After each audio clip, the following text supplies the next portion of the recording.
Hi, welcome back guys. This is your friend, the Broccoli Fanfics, back with amazing fanfiction. This is the series of video a like and subscribe to the channel if you want more videos like this. Now let's get into the fanfic. Izuku Midoriya has an analysis quirk. That was what everyone thinks. He rambles about quirks all the time. He could figure out your quirk in seconds. The kid can also come up with your quirk's strengths and weaknesses. If you ask them, he can give you tips on your quirk or even a training plan. He knew almost everything about quirks. It was only natural to assume his quirk was related to other quirks, right? In reality, he is a normal, smart, quirkless boy. Only a few knew this. His mom, his dad, and the doctor that told him he was quirkless. Izuku was told he was quirkless at the age of 4. Even though he didn't have a quirk, he still wanted to be a hero. They were the ones who save everyone and protect everyone. They were the ones that everyone looked up to. When his mom and he got back from the quirk registry office, Izuku immediately asked his mom for her phone. He looked up quirkless heroes. There were none. Mom, IIC can be a hero W without a Q quirk. Alright, Izuku asked, turning his teary, unsure gaze at his mom. She looked panicked at first, but her expression turned into a determined one. Yes, Izuku, you can be a hero. Mom told him confidently. You just need a quirk.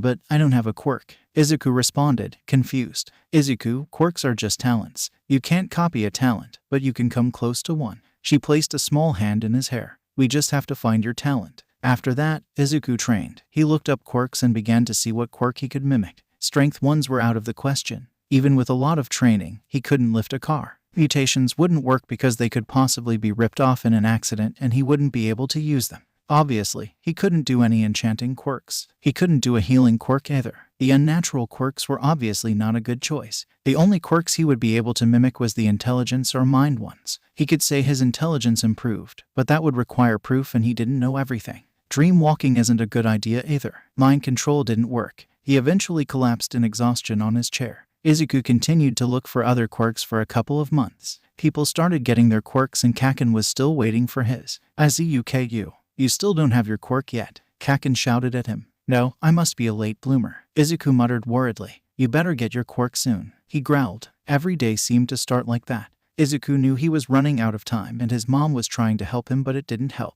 Kids usually got their quirks at 5 or 6 but he was already 7. Kaken was getting impatient and he began to push him around. He wasn't given a warning when he discovered his quirk. It just began like normal. He had to eat breakfast and go to school like usual. School started off as it always has been. Kaken asking about his quirk, learning, lunch, and more learning. It was after when the incident began. Everyone was getting out of the school and Izuku and Katsuki were walking to the hero merchandise store together. They walked down the sidewalk to the store and entered. He immediately went for the All Might merchandise in the middle. Then Izuku heard a deafening boom. The door flew open. Everyone, hands up. Sit down with your hands behind your back. Don't move or there will be consequence. It was a man covered head to toe in black clothes. The villain stood in front of the building, sharp, metallic spikes covering his whole body. They seemed really sharp and Izuku did not want to get close to that. When no one obeyed, he began to shoot spikes at them. They all scrambled to sit down. The villain rushed towards the cashier. He shoved the employee out and began to take out the money in it. Izuku had hid himself behind one of the tables. He kept looking at the door for a hero. All Might was going to save them, right? When the spiky villain started to kick down all the shelves of merchandise, Izuku decided he needed to help. The 7-year-old observed the man. What could he do? There wasn't much, but maybe someone else had a better quirk for this situation. The first thing he needed to stop was the spikes. That was the only weapon he had against them. His quirk had something to do with spikes. No, the spikes had just burst into pieces after it hit the ground.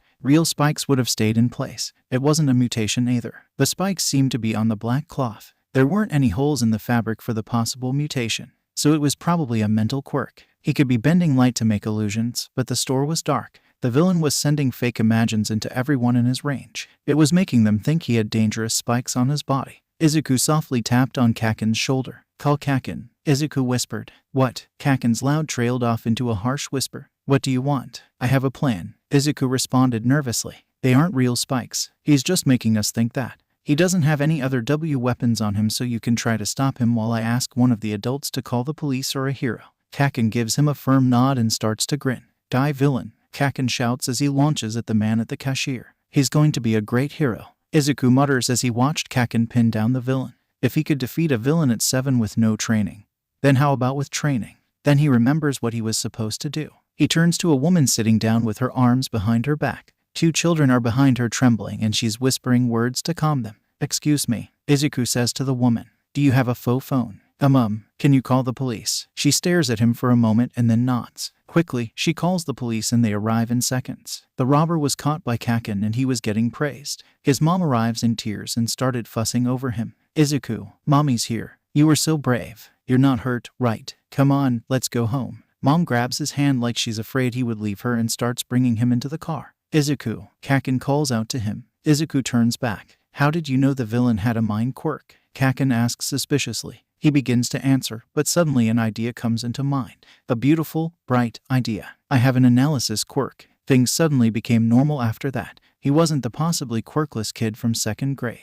He was one of the many normal kids with quirks. Izuku wasn't ignored, but he wouldn't say he had a lot of friends. After school, he began to do physical training. Kaken would join him sometimes, but he'd usually end up training by himself. Izuku had also asked his mom to sign him up for judo lessons. He started going every Saturday. His lack of quirk wouldn't matter and he was going to prove it. Someday, the analysis quirk he had come up with had to actually work, so Izuku began to learn how to analyze. It wasn't as hard as he thought it was. The kid was a natural. Since he was observant, he could point out bad habits people have and correct them. The frequent villain fights helped too. He lives in a popular area, so there were probably a villain fight every week. That didn't include the All Might videos and movies he watched. They were absolutely amazing. Izuku also started to write down his analyses in his notebook. It was labeled Hero Analysis for the Future #1. Every quirk he saw was documented there. He'd draw the quirk holder, write down the quirk and how he thought it worked, then little comments and solutions to improve their quirk. Izuku didn't actually use his analysis until 4th grade.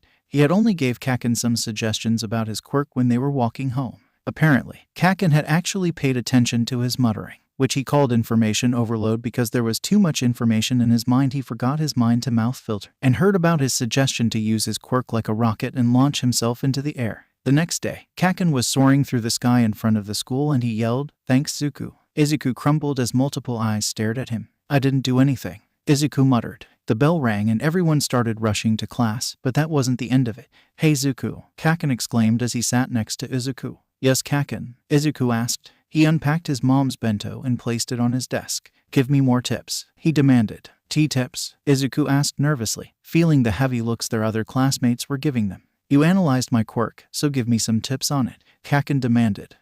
You can collect your sweat into a container and then activate it to make a larger explosion. You can use your quirk by spraying your sweat like a water gun and activating it. Your sweat can be put on the ground and used as a trap, like a minefield. Then you can also make your sweat into grenades, and then you can sew it around to create a tunnel of explosion by constantly making explosions and spinning around. Then you can fly up and shot down explosions so you make a firm storm kind of, and then you...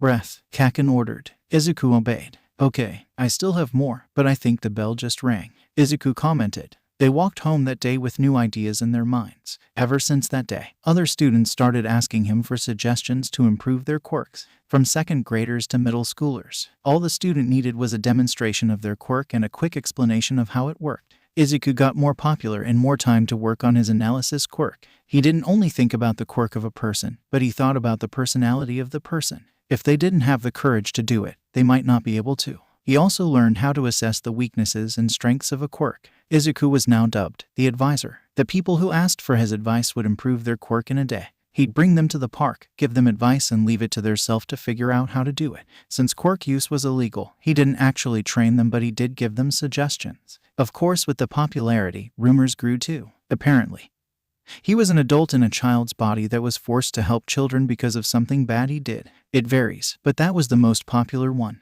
Only Kaken was his real friend. Elementary school continued with random strangers asking him for help with their quirks. He didn't accept all of them, but he was still busy. Izuku wanted to help everyone, but Mom and Kaken reminded him not all strangers were to be trusted. One quirk was a warping quirk. He seemed gentlemanly and kind. His name was Kurajiri. Izuku had suggested spreading his fog out more to create larger portals. Multiple portals might be a possibility too. Portals on the ground may be good as traps. He would have loved more time on that quirk, but unfortunately, Kurajiri was there for a short period of time.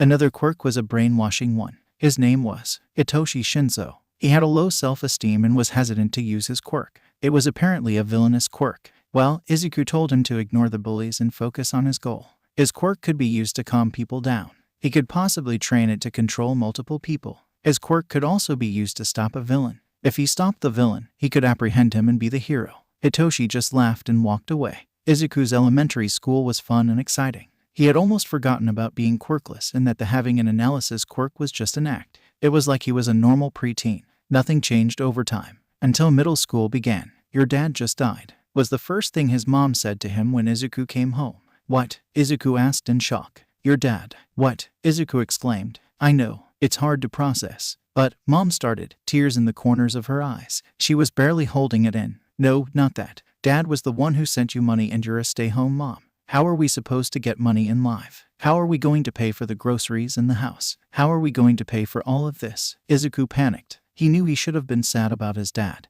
But Izuku never actually met him. He only knew that he was the one sending him money, which was vital. His analysis skills got the better of him and thought about all the trouble they were in. It just didn't process that a family member had died. "Izuku, breath," Mom said calmly. "But, calm down. I can just get a job," Mom explained. "Okay, Mom. I hope you are doing well too," Izuku said, hugging his mom tightly. His mind calmed down and actually processed the loss. His dad just died. How did his mom feel about this? She had loved him enough to marry him. "I'm all right. Thanks, honey," Mom reassured him. Izuku hesitantly walked to his room and slumped in front of his computer. Despite what his mother had said, he was going to do something. He just didn't know what. There wasn't much he could do for money. No one was going to hire a middle schooler. Kids would only get small jobs if they could. But if he did work on online, it may work. Then again, he might be able to track his computer and get to his mom. Izuku knew that it probably wasn't a good idea. But he didn't really have a choice. Izuku created a small website for quirk analysis. It was called Deku's Advice. Izuku could also be read as Deku, so he just put those together. He also stopped giving people suggestions. He would instead ask all the customers to come to the Deku's Advice website.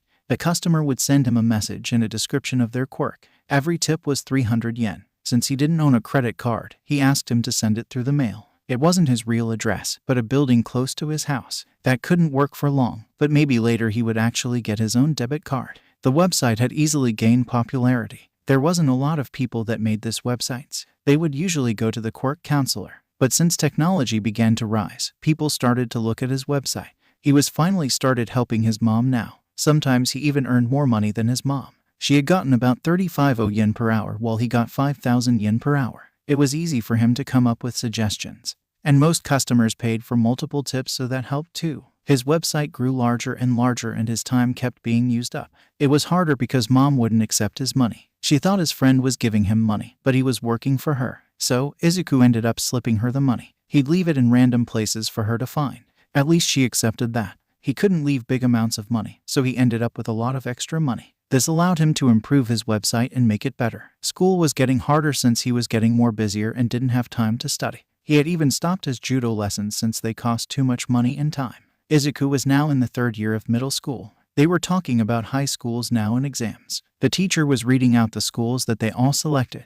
"Midoriya Izuku, you want to go to UA?" the teacher asked. "Why yes, maybe for heroics or business." Izuku replied sheepishly. "ZUKU, don't let those losers beat you." Kaken bellowed. "Oh, of course not." Izuku responded unbothered. He knew that was Kaken's way to accept him going to UA. They still had a couple from months to train for the entrance exam. Kaken and Izuku had both started to train harder. Izuku learned to target weak points, build up stamina and do other moves. Kaken worked on his moves. He'd only train for an hour and then go home since he had his job to do. He didn't expect to be attacked going home. This would be the perfect body, was the only thing he heard before being surrounded by a slimy green liquid.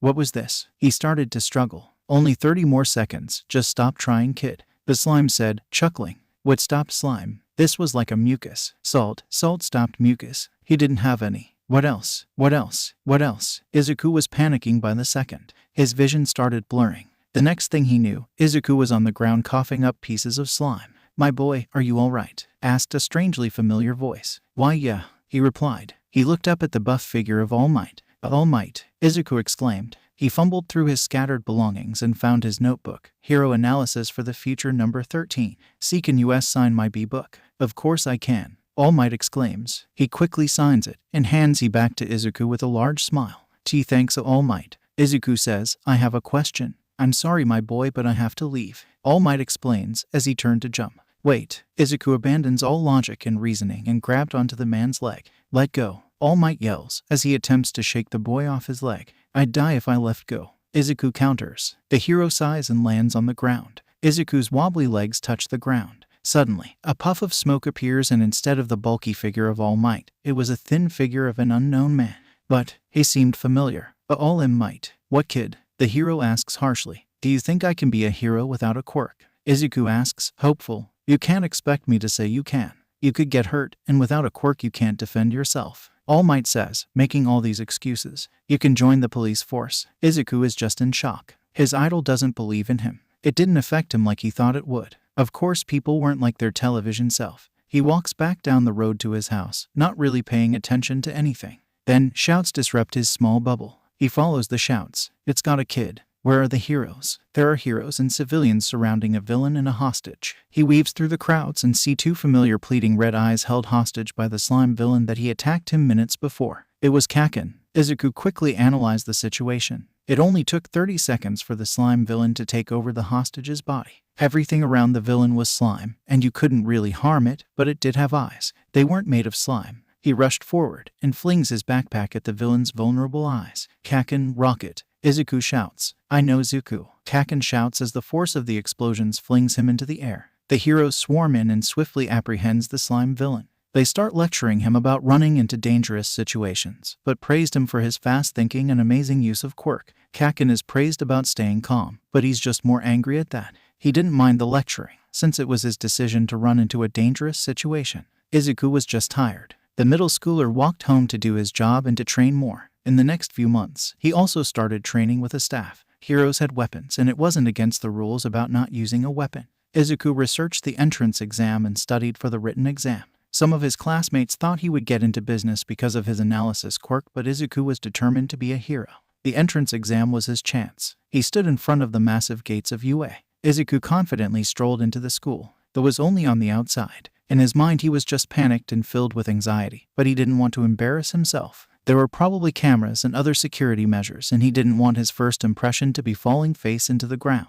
Everything was just overwhelming. The written portion of the test was easier than he thought. He might have overstudied just a bit. There were some questions were analysis type which made it easier. It was the practical test that he was worried about. Despite training, he wasn't as strong. People with stronger and more durable bodies would obviously be better than him, but Izuku could outsmart them and get in. That was what he hoped. But he wasn't going to push anyone down to get in. He gathered up his courage and followed the rest of the examiners. When they strolled into the auditorium to talk about the practical exam, his mind just went overload. It was Present Mike in real life. One of the heroes that he had seen on TV was going to talk to them about the practical exam. Welcome, young listeners, to the physical exam. In this exam, you will be using your abilities and strength to destroy robots. There are different types of robots since villains aren't always the same. The screen that was behind him flickered on. It showed an image of 3 robots. The 1-pointer is the weakest, with thin armor and gives you 1 villain point. The next one is a 2-pointer. They are made for speed and have thin armor. The 3-pointer has the strong and thick armor. The 3-point robot is the hardest.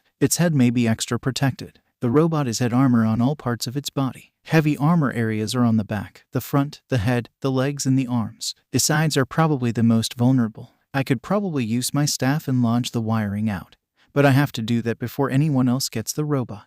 There could be some secret points during the test. I have to, Izuku mutters softly. Phew, exclaimed a robot boy. Yes? Izuku questioned, nervously. Stop mumbling. You're distracting everyone. Also, the handout shows 4 types of robots. It's shameful that a prestigious school like UA makes a mistake like this. The robot boy exclaims, young listener, that is not a mistake. That is the 0-pointer. You do not get any points from destroying this. Present Mike informed them. Everyone was then sorted into groups. He was unfortunately in the robot boy's group. Group B, they walked to the city B for the assessment. Present Mike stopped in front of the city and turned towards them. Well, what are you waiting for? Go, Present Mike exclaimed. All the examiners rushed through the entrance. Izuku clung onto the robot boy's arm, and when they were in the center, waved him off and got ready to fight. He took his retractable staff out of his pocket. With his staff, he lunged at the 1-pointer robot and swipes its legs from under itself. A strong thrust dented the robot. He continued to stab it until broke the wires in the 1-pointer. This wasn't going to work. It was taking too long. Had it didn't have else other time to think. Running off, the kid stabbed the robots on the side and on its legs. But he was right, it wasn't enough. Izuku knew beating things up wasn't the only thing a hero did. There must be another way. He wouldn't get into the hero course by slowly destroying robots. So far, he had only gotten 20 points, but that wasn't going to be enough. Rescue. The first thing a hero does is save the people. There are some people stuck under the rumble and robots, which was weird, since it was a hero school and people could get seriously harmed doing that, but this was what rescue points for. He pushed a staff under the fallen robot that had trapped a couple of examiners. It was nothing compared to the others. Izuku had to work harder. That robot is huge. It's the 0-pointer. It's useless. Run. Izuku started to run, but he saw a small figure under the 0-pointer. He turned back and ran at the massive robot. Looking closer, he starts to see that it was a girl. A girl. Her body was pinned down by the rubble the robot caused, and it was coming closer to the struggling figure. Izuku ran faster. He needed to stop it, but how? Its armor is almost impenetrable and it was huge. The bigger, the slower it walks, but he couldn't trip it. It would just fall on the girl and him or create a bigger mess. He was thinking about this wrong. Izuku only needed to save the girl. Hey, I'm going to help you get out. Izuku shouted. What's your quirk? 0 gravity. I can manipulate gravity. She answered weakly. Can you lift the rock? Just a little so I can pull you out. Izuku asked. She nodded and proceeded to lift the rock a tiny bit. It was enough to let Izuku pull her out. They turned to run. The 0-pointer was looming above of them. The test is over. I only got 20 points, he sighed. That probably wasn't enough to get in. The hopeful students all walked out of the school. Izuku followed the stream of students in a slump. Aizawa was looking at the files of the new students. One quirk was explosions while another were pop-off. Honestly, they seemed like a lot of work. He could feel himself getting headaches already. Well, he didn't have to do all the work. With a quick message, Aizawa had sent Deku his 20 students' quirks. He needed to know the dangers of their quirk and how to improve them. It would probably be answered later in the week. All he wanted to do is sleep. Izuku was stressed out. All he did was eat, work, and sleep. He wasn't sure if he got in or not, and he didn't apply to any other schools. If he didn't get into UA, he was dead. Working on the quirks given to him gave him some relief. Ironically, some user named Dead Tired gave him quirks like explosions,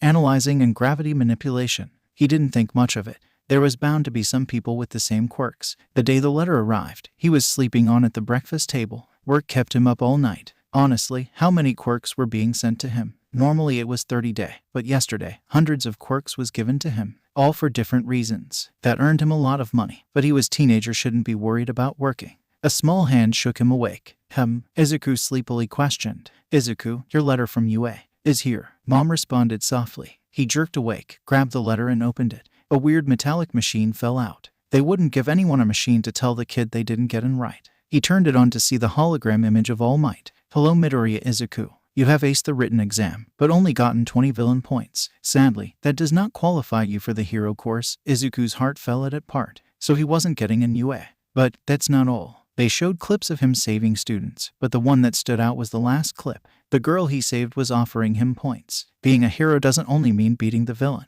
It means protecting and saving other people. By saving multiple examiners and running towards the 0-pointer to save that girl when everyone else ran away, you gain 70 recuse points. You are first in the exam. Congratulations Midoriya Izuku. This is your hero academia. Izuku was speechless. He had gotten an UA. There were no other words. Mom, Izuku, I'm so happy for you. Mom exclaimed, hugging him. ===. He stood in front of the class door. Just as he was about to walk in, a voice stopped him. Hey, green-haired guy, exclaimed the familiar gravity girl. Hello, are you all right? Izuku asked, worried. Your leg was trapped in. I'm fine. I'm Uraraka Ochako. And you, Midoriya Izuku. It took 7 seconds for you to calm down. If you came here to make friends, I suggest you chose another department.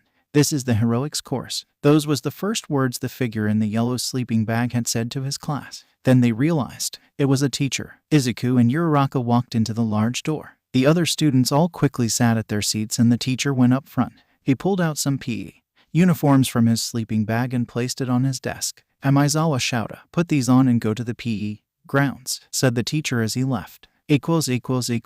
The man was waiting for them out of the sleeping bag. Izuku immediately knew that this was the underground hero Eraserhead. The scarf and Google gave him away. Since he didn't have enough time to see who was in his class, Izuku looked around here. He could see Kaken, the robot guy that pointed him out, and a few other familiar faces from the entrance exam. This is the quirk apprehension test. You will have to complete multiple tests with your quirks. Last one gets expelled. This is the pitch. Midoriya, go first. Aizawa said. My quirk eye isn't really an offensive one. Izuku explained. Izuku Midoriya, tied in first with Bakugo Katsuki, analysis quirk, right. Go. If you refuse, you will immediately be expelled. His teacher said. How would be use his quirk here? Think of another way. Normal rules didn't apply here. His legs were stronger than his arms. He threw the ball in the air and kicked it as hard as he could. 48 meters. Aizawa said, "You are not supposed to kick the ball." "This is," exclaimed the robot boy. This isn't our regular pitch. I used my Q quirk. With my analysis quirk, I saw that my legs are stronger than my arms. Izuku looked to Aizawa to see if he was right. Fortunately, he nodded, which meant it counts. That is true. I am sorry. The boy gave him a 90-degree bow. It's all right, Izuku nervously responded. The quirk assessment began. There was the strength grip test, the toe touch, the high jump, the 40-meter dash, and multiple others. He was always near the bottom 10. He didn't have a very good quirk for physical activity, but he did train. There was a familiar purple-haired hypothesis named Shinsu. He was doing a lot worse than him, but he was trying. There was an invisible girl named Hagakure who also was lacking behind. Others with different quirks like Jiru, who had earphone quirk, and Ashido, who had an acid quirk. This test just wasn't fair. How does an invisible girl use her quirk to run? It was made more for stealth. Then earphones and acid quirks wouldn't help either. Earphones were for stealth and acid could destroy some things. They did not help with strength. This quirk assessment was very unfair and didn't measure a student's true potential. But there might be a point to this. His final rank was 17th place. A guy named Todoroki got in first. Kaken was second. A girl named Yaoyorozu got third. The last place was Shinsu Hitoshi. Everyone was staring at him. Shinsu, Iwaza began to say. Wait, Izuku interrupted. This quirk assessment test doesn't measure a person's full potential. Shinsu's quirk can stop people from panicking in multiple situations, stop villains in an instant, and save the citizens trapped. Also, Ashido's acid quirk can possibly melt the rubble that traps people in dangerous situations so she can pull them out easier. But she only got 15th place. Jiru can use her quirk to spy on villains to stop them faster, and she was 18.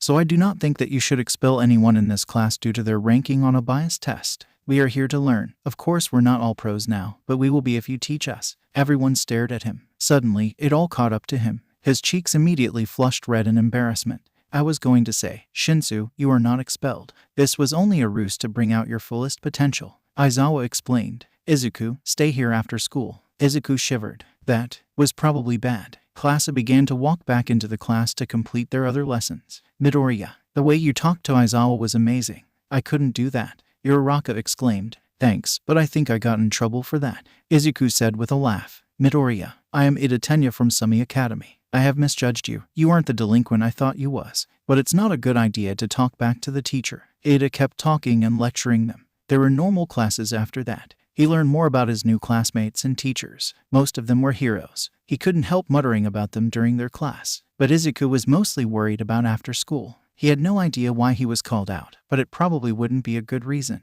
Bye. Izuku waved. See you tomorrow, Midoriya. Uraraka exclaimed. Farewell, my classmates. Ida said. Izuku smiled and walked back into the school. Aizawa was there waiting for him. Midoriya, the principal is waiting for you. Aizawa said tiredly. The principal. Izuku stammered. Why would the principal want to see him? Yes, the principal, now go. Aizawa ordered. Okay. Eraserhead. Izuku walked towards the principal's office glumly. He really didn't want to be expelled or in trouble on the first day. So he did know me. Aizawa mused as he left. Izuku walked in to see a bare mouse thing. Are you the principal? Well, you could say so. But I'm more interested in you, Deku. The Deku, Izuku exclaims nervously. What are you talking about? You do know that Izuku can be read as Deku. That and the speech you gave today was nearly identical to the one Deku gave Aizawa, or dead tired. Nezu asks, amused. Aizawa's dead tired. Izuku exclaims, connecting the dots on his head. He did give him 20 quirks that were identical to his classmates. The fact that you know the username dead tired also confirms that you are Deku.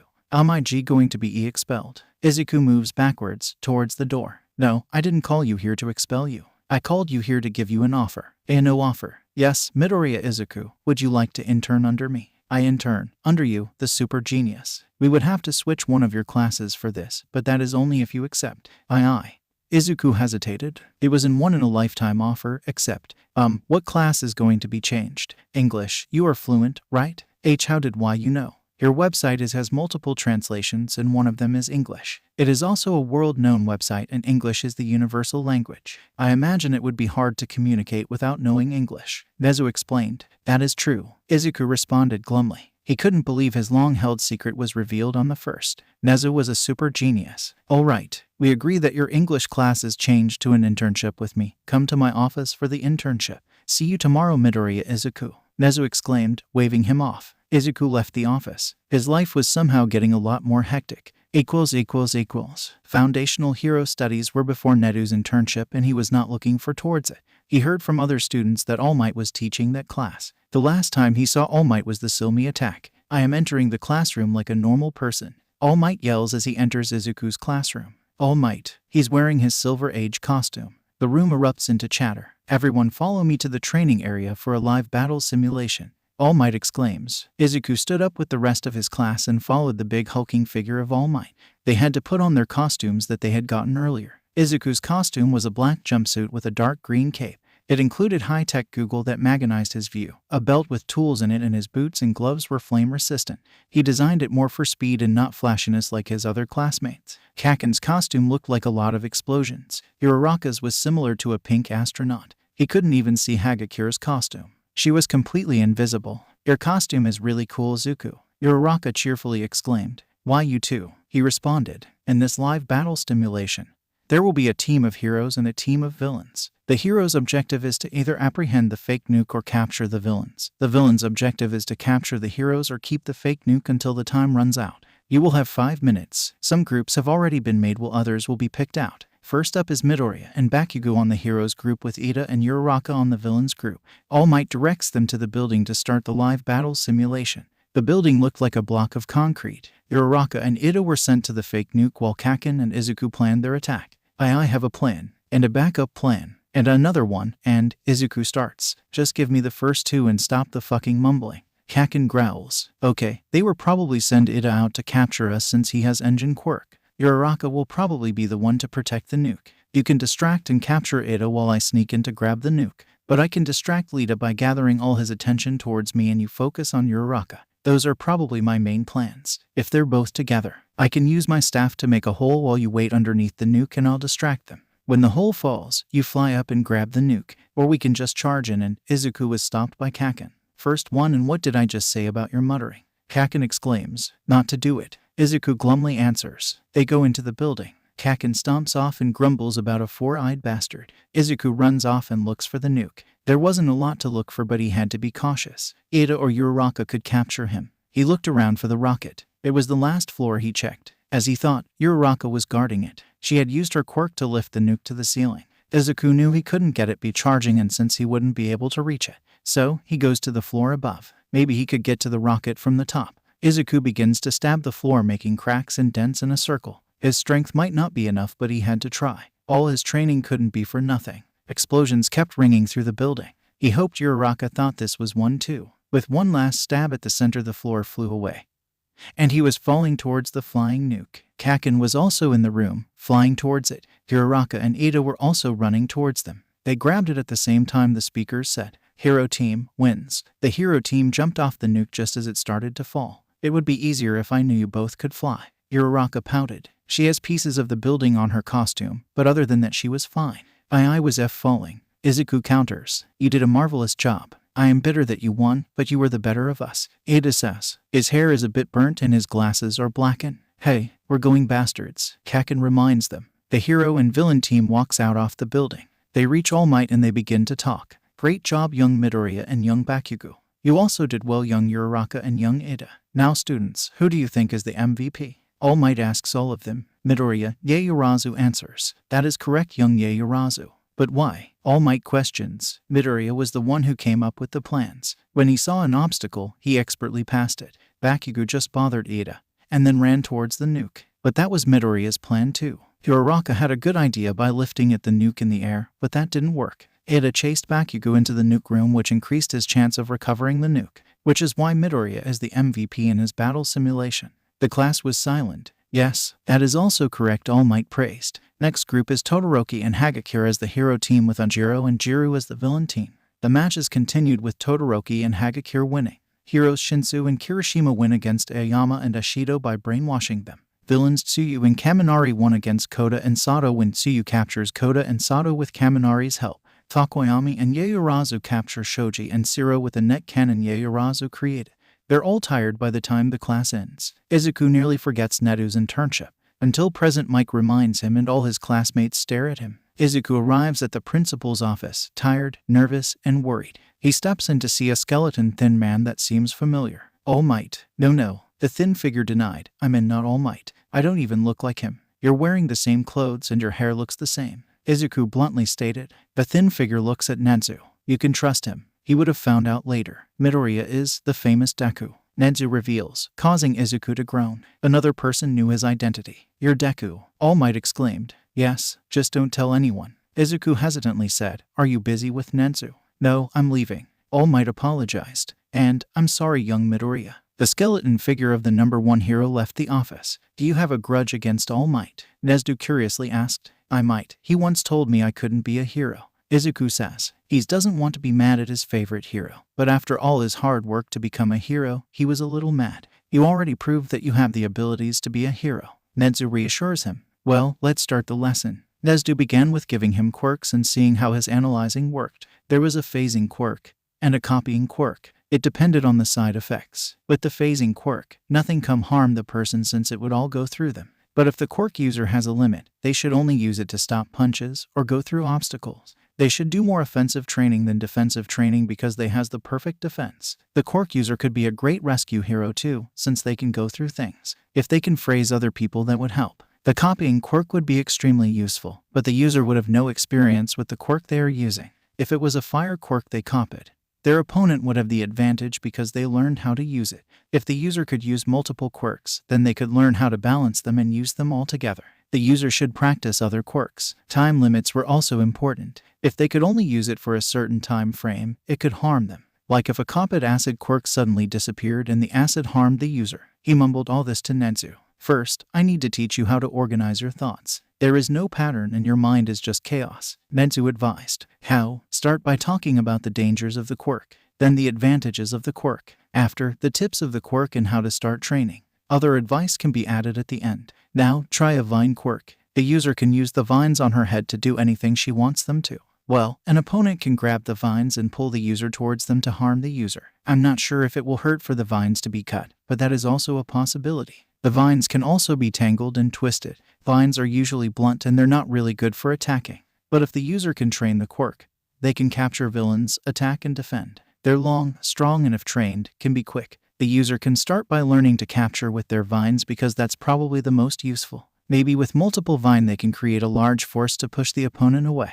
By surrounding the user with vines, they may be able to create a barrier to protect themselves from harm. They can also use their vines to get into hard-to-reach places. Their vines, if trained, can be used to lift obstacles out of the way of citizens that need help. To train, I recommend strength and resistance training to make their vines stronger and practicing moving their vines quicker, Izuku answered. Nezu looked at Izuku with amazement. You live up to your reputation, Nezu praises. Thank you, Izuku responds. Did you write any other analysis down in a notebook or something like it? Nezu questions. It would be useful to see Izuku's other observations. Why yes, I'll bring it for the next lesson. Alright, how fast can you analyze the weakness or strength of a quirk? About 20 minutes 30 seconds maybe. We need to lower that number. Analyze my quirk, starting now. You can probably see my physical weaknesses and strengths and we'll aim for that. Any weapons you bring will be able to neutralize my strengths. Since I don't have an offensive quirk, I would probably aim to stop your weapon because without it you're weaker. With my staff I break the machinery or capture you and your weapon. 23 seconds. Good for your first attempt, but not enough to beat me. Nezu pulls out some files. Analyze and write these down. He gets multiple other quirks, like Pop-Off and Big Fist. Izuku was told to return after school again and by the end of that class, his mind was as tired as his body from the other class. He walked towards the cafeteria half dead. Izuku met up with Uraraka and Ida who had waved him over to their table. Hello, Izuku greeted as he slid into a chair. Hello, Ida responded. How was internship with Nezu? I can't believe you didn't tell us, Izuku. Uraraka whined. I just found out yesterday and I don't have your phone number, Izuku explained, while taking out his bento. True, then I'll give it to you. It's 30 to 40. Uraraka cheerfully answered. We'll give you my number as well, for emergencies. Ida gave him his number. They exchanged phone numbers. Izuku was internally screaming because he had gained 2 new friends, right? So far, he had 4 numbers. His mom, Kaken, Uraraka and Ida. High school was starting off great, he decided. Does that mean where? Izuku was interrupted. Hey, it was Shinsu Itoshi. Hello, Izuku responded cautiously. Greetings, fellow classmate. Ida waved. Hi, want to sit with us? Uraraka asked. No, I just want to talk to Midoriya. Shinsu says. Alright. ... here. Okay. In the hallway. Yeah. Bye guys. Izuku exclaims to the worried pair. He follows the purple-haired boy into the hallway. Right after they get out, Shinsu turns towards him. Thank you, Shinsu says. For what? He is very confused. Your advice let me pass the entrance exam. You told me my quirk wasn't a villain's quirk and helped me improve it. You're probably the reason why I'm here. I'd probably be in general studies if you didn't help me. Izuku was speechless because wow. He didn't think he did much. I just wanted to thank you. Sorry for dragging you away from your friends. Shinsu says. Shinsu, you're my friend too. Do you want to join us? Izuku offers. He nods hesitantly. Izuku gives him a blinding smile and walks back into the cafeteria. They go back to the table and chat till the bell rings. The next classes are normal high subjects. The only strange part was Aizawa telling Todoroki, Takoyami, and Shinsu to start staying after school to see a quirk counselor. Izuku didn't realize that he was going to be the counselor. When he walked back to Nedzu's office, Todoroki, Takoyami, Shinsu were there waiting. Hey, what are you doing here? Izuku questions. We're here for the quirk counseling. Shinsu informs him when the others fail to. The door opens and Nedzu, the bear mouse, walks out. I see you met your quirk counselor, Nedzu comments. This is Midoriya Izuku. Wait, what? Izuku shouts. He was not told this. The other students seem to be amused, especially Shinsu.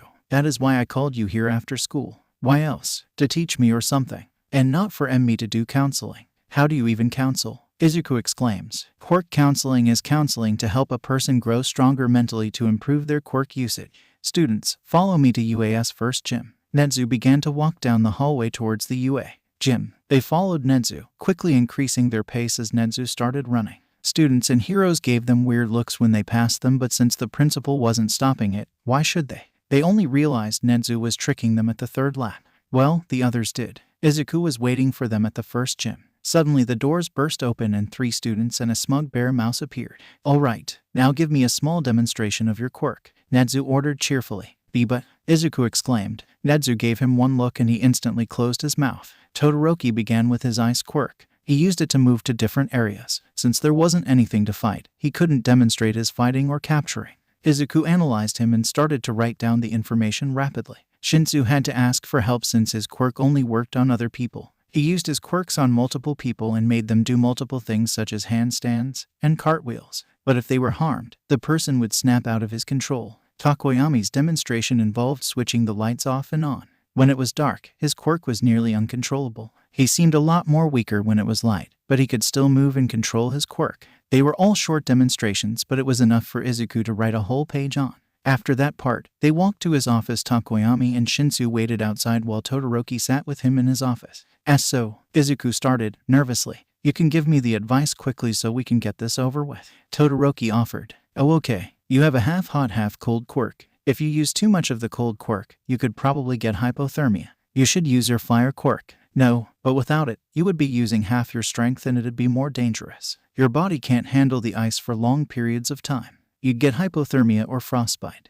No, why? Why is using this half of your quirk bad? You're hurting yourself. No, I can be a hero without that quirk. You can't be a hero if you're hurt or injured. It could just heal. I don't need to use his quirk. Who? Your quirk is your own. It doesn't belong to anyone but yourself. It's a hot and cold quirk, not a cold quirk. No, with that Todoroki left. The 2 other students looked into the office confused. Izuku had just sighed. His first time quirk counseling just failed. Well Shinsu, you can come in. Shinsu, how are you doing with your quirk? Izuku asks, attempting to be professional. Good.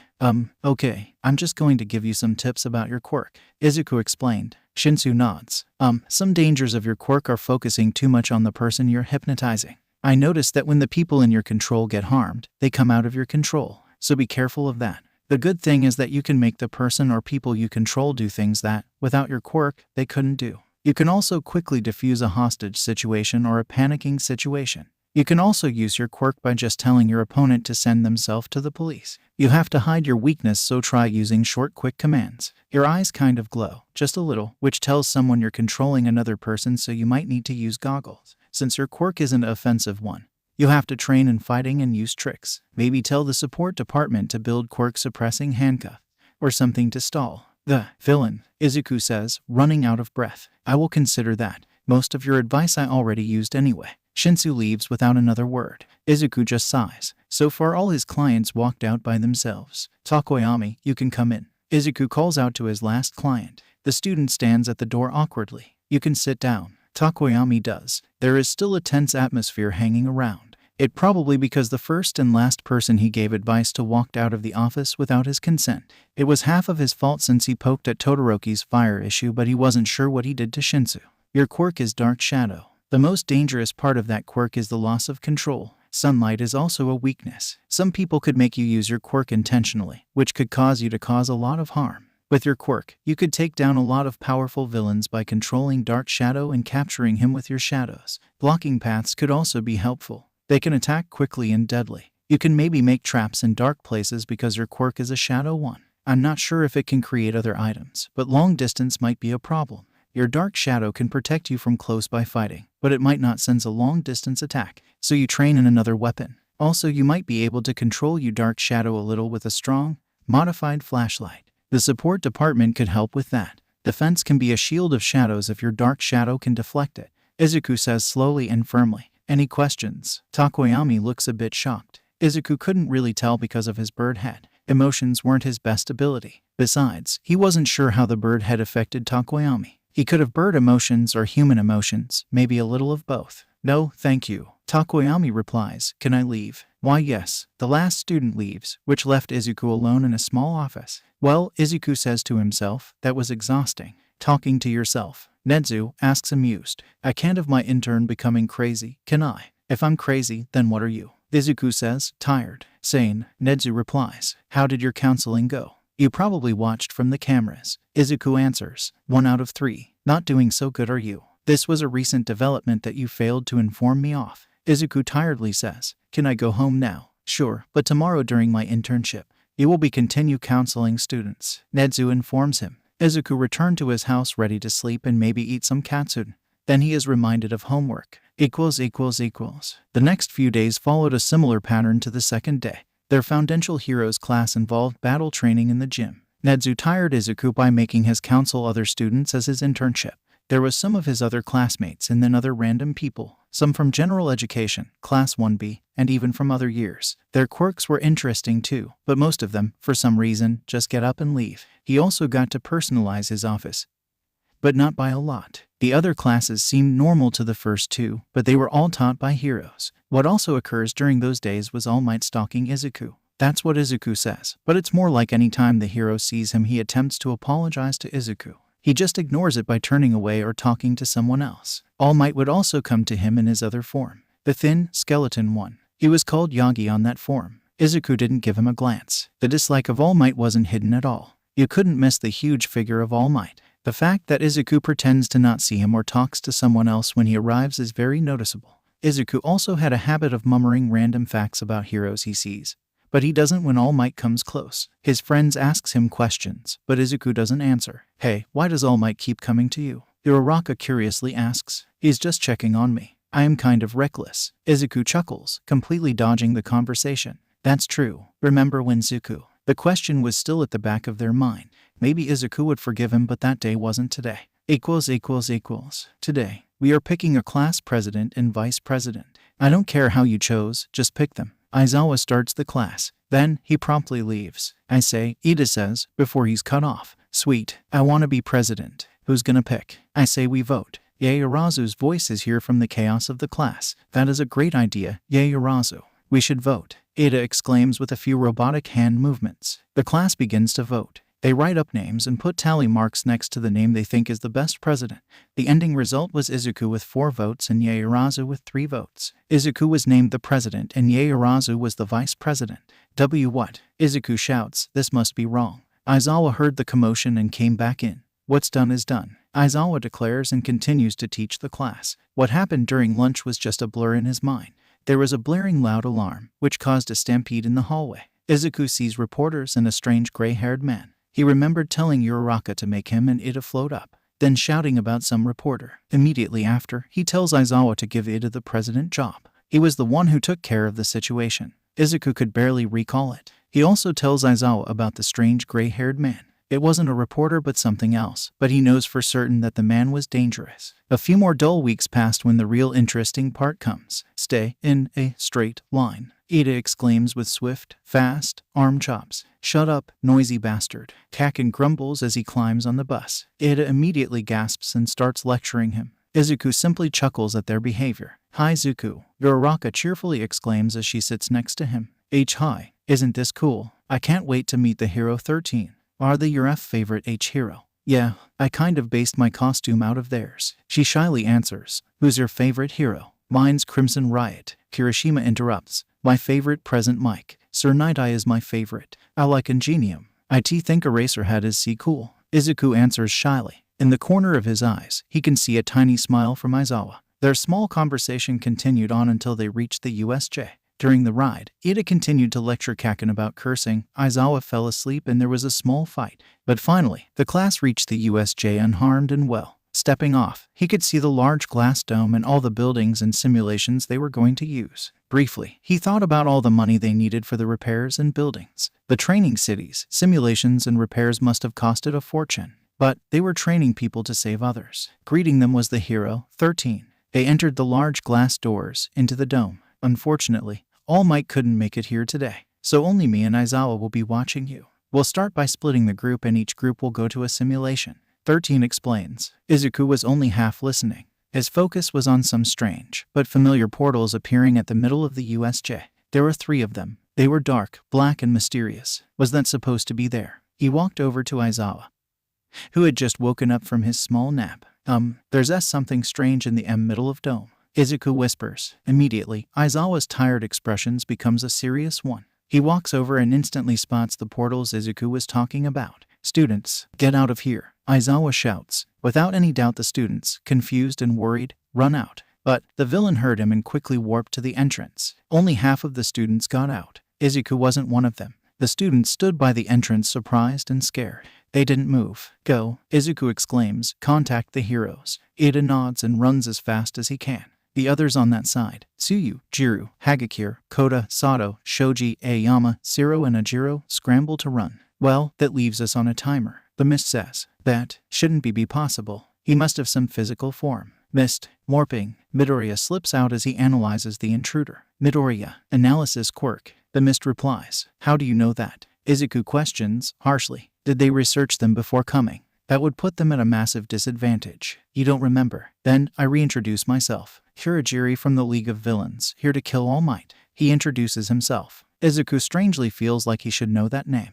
But it wasn't important right now. Kill All Might. Uraraka whispers from next to him. You're here to kill All Might. Izuku repeats. We were, but since he's not here, we'll make a statement by killing his students. With that, mist surrounds them and he's falling onto the hard, rocky ground. Oh, he rubbed his head and looks around. He was with the mist villain, Kurogiri, and the gray-haired guy he saw at the gates. The leaders of the attack, he presumed. Izuku also noticed he wasn't with everyone else. They must have been separated. But why is he here, with the leaders of the villains? His breath quickens, and he starts panicking. Calm down. He takes deep breaths and attempts to slowly move away, but it doesn't work. The gray-haired man grabs him by the neck with 4 fingers. His quirk had something to do with fingers. He stores that information for later. Is this the brat with the analysis quirk? He's the one who gave you advice. The gray-haired man exclaimed unbelieving. The man looks at him with his large, insane eyes. So Kurogiri was one of his clients. He didn't really remember a warping quirk recently. Since he knew his name, it was probably an earlier one then. Remember, a warping quirk. Dangers, taking an unintended guest. Not taking a full person and distance. Advantages, quick and efficient traveling, surprising the opponent, strong defense, traps, multiple warps and capturing. Kurogiri quirk can surprise the opponent by randomly appearing in front of them. Any attacks can be neutralized by a quick zap depending on the size of the portal. Multiple portals can be an effective ambush. They can also appear on the ground as a trap. Usually next would be how to train in his list of organization, but he didn't want the villain to get better at using his quirk against him. He need to stop him. Izuku had to somehow counter the quirk. A warp quirk's weakness is the unfamiliarity of their situation. If he could surprise him when he warped somewhere, then he could possibly disable the quirk. Yes, his appearance is deceiving, but his potential is large. Kurogiri explains. We'll bring him to Sensei later. He doesn't need to be in one full piece to use his quirk. The man says with a harsh laugh. We aren't sure how his quirk works, Shigaraki. Kurogiri reminds him. The gray-haired man, Shigaraki, pouts. Izuku stays still and attempts to analyze the situation again. It seems like the rest of the students were separated. He couldn't see anyone else around him. Izuku was at the middle of the invasion. How do I get out? What's his quirk? Where are the rest of his friends? Are they okay? His worries kept piling up.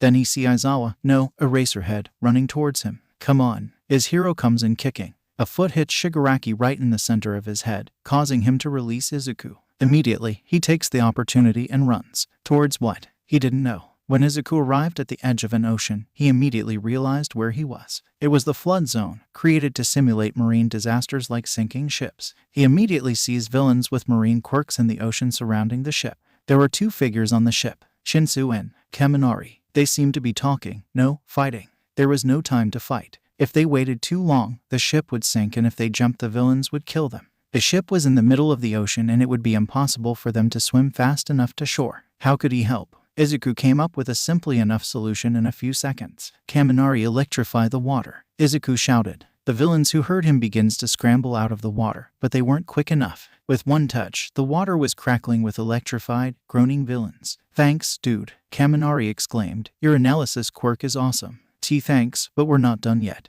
Izuku answered. Shinsu, take control of the villains and make them move the boat. He nodded and started to gain attention of the electrified villains. Shinsu told each one of the villains to push the boat to the land area. It was slow, because the villains weren't really responding to Shinsu and more focused on groaning and pain. The process became faster when the villains' pain dulled, and they focused more on the insults the sharp-tongued student was making.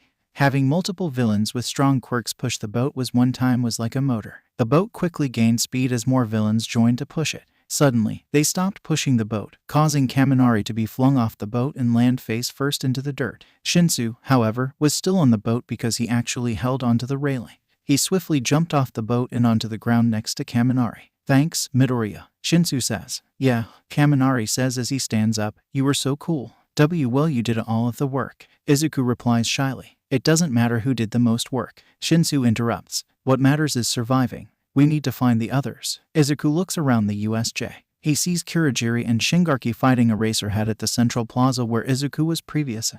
There are small explosion sounds coming from another area in the left, the ruin zone. A building freezes to the right of them at the landslide zone. Those were probably Kaken and Todoroki. They probably could handle things by themselves. The students only needed to stall enough time for the heroes to get here. Suddenly, a bam was heard from behind him. He turned around to see multiple pieces of stone fall from the skies in the mountain zone.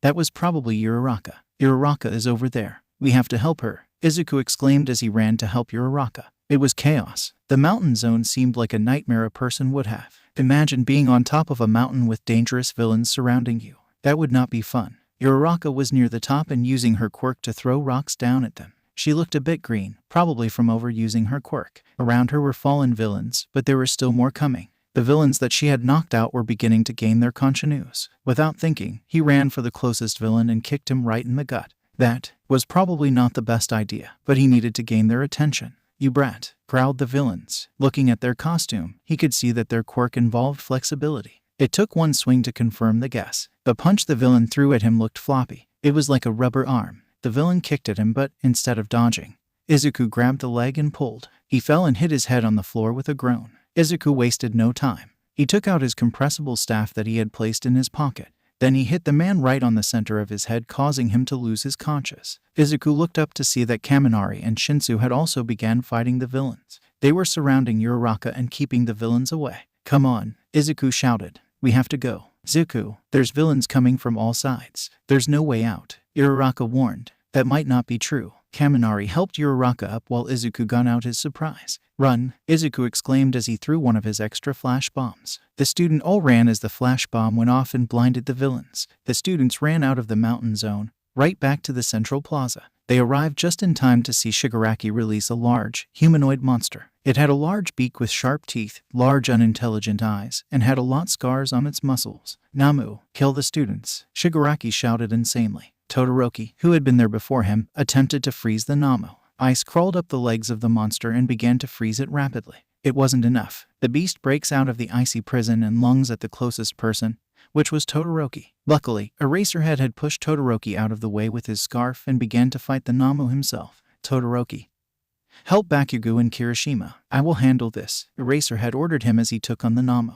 It didn't last for long. The Namu overpowered the hero easily. It grabbed the hero's head and began to squeeze. Eraserhead, Izuku shouted, worried. That instantly caught the villain's attention. Shigaraki began to grin as he saw the kid. Namu, Shigaraki exclaimed, get that analyzing kid and kill everyone else. The beast dropped the hero and turned towards him and lunged. Izuku couldn't help but scream. He screamed as he attempted to run away. He ran different ways to try to confuse it, but it just ran through them. His classmates also attempted to help. He could see frost forming on the Namu's arms, but they never stuck. The Namu wouldn't pay attention to Shinsu, and even if he did, Izuku didn't think his quirk would work on it.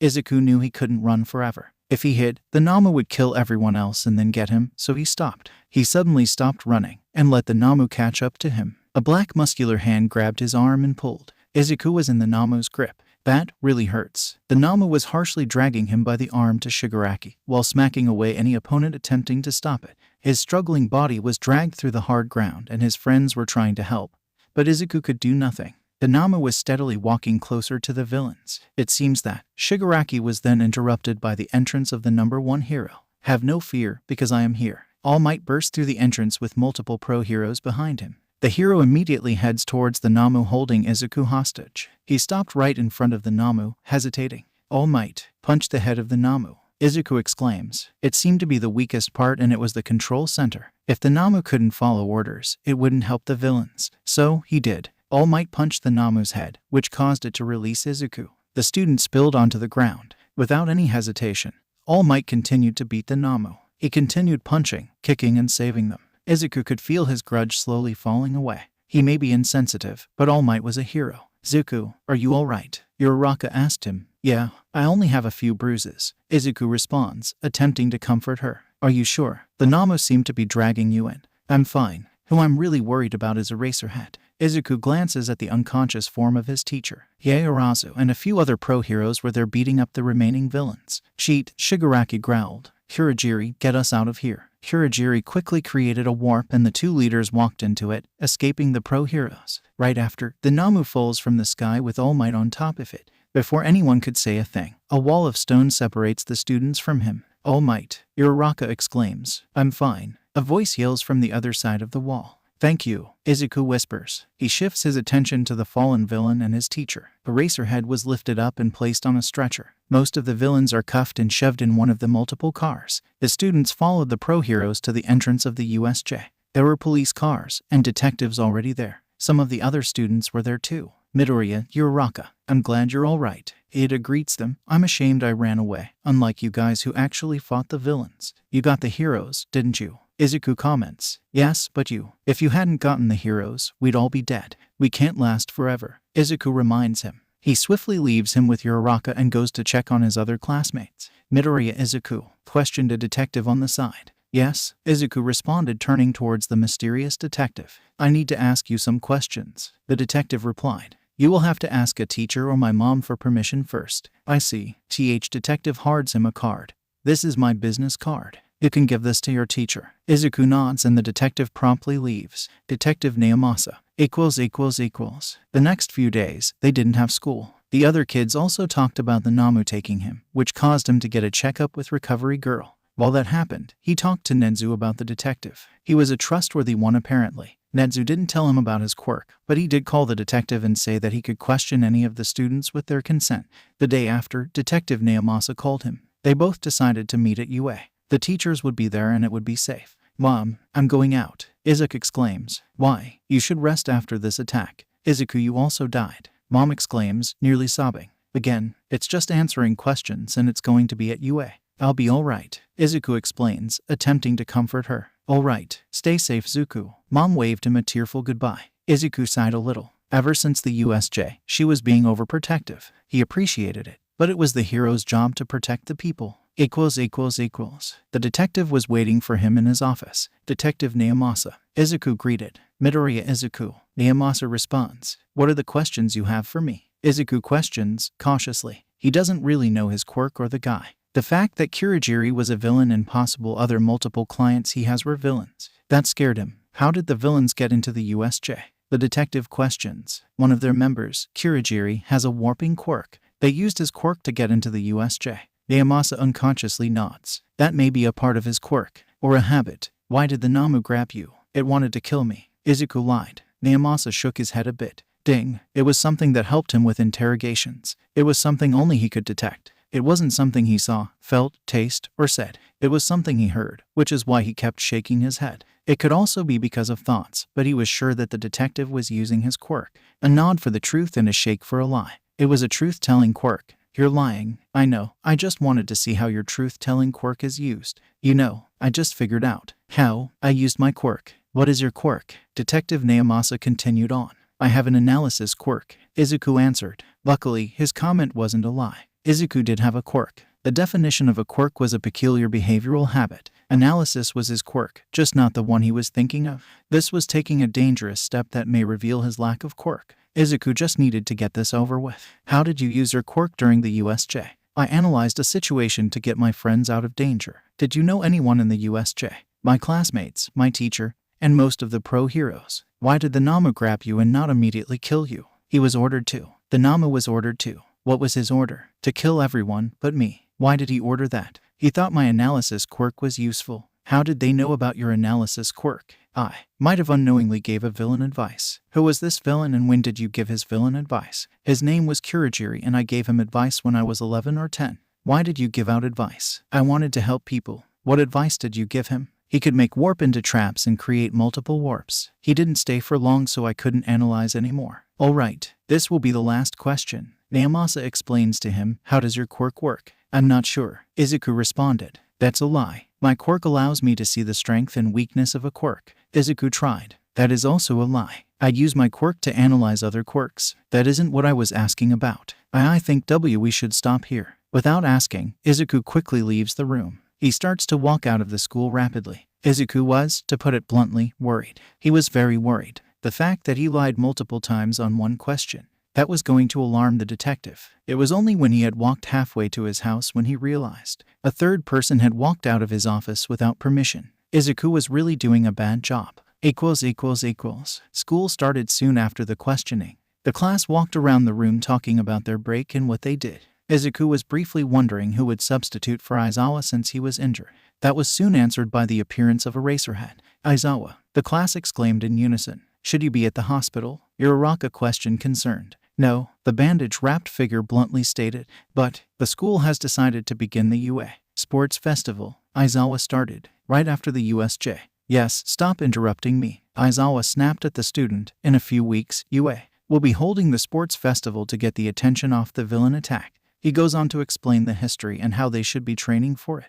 All of the students also get a session with UA. As Quirk counselor, Aizawa only gets that far until Recovery Girl comes in and drags him off. They had free period the rest of the block. The part where Aizawa says Quirk counselor makes him grim. He has to analyze about 16 quirks for his classes. The other classes might also go to him. Nedzu was going to kill him. He had to start now. A class was 1 hour and 30 minutes, which meant at least 5 minutes per person that was only his class. They'd probably do other classes too. There was the business class, the support class, the general education class, and the hero classes. That was only the first years. Izuku knew that he analyzed the dangers of all his classmates' quirks. He just needed the training, advantages, tips, and additional advice. Izuku started taking down notes at a quick, rapid pace. Zuku, what are you? Uraraka attempted to ask. Sorry, busy, was Izuku's only answer. They all left him alone the rest of that class. Nedzu immediately sent him off to his office. Kaminari was already there sitting on one of the chairs. Hey dude, why are you here? Isn't it my turn? Kaminari commented confused. I am the quirk counselor. Izuku explained. That was probably going to be said a lot today. I have a question. How long do you have? I think it was 5 minutes. Kaminari told him. Alright, that's enough time. Izuku takes out one of his notebooks. It was number 13. You shouldn't overcharge your quirk, because the drawback will be an advantage for your opponent. Opponents with metal quirks aren't really affected by your quirk, so you might need another strategy. You have an advantage over water quirks, and are okay with nature-type quirks. It would be useful to learn far-ranged combat and some close-ranged combat.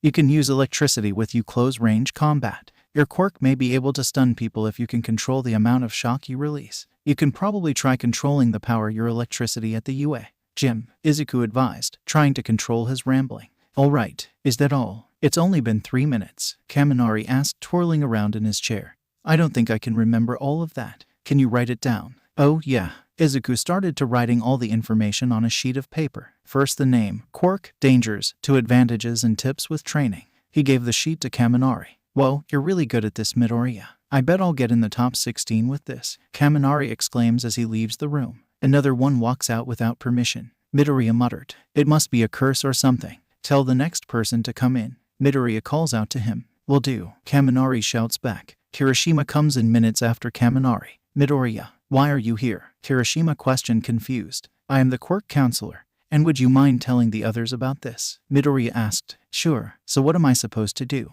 Just tell me about your quirk." Midoriya gets out a sheet of paper and begins to write. "Well, it's a hardening quirk. It can only use it for up to maybe 10 minutes a time. I know that it can resist explosions and some weight." Kirishima muttered. "You need to test out your limits in a safe environment," Izuku advised. "Some dangers of your quirk are breaking off a body part. If there is too much strain on a hardened body part, it could crack off and you could lose it." "I didn't think of that. It's not a bad thing. Your quirk is super strong. You can make your arms become sharp and that is good for close combat. Your quirk can also be used to lift heavy items off of citizens in rescue situations. If it's sharp enough, you can use your quirk to release people that are stuck in rope or something like it. Hardening all your body would give you a very high defense, but that would also have a big drawback. You should practice running with your quirk to improve speed. A far-ranged weapon would also be useful. This quirk isn't really good for traps or anything similar, so you probably should ask the support department to create from gear." Izuku rambled, writing everything on the sheet of paper. "That is a lot of words," Kirishima commented. "You need to slow down." "I'll take that into consideration. A lot of people say that already, but that never slowed Izuku down. Also, you can't remember all of it. I wrote it down for you. Thanks, bro. I think the time's up. Gotta go back." Kirishima rushed out of the door. Again, Izuku muttered as the fifth student ran out of his office. ===. The next few went by quickly. Takoyami came after Kirishima, followed by Siro and Kaken. Kodas and Gyros came after them. Their quirks were interesting because they weren't very offensive quirks. Animal Voice was interesting. Not much animals would be at a rescue or villain situation, so he would need to bring his own animals. With his quirk, sneaky animals could be controlled to subdue the villain. Gyro's quirk didn't look that useful in the beginning, but it actually had a lot of uses. Apparently, she could use her quirk to blast apart walls and other items. Anjiro, Shoji, and Ashido tumbled in afterwards. Their quirks had many uses in rescue situations and villain situations. Shinsu, Yaoyorozu, and Uraraka came after them. Since he'd seen their quirks before, it was easier to come up with tips and advice. Sato's counseling involved a lot of sugar because he wanted to see how Sato's quirk affected his body. Did his body just grow in an instant, or was there a signal of the change? Todoroki's counseling was just awkward. Ada, Hagakure, and Asui were all mutant-type quirks. Their training all involved working out more. Ada was fast, but he did need to work on strength. Hagakure was invisible, so she need more strength too. She could sneak up on people, but what after? Asui had more agility, so strength would balance it out. Aoyama was the last and final one for the block. He stumbled into Nedzu's office after all the advice had been given. "You look tired," Nedzu commented. "You gave me 19 quirks to analyze." Izuku deadpanned. "You analyzed them all before. That was only one part of it. It only Aizawa the dangers. You're in a bad mood. How many students walked out of your office?" 14. Izuku muttered, embarrassed. "That may increase tomorrow. The second-year classes are coming." Nedzu warned him. "What? Are the third years coming too?" He responded sarcastically. "The day after tomorrow. Next week is the Heroics B class years 1-3 and General Education years 1-3. The week after is Support Department and Business Department years 1-3. I thought the UA Sports Festival was going to be fun." Izuku whined. "For the students, not the teachers." He had enough of it. All this work for nothing. He still needed money, but instead of working and earning money, he was analyzing for a principal that paid him nothing. If he did all this as Deku, he would have tons of money. So why was Izuku doing this? That was a question he was asking himself. On the week before the UA Sports Festival, Izuku came to Nedzu's office just before he had to counselor the first-year support department. "A job?" Nedzu repeated, amused. "Yes, I want a job." He'd normally be more polite, but right now he was sleep-deprived and exhausted. "Why? I realized I'm doing all this work that I could be doing as Deku. When I'm Deku, I can provide for my mom. This internship is taking time away from that. You're not teaching me anything, and it's not beneficial to be your intern," Izuku explained. "That is true," Nedzu answered. "Then, Izuku, you are hired as the quirk counselor. I will need your mother's consent, but if she does consent, the job is yours." Izuku was still suspicious. He didn't think that Nedzu would have agreed this fast. "How much is the pay?" 100 yen a time. No, 500 yen a time. I get paid 5,000 yen an hour. 1,000 yen for each appointment. Deal, Izuku confirmed. Alright then, I will ask your mom to sign the papers for the job and you're hired. Thank you. To be clear, your internship's over, but your part-time job has begun. Nedzu informs him as Izuku walked out of the office. I know, but it wasn't like I was learning anything. Izuku exclaims as he scrambled to his counseling session. Well, I might have lost my job already. It was the support department's turn. He was counseling the first years. Currently, Hatsume was in his office. She was ranting about her babies. He guessed that people needed a lot of determination to get into UA. There was something about rocket boots and various other inventions. The support department didn't need to show off their quirks, so his advice would be different. They had to show off their inventions instead. Usually, the preliminary round was always a type of race. The first 42 that passed would move on to the next round. Then the second event would feature something that was based on the first round. It always included teams too. He wasn't exactly sure what the event actually was. The third event was always the same. It was a fighting tournament. It favored the heroes in training, because it wasn't like the other departments were going to fight and save people for a living. For the support department, they should focus on showing off their gadgets. Getting into the second round was cause a great amount of attention, and hero agencies will be looking at them. If they got into the third round, they should attempt to stop their opponent by using inventions and use as much inventions they have. For the first event, you might want to invent or use machines that can make you faster, jump higher, and get you through hard situations. A grappling hook or roller shoes with rockets would work. Your inventions for heroes can be introduced in the second event. They're usually team events, so you must want to invent something that would help your team overall. Personal inventions can be shown at the last event. You can stop your opponent by using your inventions. Try to keep them away while introducing your inventions to the crowd. Izuku had repeated this to almost every support student so far. That makes sense. Thanks, Doc. Hatsume exclaims. I'm not a doctor, but it's easier to say doc than quirk counselor. That doesn't mean I'm a doctor. You're kinda like a quirk doctor, so I'm gonna call you Doc, okay? No, well, I gotta go to class, bye Doc. Hatsume left the room. Again, equals. Today was the UA Sports Festival. The students were walking to the arena. They were all geared up and ready. Aizawa pulled him over when they arrived there. Midoriya, Aizawa called out. Sensei, you have to make a speech for the UA Sports Festival. Now, yes, it's going to be the beginning speech to begin the sports festival. You didn't tell me I had to make a speech up. You were the first during the exam. You should have told me at least a week before. Izuku exclaims, attracting attention of his classmates. You were busy, Aizawa answered. He left for the teacher's booth in the arena. How? Izuku muttered. Zuku, what happened? Uraraka questioned. I have to make up a speech in about 30 minutes for the whole world to hear. What? I can help, Uraraka offered. No, I make it myself, Izuku responded. He didn't want to burden her. That was the whole sports festival to worry about. Let's welcome the class you're here for. Class 1A. That's our cue, Ida exclaimed. The class of 20 jogged out of the holding area and to the middle of the arena. Deafening cheerings followed them as the heroes in training waved to the crowd. This is so cool, Kirishima said as he posed. I know, Kaminari replied with the same excitement. The other students were also getting excited. Almost everyone watched the UA Sports Festival as a kid. They saw how these students became amazing heroes, and now they were going to join them. Amazing Heroics Class 1B follows them. 20 more people jogged out. They started to wave at the cheering cloud. Izuku was sure that some of them were glaring at them. When he was doing his counseling with them, most of them seemed jealous, especially Monoma, who had the copying quirk. It was useful, but he was too full of himself. We're gonna beat you, Class 1A, Monoma declared. Who are you bastards? Kakin growled. I'm Monoma Nito, and I'm here to beat you pricks to the ground. Wana isn't everything. Ha, you think you can beat me? Kakin stomped over to Monoma. I can and will. Everyone was staring at the fight. Mike Present had even forgotten to announce the next class. Izuku could feel the tensions rising. No one was doing anything. Stop, Izuku said, walking in the middle of their argument. Zuku, Counselor Midoriya, you're making all of us look bad, Izuku commented. The pair looked around. It was true. Some of the people in the crowd had looked confused and a bit scared.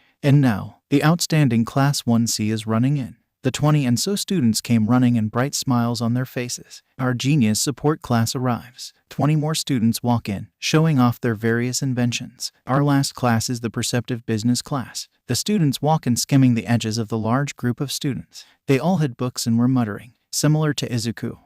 Now for the speech from Midoriya. Izuku from Class 1A. Izuku nervously walked up the stairs to the main platform. Stares and whispers follow him. They probably all recognized him. That put more pressure on him. A lot more pressure. Isn't he a teacher? It's the Quirk counselor. He's a student. Hello people of Japan. Izuku started, a bit nervous. He was not prepared. Even if he was told a week in advance, he would be nervous. I hope everyone's doing well. There was silence. I just want to say, everyone should go above and beyond to do their best. Your quirk isn't everything. I only have an analysis quirk, which most people would say isn't a hero quirk, but I still got to the heroics class. No one should be criticized because their quirk is a bad one or a villainous one. Everyone can be a hero and do their best, no matter what quirk they have. Go plus ultra. Look at that inspiring speech from Midoriya Izuku. Cheering came from all sides of the arena. Midoriya only stepped down from the platform in relief. At least he didn't mess up. His friends congratulated him as Midnight took the stage. Welcome Japan. I'm the heroine Midnight bringing you the first event. She points to a set of golden gates. Our first event is an obstacle course.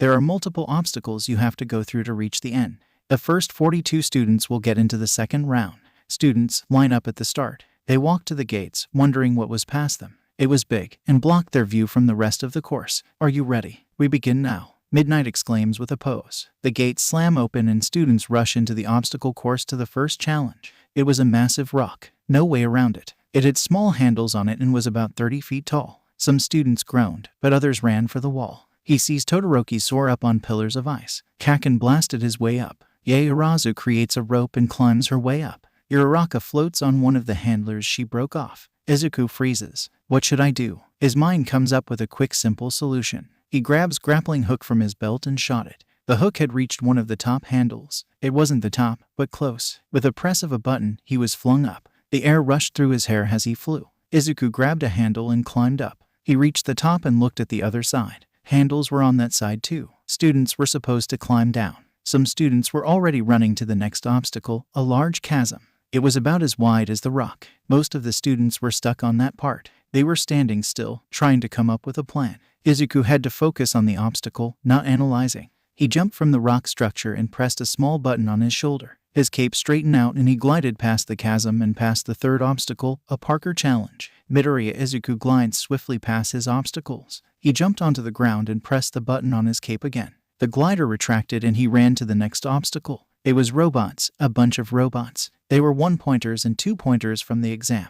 This might not be as hard. Suddenly 5 giant 0 points appear from the ground. I jinxed it, didn't I? How do I get through this? I can't disable all of them. Ding. He grabbed his staff and used it as a lever to boost himself up and on top of a 1-pointer. Izuku steered the robot to the 0-pointers. There was no way around, but there was always up. The robot went faster and faster and he lunged at the giant robot.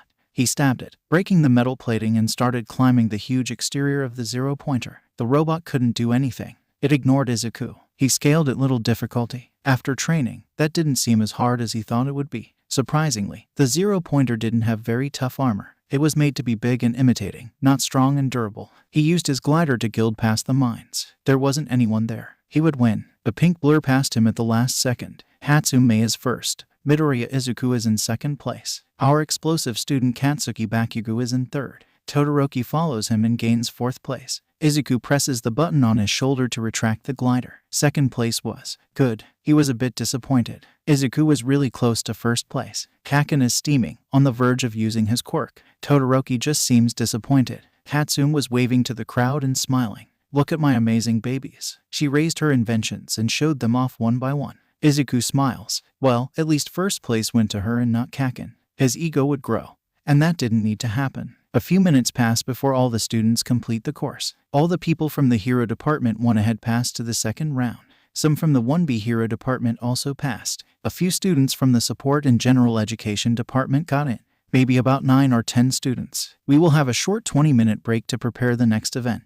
I will be entertaining you with some of my hilarious jokes. The students rush back into the arena. Izuku meets up with Uraraka and Ida are near the back. Congrats on your second place, Zuku. Uraraka cheers. Yes, you were outstanding, Midoriya. Ida exclaims. You guys too. It must be hard with a gravity quirk. Yet you got in 15th place, Uraraka. You too, Ida. 7th is an accomplishment. Izuku responds humbly. You still got in second, which deserves praise. Uraraka reminds him. Yes, but Hatsume still beat me. Izuku answered. Did I hear someone call my name? Hatsume exclaims, jogging over to their group. Hatsume, we were just talking about you. Uraraka greets. Well, everyone should be talking about me and they babies. They did win me first. I was going to use my other inventions, like the ray gun and the net machine, but they weren't very practical, so I left them for this event. But thanks, Doc. Hatsum rambles. Yeah, your suggests did help me, Izuku. Thanks. Using my quirk to levate obstacles and ride them was a great idea. Uraraka thanks. Your advice with the running jumps helped. Thank you, Midoriya.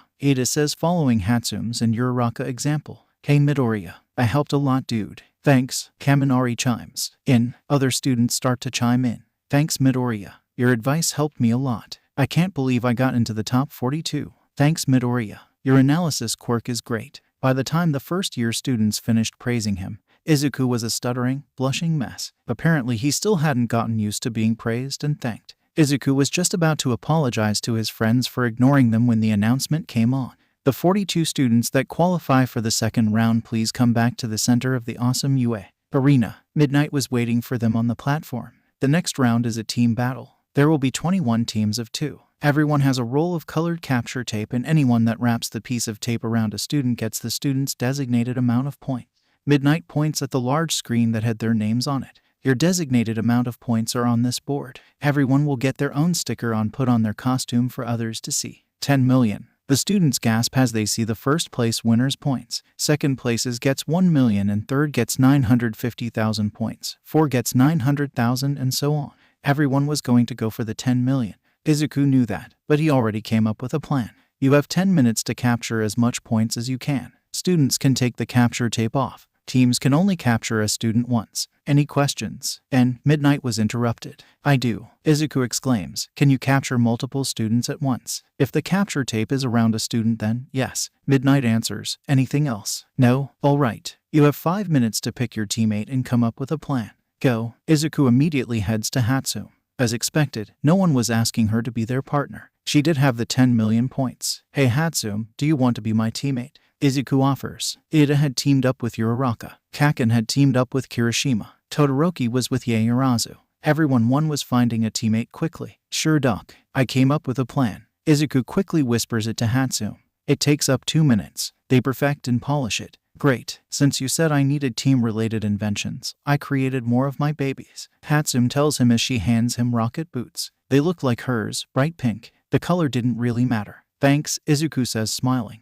He swiftly put on the boots and tested them out. They were balanced and easy to control. More plans start forming in his mind. Having multiple backups didn't hurt. The team battle will start now. Midnight suddenly yells, causing everyone to scramble in panic. Izuku and Hatsum immediately flew up to the skies. The rocket boots probably can last that long, but the students can easily see them and pick them out. Ice shards flew at them and some bits of explosions. One time Kaken actually blasted his way up to try to get them, but it didn't last for long since he couldn't use his quirk constantly for more than 3 minutes. Izuku and Hatsum just avoided the other students that were running and jumping around attempting to get them. All they had to do is to keep away from the capture tape, right? Team Hatsum Midoriya are flying around and avoiding the others. Will the other teams get them? They watched and dodged the attacks. Hatsum even started commenting on inventions or the babies she could make that would help them. A metal weapon in Kaminari's hands would be deadly. Zero might need a weapon too since he mostly uses his agility. Shinsu might need a speaker so his opponent would hear him and acknowledge him.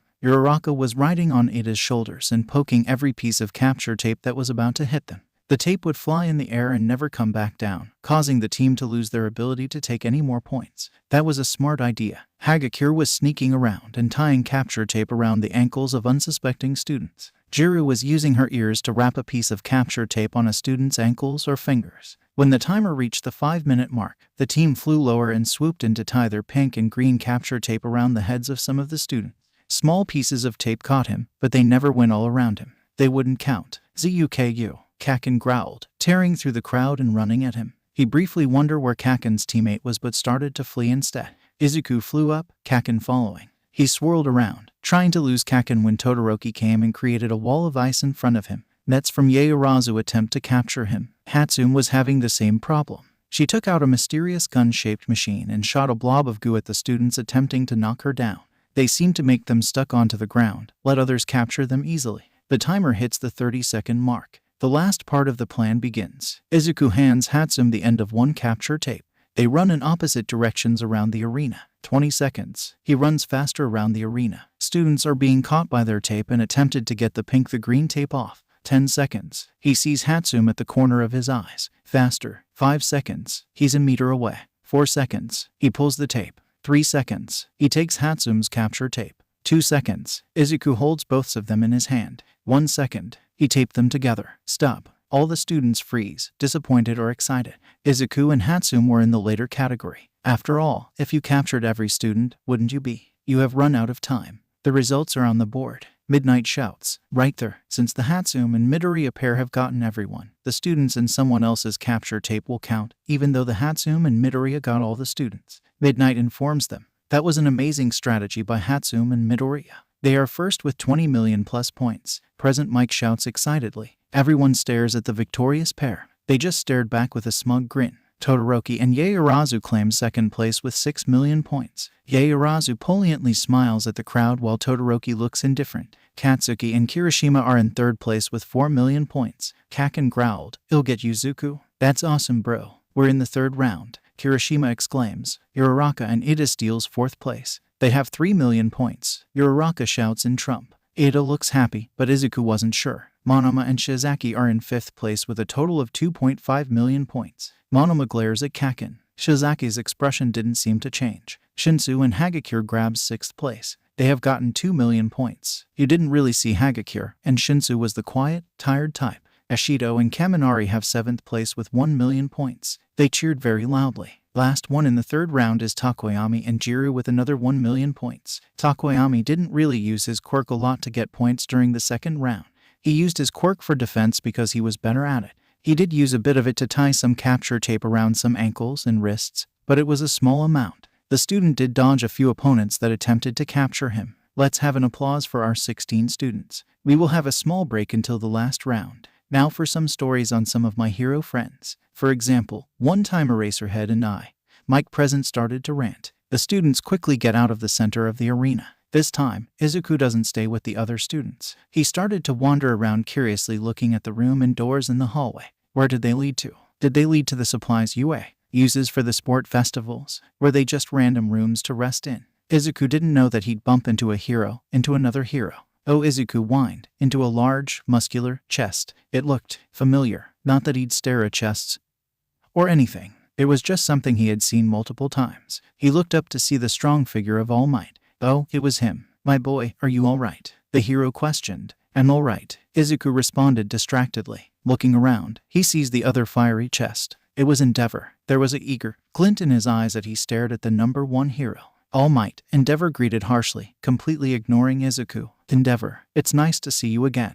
All Might awkwardly responds. He shoves Izuku behind him. He wants to glare at the hero, but now wasn't the time. Izuku settled for listening to the conversation. "You're being seen less and less. It is true that you're retiring?" Endeavor asked. "And no, I am needed somewhere else." All Might grabs Izuku's arm and calmly speed walks away. They pass multiple hallways and multiple people until they finally stop. All Might releases his arms. There were light bruises on his arms. He rubbed them and glared at the number one hero. Hi's glare softened a bit after he realized that the hero was worried for him. "Thanks," Izuku muttered. "Are you all right, young Midoriya?" He glances at the light bruises on his arm. "Yes, these were from your grip." "I'm sorry. Do you want to treat them? I can lead you to recovery, girl." "No, I'm all right. Thank you again." Izuku promptly leaves the hero and goes off to find his friends. Apparently, wandering around was not a good idea, especially when the number one and number two heroes are around. The 16 students in the third round please enter the awesome UA arena. Izuku walks out, meeting Uraraka and Ida on the way. "Where are you, Zuku?" Uraraka questions. "I was just wandering around."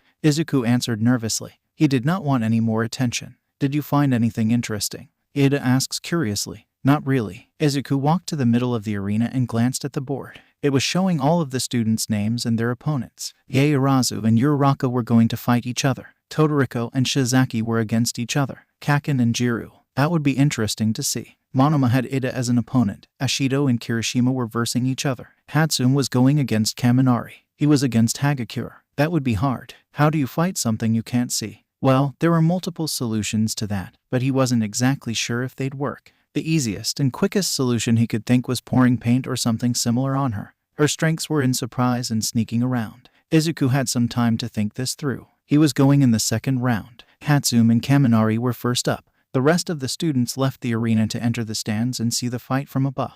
The goal was to knock your opponent out of the designated area or to immobilize them. The winner got to go to the next round. It was an opportunity to show off your quirk. Go. Hatsum had 2 machines in her hands. They weren't familiar to him. They looked like guns. She shot one at Kaminari, causing him to dodge. But it wasn't a bullet. It was a bubble. A large bouncy bubble was surrounding him. Kaminari created electricity, trying to pop the bubble. He lunged at the edge of the bubble, trying to shock it apart. The bubble only stretched. That's my bubble capturing baby. Perfect for capture those pesky villains. Hatsum fires the other gun-shaped machine. This is my trap baby. Hatsum uses her finger to pop the bubble Kaminari was trapped in. He immediately tried to lunge at her, but failed when she fired her invention. It started out as a blob of goo. When it hit the legs of Kaminari, it blew up. It wasn't an explosion. The goo grew on the student and covered his whole body. Only his eyes were shown. Hey, Kaminari whined. Then I have a baby that can shift from a staff to a bike. And I have a rocket launcher that looks like a purse. Oh, this one is a handle with rockets. You can fly short distances with it. Here's a grenade sword. It's sharp and shoots out grenades. My baby gas shield is amazing. It can defend you and sprouts out sleeping gas. It's my blinding glasses. Your vision is blocked and it sends out a bright light that blinds the people around you. Then it's, hey, Midnight. She already stopped me. This round is over. The last comment was from an angered Kaminari. He had managed to break the substance on his mouth. Oh, Hatsume wins this round and goes to the second round. Midnight exclaims, Ashido and Kirishima, you guys are next. They take their places at the edges of the designated area. Go. Ashido flings acid at the charing figuring of Kirishima. Most people would think that Ashido had a more better quirk than Kirishima. That wasn't true. It was true that Ashido's quirk was from powerful, but it wasn't true that it was better. Kirishima had the advantage. He had more offensive and defensive uses with his quirk. Izuku knew that he also practiced moves. Ashido couldn't really defend herself. If it was an explosion, there would be no way to defend herself from it. But no one ever knew what would happen. You can't predict the future. Kirishima dodged the acid, unsure if it would hurt him. His hardening quirk could stand Katsuki's explosions. But could it block acid? He didn't want to find out. Ashido shoots small burst of acid at him, trying to hit them, but Kirishima kept dodging. Not a drop hit him. How could he beat her? It didn't matter after a few seconds. Ashido Mena wins. Kirishima is out of bounds. Kirishima looks down to see that his foot had passed the line. The dodging had distracted him. He smiles at Ashido and shakes her hand. You did a great job, Kirishima says, despite losing to her. You did too. They leave the arena to clear the way for the next competitors. Ida and Monoma, you guys are competing next. Midnight Cheerful informs them. The pair step up to the arena. Heh, it's the robot. Monoma smirked. I am not a robot. Ada simply replied. Go. Ada had the advantage. The weakness of copying quirk were that the user could never use the copied quirk as good as their original owner. Anyone with a copying quirk would never master a single quirk. You can learn about fire quirk, or practice using a borrowed quirk for a long time, but you will never master it. After all, the quirk isn't your. It's a copy. It's different. The original owner of the quirk will focus on their quirk always,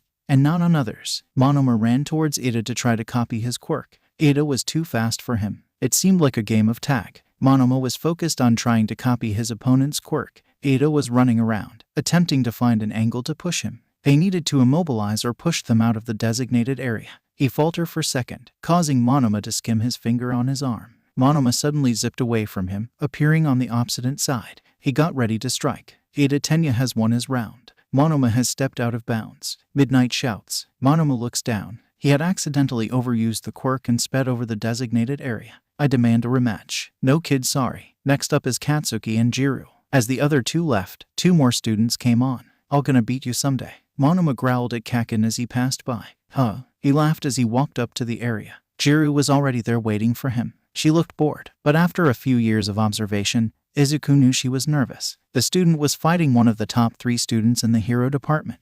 No matter how many ways Izuku thought about it, Izuku couldn't imagine Jiru winning. It wasn't to offend her or anything. Jiru's quirk wasn't suited for combat like Kakin's was. Training and supplies will give her the advantage, but she was not that experienced. The villains were only a single time in real combat.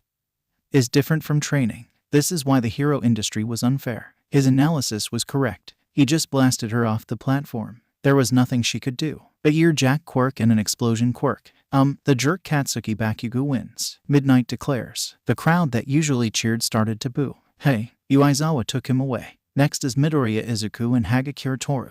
How do you fight an invisible person and show off your quirk? It isn't easy to do so. He could throw paint of something on her, but anyone can do that. Izuku needed something unique. Also, throwing paint on her would not stop her from fighting. The only advantage Izuku has is knowing her quirk and where her position is. He was lucky that everyone had to be at a designated position. Otherwise, he wouldn't know where she was. Hagakure could have just kicked him out. An idea clicked into mind. Hatsum, can I borrow one of your inventions? Izuku took his place at the edge of the designated area. He assumed that Hagakure was at the opposite side. Go. Izuku immediately took out the invention Hatsum had lended him. It was a sonic ray gun. It has the ability to create super powerful waves that can push a person back. As soon as Present Mike had said go, Izuku turned it on and fired. Powerful waves blew at the other side. A yelp was heard and he knew it worked. Hagakure had been flung out of the designated the wall. He didn't think that it was powerful enough to fling her out and into the wall. Are you okay? I didn't think it was that powerful. He stutters at the wall with dents. Izuku thinks she's there. Yeah, I'm fine. I guess Midoriya Izuku has won. Midnight exclaims. Izuku walked towards the wall and tried to find Hagakure. Do you need help? I'm fine. There is a bit of floating blood. That might be from the impact. I'll take you to the nurse's office. And Izuku did. He left the arena with an invisible hand in his hand. Todoroki Shoto and Shizaki Ibara. They waited for a while for Recovery Girl to come mother. Izuku left there when the hero arrived. He walked back to the stands of the arena to see the rest of the match. Instead of seeing two students fighting, Izuku sees a girl trapped in ice and Todoroki standing next to it.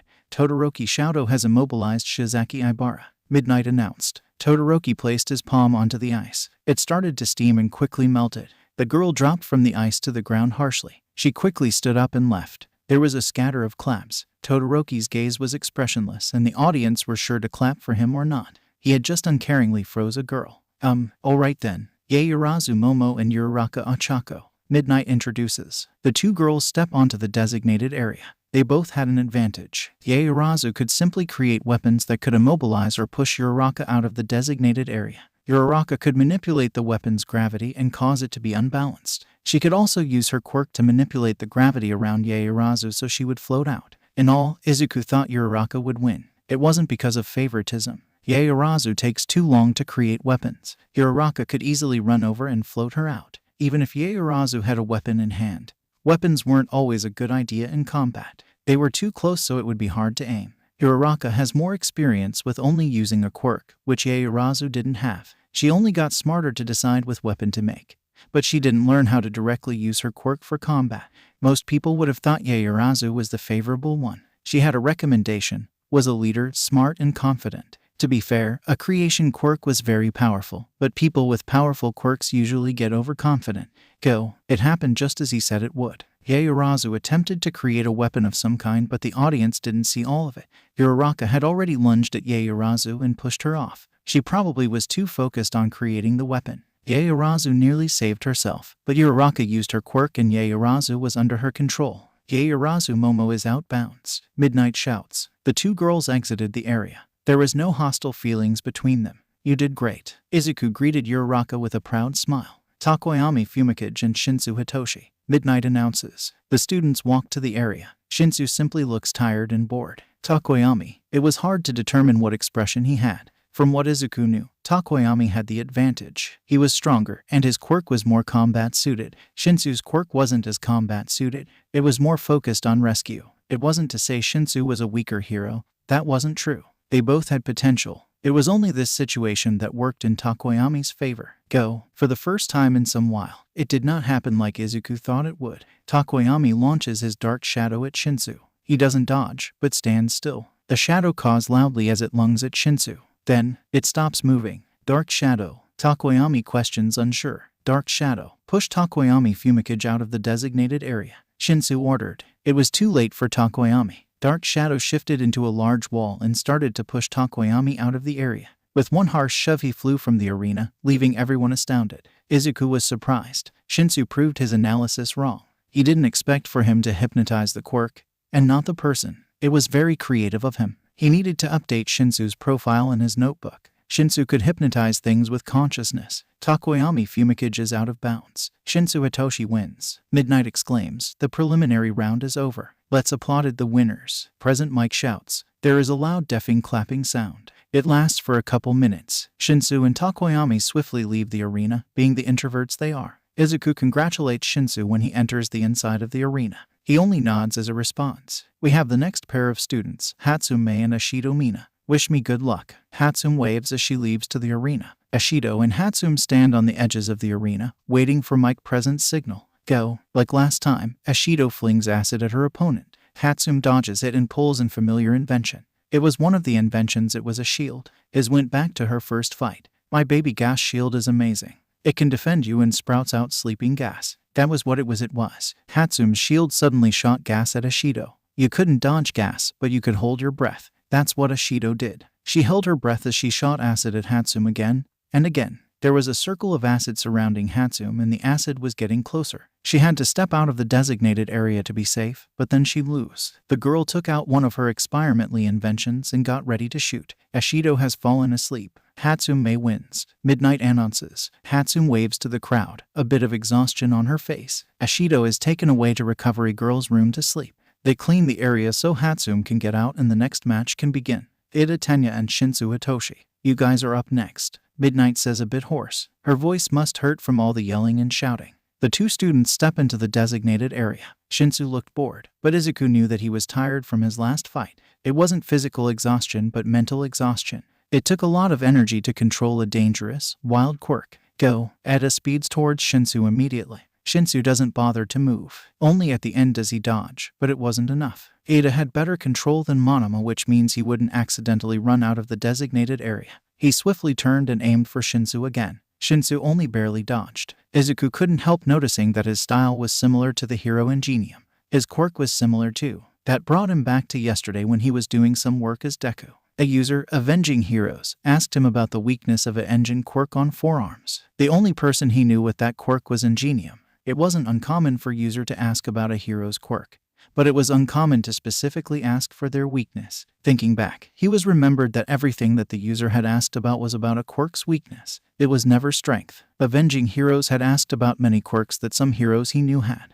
Every one of those heroes now are dead or injured. Had he been giving out advice to another villain? His advice was only to help, not harm. He knew all the heroes with the quirks Avenging Heroes asked about were killed or injured by the hero killer Stain. Was Avenging Heroes Stain? How did he find this out now? Izuku could have prevented multiple deaths if he had just been paying attention. He knew that the advice about the engines on forearms was only replied to yesterday. There was no news about Ingenium between that time, but that wouldn't last for long. Izuku needed to tell Ada about this now. Shinsu had just been kicked by Ada out of the arena and onto the floor. He did last for a while, but Ada wouldn't respond to him. He had a lot of self-control, not to rules but mostly everything else. He had to practice it because Ada was a bit too uptight. Sometimes obeying the rules too much doesn't help you. Ada had to learn how to relax. It was something Izuku advised him to do. Shinsu Hitoshi is out of bounds. Ida Tenya has won this round. Midnight shouts. Izuku meets Ida near the entrance of the arena. Ida, I think your brother is in trouble. My brother, in trouble? He is a hero. I am confident that get out of whatever danger you think he is in.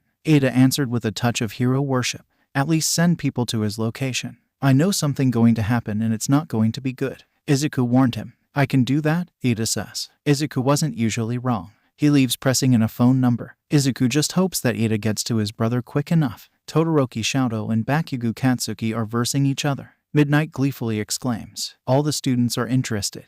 These are the heavy hitter in the hero class. They have the best combat-suited quirks. How would they fight against each other? The two students take their places. Both of them seem arrogant and egoistic to him. Izuku isn't sure on this fight. They both seem powerful. Explosion quirks are strong and powerful, but Todoroki might have the power to stop them. If you plug up the hole, then it will stop. It's the same with Kaken's quirk. If you stop the sweat, no explosions will form. Todoroki's ice can be chipped away by the explosions, which puts them on an equal footing. Go. Todoroki instantly sends ice at Kaken. Kaken dodges and shoots his explosions onto the ground to propel himself up. That doesn't hinder Todoroki. Ice flies through the air. It's aimed at his hands. That's a good idea. But Todoroki actually wasn't doing that. He was cooling the air. Izuku shivered as the air steady got colder and colder. Kaken's explosions are getting smaller and less powerful. The powerful steam of ice cooled the air and Kaken is sweating even less. His heart beats furiously. They both have powerful quirks and there is no clear outcome. It gives him a thrill. This is a mystery. The UA hero students are really outstanding.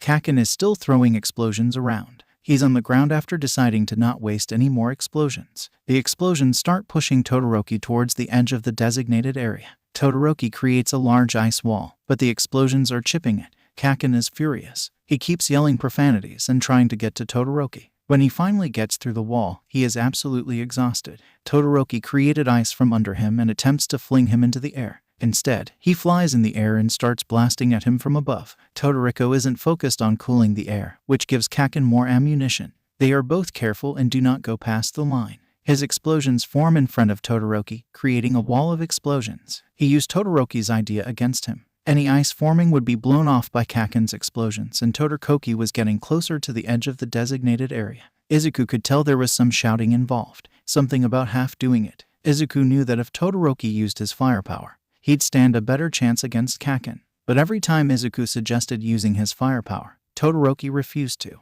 He just didn't seem to understand that his fire quirk wasn't from his father. There were many other people with fire quirks. Why was he any different? Anyone can use quirks to harm people, but that was their choice. Shoto, use your fire quirk, Izuku yelled while waving his arms. Everyone turned to him. He turned a bright shade of red. Suddenly, bright red light appeared in the arena. Todoroki created a line of fire that soared through the wall of explosions and into Kaken. When everyone had turned back, they all had seen Kaken flying through the air and out of the designated area. He had used all his sweat and had no more fuel to stop from flying out. "You half-and-half bastard," Kaken screamed as he got up off the ground and lunged at him. Todoroki Shoto goes to the next round. Katsuki Bakugo is out. Midnight shouts. Todoroki steps out of the designated area and calmly walks away, ignoring the screaming Kaken behind him. That was an amazing match. Now for Uraraka Ochako and Izuku Midoriya. Midoriya walked to the designated area. Uraraka was close behind. They took their places. Izuku knew that they wouldn't hold back. He just hoped that she wouldn't be offended if he beat her. He never really had a lot of friends. Go. Uraraka came at him first. She lunges and tried to grab him. Izuku only barely dodged it. His short time doing judo paid off. She lunged at him again. Yet again, his dodges. Izuku had to make up a plan, quick. Gravity manipulation, or anti-gravity. That quirk controls the gravity of an object.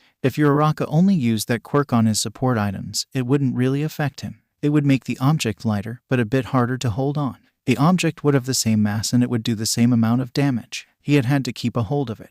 At the next swing, Izuku used his staff to block it. His staff suddenly became lighter. Izuku still had it in his grip and swings it under Uraraka's legs, causing her to fall. The stun was activated, so she was stuck for the next few minutes. Izuku started to relax when he noticed Uraraka looking up. Rocks, big, giant rocks fell from the sky. Izuku looked up and started to jump around trying to dodge it. Sharp edges scraped him and hit him. Luckily, none of the large rocks had hit him. Only small ones he couldn't dodge. About 20 rocks hit the ground before it was over. He looked up just to check. She wasn't finished. When he was dodging some of the rocks, Uraraka had managed to use her quirk on another rock. It was right on top of him and falling rapidly. It nicked him, but he dodged the last one. Izuku tried to catch his breath. Uraraka was in no shape to move. Uraraka Ochako is immobilized. Midoriya Izuku moves to the next round. Midnight announces, "This round is over. Let's cheer on our talented winners." A loud, excited cheer rang through the arena. "Who's ready for the next round?" Present Mike shouts. The audience responds with an excited cheer. Louder. They cheer louder. "All right, we have Todoroki Shoto fighting our favorite girl from the support department, Hatsume." The two walk out at midnight shouting. Hatsume is waving proudly and becoming popular among the crowd. Todoroki is just standing there with a cold face. As usual, they take their positions. Go. Hatsume brings out another machine while Todoroki immediately uses his quirk to freeze her and the invention. It doesn't work. Todoroki's ice is quickly melted off of the machine and Hatsume. It probably has a heating system. Hatsume was most likely wearing a suit that had the same property. Izuku thought Todoroki had the advantage. Even though Hatsume had the suit, Todoroki still had his other quirk. If he used it, the suit could become a disadvantage to her. That was only if he used the other side of his quirk. "Look at my amazing baby." Hatsume shot off the mysterious invention. It was probably a new one. The machine looked like a large pink barrel. She flicked the switch on top and a large burst of electricity shot at Todoroki. He started flying back, before creating ice from under him. The student shot up and above the ray onto Hatsume. She barely dodges and turns the machine back at him. Todoroki pushes himself up, but Hatsume wasn't fooled again. She turned the machine upwards. He started flying up and out of the area. A wall appeared behind him, attempting to stop him from flying out, but it was breaking. Izuku noticed that he was shivering too. Todoroki was slowly going down. He had to use his fire quirk now, and he did, this time without his yelling. A wave of wildfire shoots directly at the machine, burning it. Hatsum immediately releases it. "My baby," Hatsum shouts. With a sweep, Hatsum is thrown out of the designated area. Hatsume is out of bounds. Todoroki Shoto goes to the finals. Midnight shouts excited. How will face Todoroki in the finals? Midoriya or Ida? Please come up. Midoriya, Izuku, and Ida Tenya. A man in a suit comes up to her. Midnight leans down to hear what he's saying. She nods and stands back up while the man scrambles away. Ida Tenya has withdrawn from the UA Sports Festival for family reasons. Shinsu Itoshi is fighting instead. Midnight announces. Midoriya, still a bit tired, walks up to the designated area. Shinsu looked bored, as usual, but Izuku detected an upward tilting on his mouth. He was determined, not that he looked like it. "Go!" Midoriya ran at him. He swung a fist at him, trying to knock him out. Shinsu ran out of the way and attempted to throw a fist at him. "Are you even sure you have a quirk? Analysis can be copied by anyone." Shinsu taunted. He was right on the spot and he didn't even know it.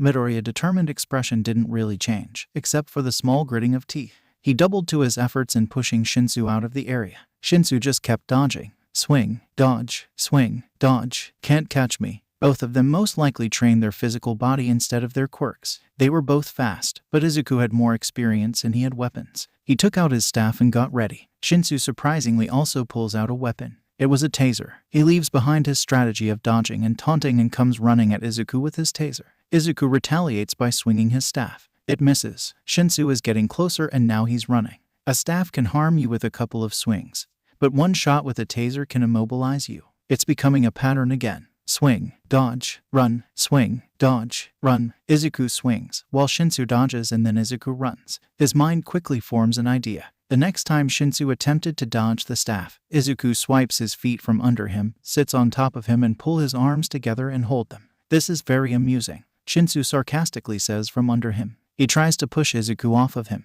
but he fails. They are about the same size so it doesn't work. "Shinsu, can you move?" Midnight asks. He attempts to push him off again. "No," Shinsu answers. Shinsu is immobilized. Izuku moves the finals and is going against Todoroki Shoto. Midnight shouts, "We'll start the finals in a couple of minutes." Izuku scrambles off of Shinsu's back. Sorry." Izuku stutters and starts to back off. "It's alright," Shinsu responds, walking away.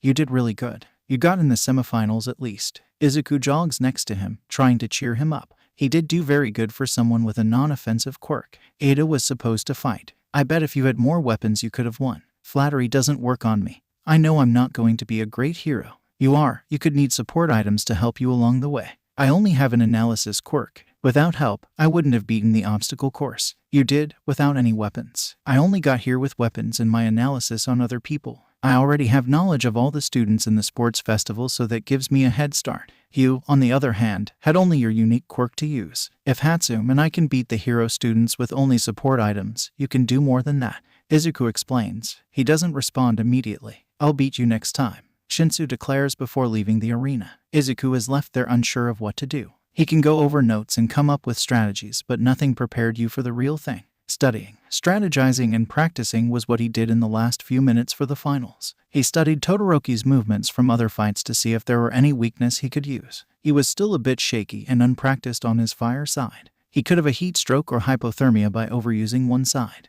It was very dangerous, but it was also powerful. Will the amazing finalists of the sports festival come out to the arena? He sighs and goes out to meet his doom. Todoroki was already there. Izuku suspected that he just stayed in the corner of the arena and never left. They walked to the edges of the designated area. Izuku gave him a shy wave. He only stared at him coldly. "Go." Instead of just trying to freeze him, like Izuku thought he would, Todoroki uses his fire. "Whoa, changed it a bit." Izuku mutters as he runs and takes out his staff. Todoroki refuses to answer and sends a wave of uncontrollable fire at him. Flames lick his costume's cape and it starts to burn. He instantly tears the cape off. The rest of it is burning up. "Rude," Izuku mutters. Izuku runs at him, a staff in hand. The air starts to cool and ice starts to form on the ground. He nearly slips before sliding right to Todoroki. Smack! The staff hits Todoroki on the side, causing him to stumble. Todoroki creates his glaciers and starts to move upwards. Bullets of hard ice pelt him from above. Ice keeps forming on his shoes, which causes Izuku to run around to stop it from forming.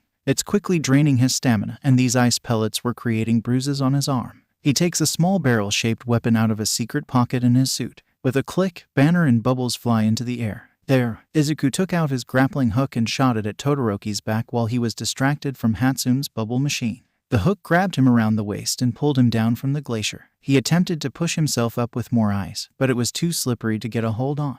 Todoroki pulls the hook off as he falls and uses his quirk to save himself from harm. Izuku immediately hits him again with the staff, this time with stun. It wasn't fast enough. Todoroki used his fire to blast him out of the designated area. It seems that... No, wait, can you move, Todoroki? Midnight questions. He doesn't answer, and that was a yes to her. Todoroki Shoto is immobilized and Izuku Midoriya is out of bounds. We are gonna have a quick tiebreaker to decide the first and second place winners of the UA Festival. Present Mike announces, since our heroes don't seem to be any shape to fight. Midnight points at the bruised bodies of Izuku and Todoroki. We will have a question that you heroes have to answer. Our audience will decide the winner. A hero is intelligent and knows what to do in a bad situation. People should think heroes are strong, understanding, and safe. Izuku's temporarily stun on Todoroki wears off and two men in suits come up to the students to give them a paper and pencil. On the large board that previously had the rounds of fights, a question was now there. What would you do if there were people stuck in a building, but the villain is running away?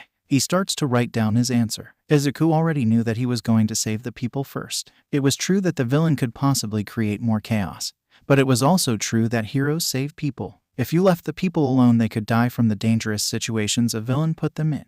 Izuku was here to save people. If beating a villain was the key to helping the people, he was going to do it. Todoroki gave his paper to Midnight first. Here is Todoroki Shoto's answer. Midnight starts to read. I would go after the villain and quickly immobilize him before going after the people. The villain could harm other people and more people will get injured. The people stuck in the building aren't in any grave danger and other heroes will help them. I would want to keep everyone safe. The crowd cheers loudly, causing Izuku to be a tiny bit nervous. Now for Midoriya, Izuku's answer. Midnight grabs his paper. Heroes save people. I would save the people in the building first. The building could fall or some other disaster could occur. The villain could be taken out by any other hero, but they might not see the people in danger and they might get harm. I want to save and help people. Beating the villain is just part of being a hero.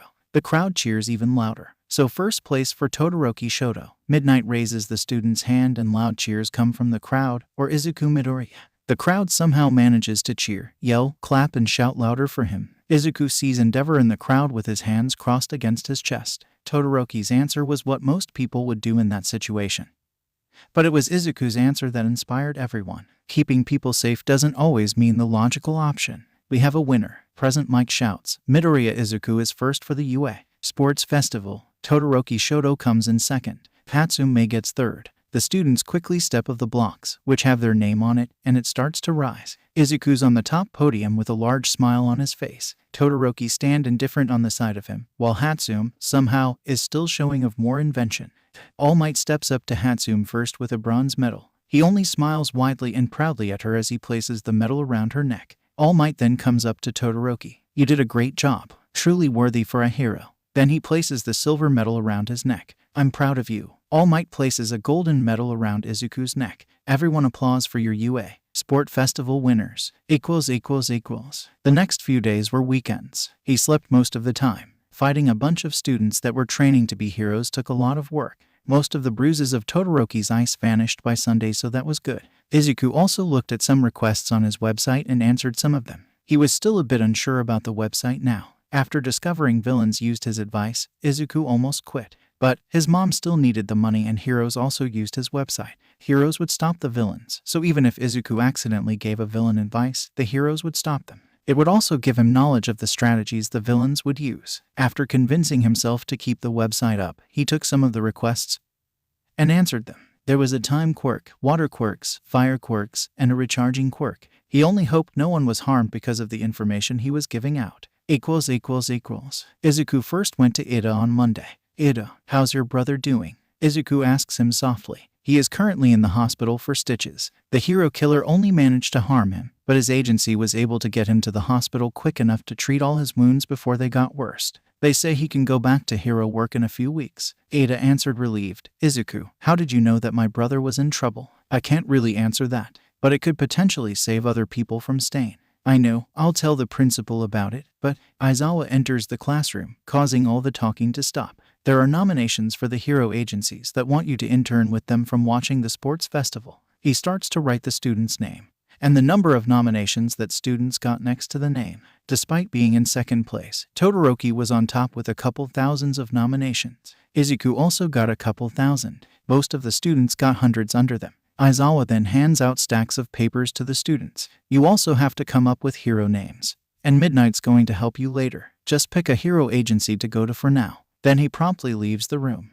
Instead of immediately bursting into a loud chatter, all the students look at their papers. Cool, Crimson Riot nominated me. It's 13 seconds agency. I'm definitely choosing this one. Izuku flips through his paper to see agencies like All Might's, Snipes, and Midnight's. Midnight's agency might help since her quirk is a sleeping aroma and it's not offensive. He need to learn how to fight better, and All Might, how uses brute force, will not help that. Midnight already knows how to fight and utilities her surroundings. Izuku starts to cross out some of the agencies he knows won't help him. Not this. That one might. Probably not. Bam! Midnight arrives, causing another quiet moment. Alright, everyone knows that we're choosing hero names, right? She doesn't wait before handing everyone a whiteboard and marker. I'll give you 15 minutes to come up with your names. Izuku quickly grabs the marker and attempts to pick a name. Deku. No, that's already a famous name. Midori. That didn't sound as good. The Analyzer. Not really creative. Midori. It doesn't really sound heroic. More like an idol's name. Zuku. That's just a nickname. Advisor. Sounds like I'm an old man. Dekaru. That's just like Deku. The 15 minutes go by quicker than he thought, but at least he thought of a name. Who want to go up first? Midnight asks. No one raises their hands. Come on. Do you want me to call people up? Well, there's no harm in trying. Izuku raises his hand nervously. Great, we have our first student. Come on up. He walks up to the front with his whiteboard in hand. Then he stands in front of them showing off what he wrote. The analyzing hero, boundless. It means there's nothing stopping me from helping others. Midoriya explains. That's a great hero name. Midnight exclaims. That's so manly. Great hero name. So brave. I'm going up next. Kaken, not wanting to be beaten again, comes up with his hero name. The exploding hero, detonation. So cool. How'd you come up with that? Katsuki, Midnight starts. That's a little violent. So what? Uraraka walks up to the front to present her hero name. My hero name is Uravity. So cute. Midnight gushes. Ida presents his hero name after her. The running hero, Acceleration. Perfect. Midnight shouts. Hiroshima is hyped up and runs up. The sturdy hero, Red Riot. Inspiration from the Crimson Riot. Huh. Midnight mutters. Kaminari follows after. The stun gun hero, Charge Bolt. Very heroic. Midnight comments. Ashido comes after. My hero name is Alien Queen. That doesn't have anything to do with your quirk and might scare people. Midnight warns her. Then, I'll be the hero, Pinky. Zero decides to go after. Taping hero, Cellophane. Perfect name for your quirk. Midnight adds. Anjiro chooses to go next. Martial arts hero, Tailman. Blunt and a little uncreative, but I like it. Midnight says. Aoyama sparkles to the front of the room. After finally being chosen to go. The shining hero, I cannot stop twinkling. Long, but true. Midnight exclaims. Takoyami walks to the front with his whiteboard. The jet black hero, Tsukayomi. That's dark, but it matches your quirk. Midnight comments. Jiru comes up next. The hearing hero, Earphone Jack. Snaky and cute.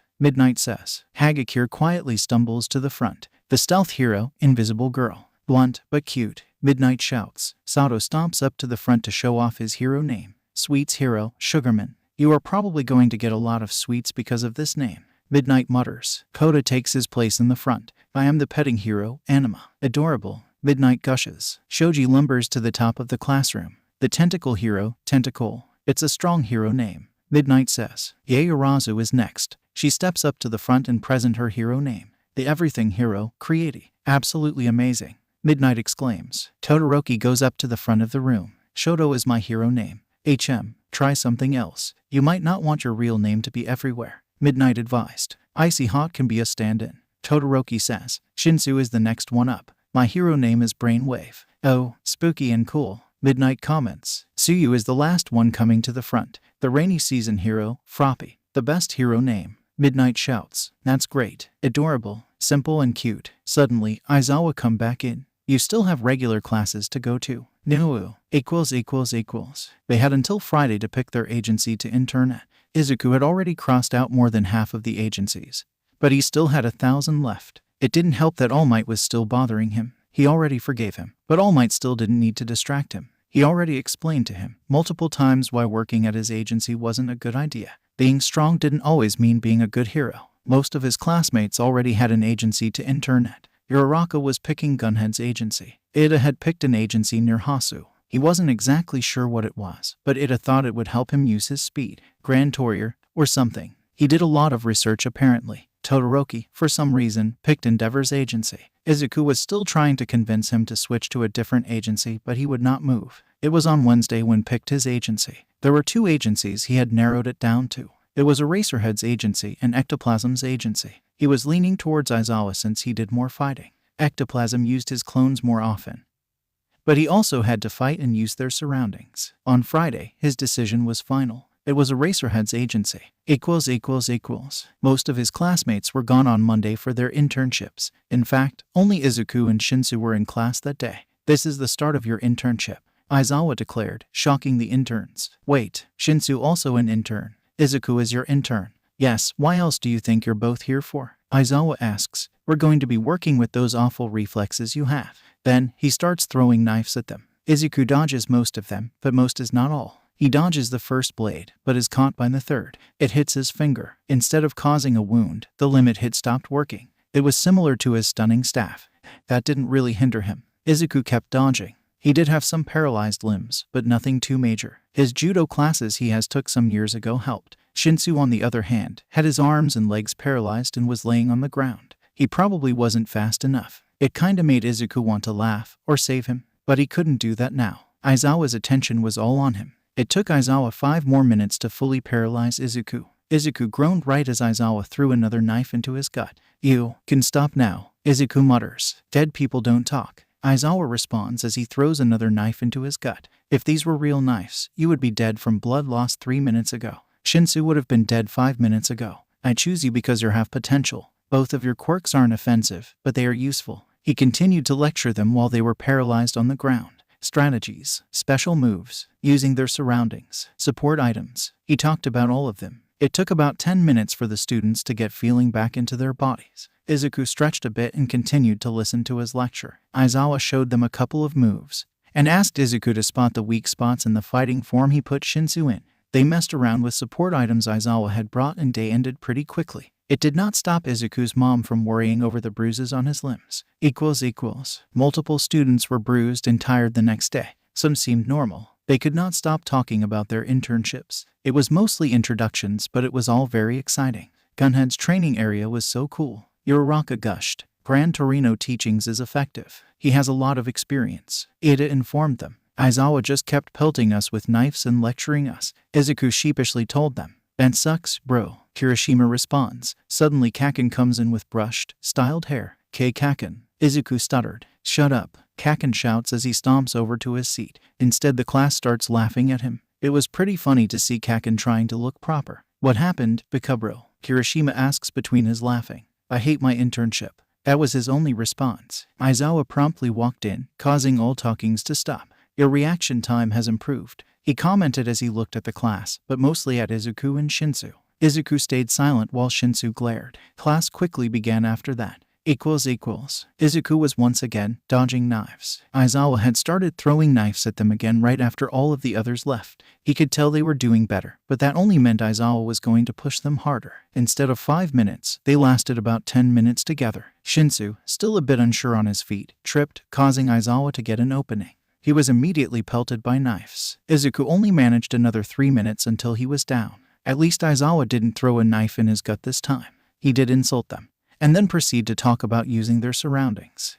We're going to the UA gym, Aizawa announced. Izuku struggled to drag his body up and followed him without a question. A question would get you pelted with knives, so it's best not to ask. Shinsu and Izuku dragged their bodies down the hallway to the doors of the gym, which Aizawa unlocked. Inside was a large, terrifying obstacle course placed in the middle of a massive gym. Another one. It wasn't as large as the one in the sports festival, but it was just as difficult. A large wall was the start of the course, followed by a long pool of water. After that was little sprouts of fire coming out of the shaking ground. Swinging wrecking balls were after that, followed by a machine gun. Last was a single rope in the middle of a hole. How were they supposed to do that? If you want to go home, you have to complete this obstacle course, Aizawa explained. Can I use my support items? Izuku quietly asked. He hoped Aizawa wouldn't throw a knife at him again. No, what? Shinsu said. Are you deaf? I said you can't use your support items to complete this course. You might face an opponent while you're down and weaponless, so you have to run. A knife shot at Shinsu,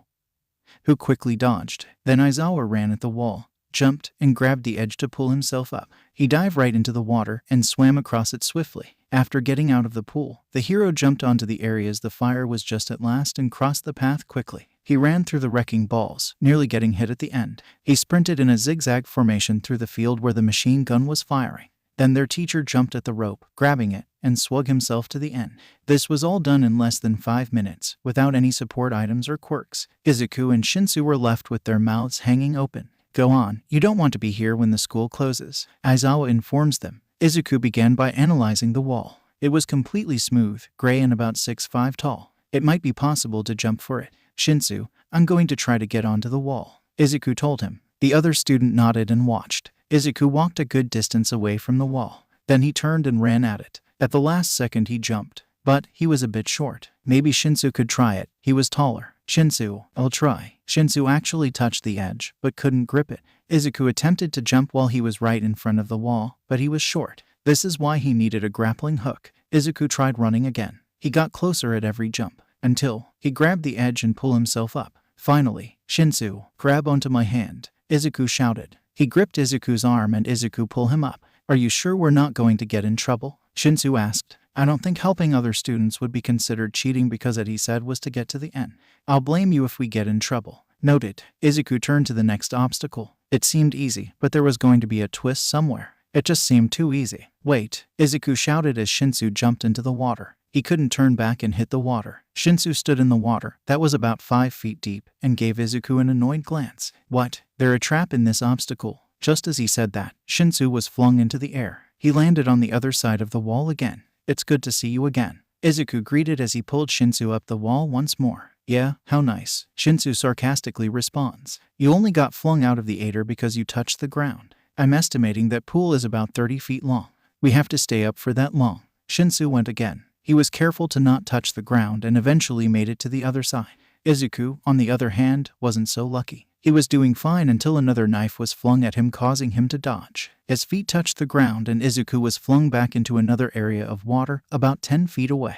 That made him swim more. Then, he got hit with another knife at 25 feet. That flung him back again. When his hands finally reached the end of the pool, he was very relieved. It's good to see you again, Shinsu greeted him. Wow, very original. Izuku deadpans. He immediately begins to analyze the next obstacle. Random sprouts of fire would shoot out from random areas. From what he saw Aizawa do, Izuku knew that the fires never hit at one stop multiple times. We have to step on the areas the fires were original at, Izuku informs him. Right, you're going first this time. Fine, but the wrecking balls are your job. Wait, Izuku already jumped onto the nearest area that had been lit up originality. He followed the pattern and got across easily. Shinsu followed him and came through unharmed. They were facing the wrecking balls next. There was about 6 wrecking balls in a row. How did UA even get wrecking balls? Did they just ask someone? Izuku shook his head and pushed that thought out of his curious mind.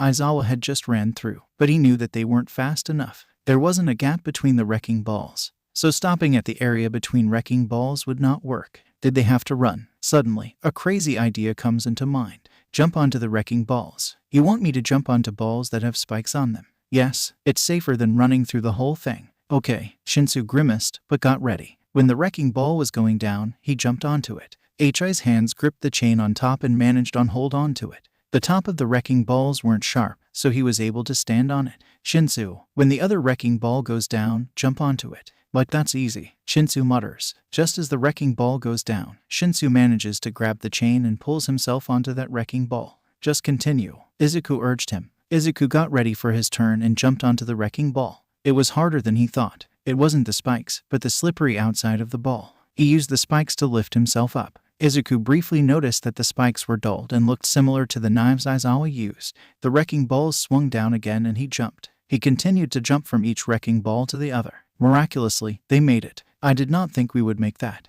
Izuku commented. They turned to the next challenge. It was the machine gun. Aizawa also ran through this one. They would have to build up speed, but right now, Izuku knew they weren't fast enough. I can think of multiple ways to get out, but they might not work, Izuku told him hesitantly. So far all your ideas have worked. Why wouldn't this work? Shinsu scoffed. You're talking too much. A villain could have snuck in by that time and killed both of you. Aizawa groaned. He took out his knife and threw at them. It hit Shinsu right on the leg. Izuku sighed at his teacher's behavior and went back to the task. He needed to see how the machines worked. First, Izuku crouched down and pressed a finger onto the ground. Multiple bullets were shot at that area. It didn't hit him, but it gave him a clue. All the bullets were shot at the same height. That meant they could crawl through the whole area without getting hit. At least that's what would probably happen. It's not like they would kill him, right? Izuku started to crawl first. The bullets flew over him, just like he thought. Shinsu dragged himself from behind. They were doing just fine until Aizawa started coming over. If villains were shooting at you, it wouldn't only be at one height, Aizawa commented. The students started to rush. There was only a quarter left. He couldn't get caught by Aizawa. Not now. Aizawa was stood behind the machine gun that flicked a switch. Suddenly all the bullets vanished. It didn't fool Izuku. He got up, grabbed Shinsu and ran. Bullets shot at their heels, but they made it in a few seconds. The students were bruised, wet, and most of all, tired. You can go home, Aizawa told them. It took you 15 minutes and I expect you to improve the next time. The next time, Izuku didn't shout because he didn't want a knife in the gut. Instead, he nodded, left the building, jogged to his house, and collapsed into the couch. The rest of the internship passed by pretty quickly. Aizawa actually taught them some moves and got the support department to make items for Shinsu. He was also very blunt and brief. He would tell to find someone, but neglected to tell them that they had to fight that someone. It didn't help that he had sent Nedzu on them. But it was a very interesting experience. One day, Aizawa greets them with a message instead of knives. We are going to Hasu. Wait, why? Izuku asks. A training facility is located there. Aizawa answers. Then he promptly hits Izuku in the gut with a knife again for that question. Oh, Izuku mutters as they walk to Aizawa's car. I wonder how the training facility looks like. Is there going to be another obstacle course? It's something else. Why couldn't we do it in UA? Is it like the USJ? I hope not. Are there any other heroes going to there? Well there, Midoriya, shut up and let me sleep, okay? Shinsu says, glancing at him Midoriya. Oh, sorry, It did not look like any other UA facility they seen before. The training facility was in-house. It was just a normal, large, 2-story house. Is this the right place? Izuku stuttered, unsure. He didn't want another knife to the gut, but he also didn't want to break into a random stranger's house. It is, now come inside, Aizawa ordered tiredly. The house looked normal and so did the inside of it. Why were they here? Your objective is to protect the golden ring that is located in a bedroom. I will be playing the villain attempting to steal it. Either you get it out of the bedroom or cuff me and arrest me. Aizawa explains as he gives them both cuffs. Go. They obey. Izuku was very relieved that brought his support items with him today.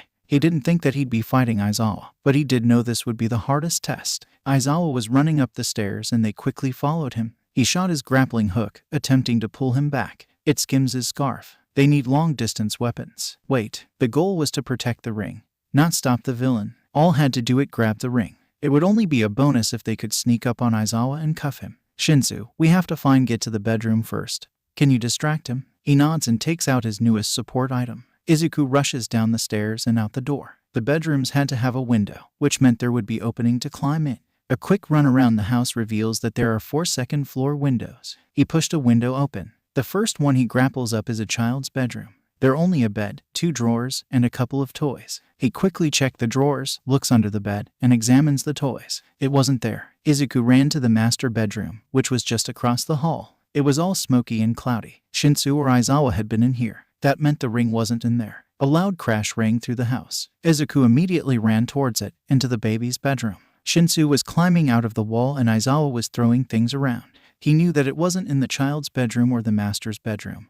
And Aizawa have probably found it by now if it was in this bedroom. But there wasn't any other bedrooms in the second floor. Then an idea comes running at him. They had another floor. The bedroom was probably in the second floor. He grabs Shinsu and helps him up. We need to find the bedroom in the first floor. The bedroom on the first floor, Shinsu repeats as he rushes off to find it. Izuku goes to the other side and starts opening the doors. Suddenly, the house starts to shake and everything starts falling. The TV, in the living room, the pictures on the walls, everything just starts to collapse. Shinsu is running at him. I found the ring. They run. The door is right in front of them. But Aizawa appears right in front of them. He blocks the doorway. Izuku runs the other way, but scarves start grabbing his limbs. The hero makes one simple mistake. Izuku doesn't have the ring. Shinsu, go through the window. Before Aizawa could do anything, Shinsu kicks the glass window and jumps out. Izuku takes advantage of the situation and cuffs Aizawa. Everything stops. The items stop spilling onto the floor. Aizawa stops moving. Shinsu is on the floor exhausted, but relieved. Izuku feels proud. He had beat his teacher. You completed the goal, but you still have one from task before this internship is over. Aizawa declares, still cuffed on the floor, you have to clean up the house. ERASERHEAD. It took hours to finish cleaning that house. Aizawa didn't help at all and slept in the car the whole time. They had to move sofas and chairs back to where they were and pick up all the paintings. Some of the items were damaged and irreparable, so they had to be thrown into the trash, which was half a mile away. It was a little dark when they started to return to UA, when Aizawa got a phone call. He put his phone to his ear and continued driving. It was short. Izuku only inferred that it was a villain. All right, I'll be there. They started to drive back. Where are we going? Izuku stuttered. Hasu, but weren't we just back there? So, Izuku refrained from speaking again. The first thing he heard were screams. There were Namu flying over the city. Heroes were running around trying to contain the chaos. Aizawa parked the car a good distance away. Stay here, he ordered. They followed that order until Izuku managed to hear a familiar voice. It was Ida. Izuku ran out of the car. Izuku, get back into the car. Shinsu shouts, causing Izuku to stop. Shinsu never shouts. He looks back at him. But Shinsu, how we just sit here when someone's in trouble? Izuku asks, before he runs off again. He hears Ida shout again and heads off to that direction. It leads him into a dirty alleyway where he sees 3 people. Ida was on the ground with blood all over his shirt. A hero, native, was behind him, also bleeding. But the last person was towering over them with a long, sharp sword. It was the hero killer Stain. So far, it didn't seem like the hero killer had noticed him. He was too busy talking and ranting about fake heroes. Izuku quickly took out his phone and texted every student he knew. Saving the hero and Ida from Stain was not going to be an easy task. If his speculations were correct, then Izuku would know what Stain's quirk was. No one had escaped him, so no one ever knew, but Izuku might. If Stain was avenging heroes from his website, then the hero killer had a blood quirk. It was the first quirk the user had asked about. His quirk lets him consume the bloods of others to paralyze them for different amounts of time. The amount of time depended to the type of blood the other person had. Stain allowed had numerous traps and tricks with it. They also came up with a long-distance strategy just a few weeks ago. At that time, Izuku didn't know it was Stain. He also started looking at Izuku. I don't fight civilians. Run while you still can. Stain warned him. You have my friend, who isn't a hero. Izuku says instead. He got in the way. And you are annoying me already. Leave. No. Then he tries to jump at him from behind. Of course, it fails, but Izuku wasn't trying to tackle Stain anyways. He brings out his staff and attempts to jab it into the hero killer's side. It succeeds, but not before Stain had sliced his arm and paralyzed him. Everyone is just still. Izuku knew that his stun would only last for 5 minutes, but the blood paralysis would be for longer. Ida, what's your blood type? I have blood type A. Why? His quirk efficiency depends on your blood type. Blood type B has the longest amount paralysis. It think up to 8 minutes. AB is the second longest, followed by it in last is O-type blood. I have O-type. I think that's only 2 minutes. Izuku rambles. How do you know that? Every person that experienced my quirk is dead. Unless, Stain laughs. He doesn't know, does he? I don't know what you're talking about. Izuku refuted. Are you sure? You forgot the harpoon for long-distance fighting you were talking about too. Midoriya. What is he talking about? Ada asks worried. So your name is Midoriya. Stain mused. No, and no, it isn't. Izuku stuttered. I can't believe a kid like you is Deku. Deku, the famous analysis. Ida asks, who else? Stain resorts. Midoriya, you're Deku. Yes, I wanted to help people. Izuku explains. It's all a very awkward situation. Everyone is paralyzed and they're having a conversation about his secret job. But your website includes getting advice for money. Ida reminds him. I did need money because my mom didn't have a good job. Izuku says, attempting to defend himself. That is a smart idea. But why did Stain know that you were Deku? Ida asks confused. I'll tell you. I can tell you, Stain says. No, Deku here has helped me analyze multiple heroes' weaknesses and gave me ideas to use my quirk. You helped him harm my brother. Ida asked horrified. Not on purpose. I didn't know it was him. Luckily Todoroki comes bursting in to see the 4 of them in the alleyway. He immediately encases Stain's arms with ice and attempts to pick up the injured pro hero, native. Izuku's paralysis suddenly comes off. He goes to Todoroki and tries to help him lift up the hero. Can't you use your ice to lift him up? Izuku asks, confused. Todoroki nods. A flat platform of ice appears under native and begins to move him away to a safer place, most likely a hospital or ambulance. I'll stay here to get Ida. Get another pro hero. Izuku tells him. Okay. Todoroki answers as he slides away. Izuku looks back at the two paralyzed people in the alleyway. The first priority would be getting Ida up. Stain only had a minute of paralysis while Ida had 2 minutes. That meant leaving Stain here would possibly let him escape. But that wasn't his job. It would make him feel guilty for letting a murder escape. But it would be worse if he let his friend get harmed or maybe even killed. He started to drag Ida out of the alleyway. They had to get out of here before Stain stood back up. Of course, Izuku could stun him again, but using his staff on Stain while he was already stunned wouldn't work. It might even stop his paralysis. If he could maybe stun him right as he got up, that may work. Izuku got Ida a good distance away before Stain's stun wore off. He had somehow gotten the icy cuffs off his arms and stood up. Then the hero killer ran at them. Izuku attempted to block his attack with his staff. Playing, it managed to block it, but there were now dents on it. That didn't stop the hero killer. He swung the blade at them again and again. Every time, his staff blocked it, but it wasn't going to hold for longer. They had to use their surroundings. When the staff broke, Izuku threw the pieces at Stain, grabbed his grappling hook and shot it up the walls of the building. Ida ran as soon as his paralysis vanished and Izuku flew up. The pro heroes arrived just in time. They surrounded Stain and cuffed him. Izuku smiled and slumped down onto the bottom of the roof. All the exhaustion caught up to him.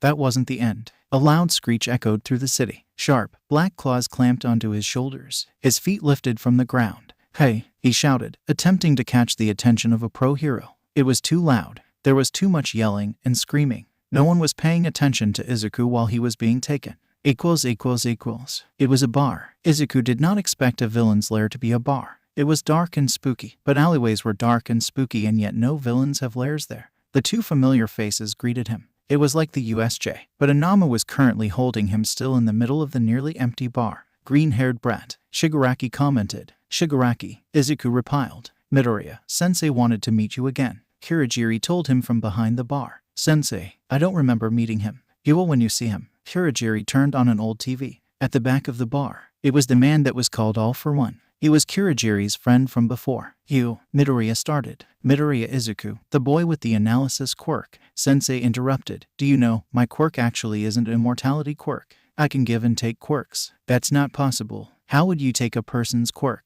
They're genetics and it's impossible to just take them. There, Midoriya ranted, nearly forgetting about the fact he was in a villain's lair. It is a real quirk, unlike yours. Isn't it strange how I attempted to take your quirk, but nothing happened? What do you mean? Midoriya asked, his heartbeat rapidly rising. I mean that you are quirkless. No, I'm not quirkless. I have an analysis quirk. Izuku attempted to convince him. This NPC is quirkless. Shigaraki growled. There is proof that you are quirkless, but you cannot prove that you have a quirk.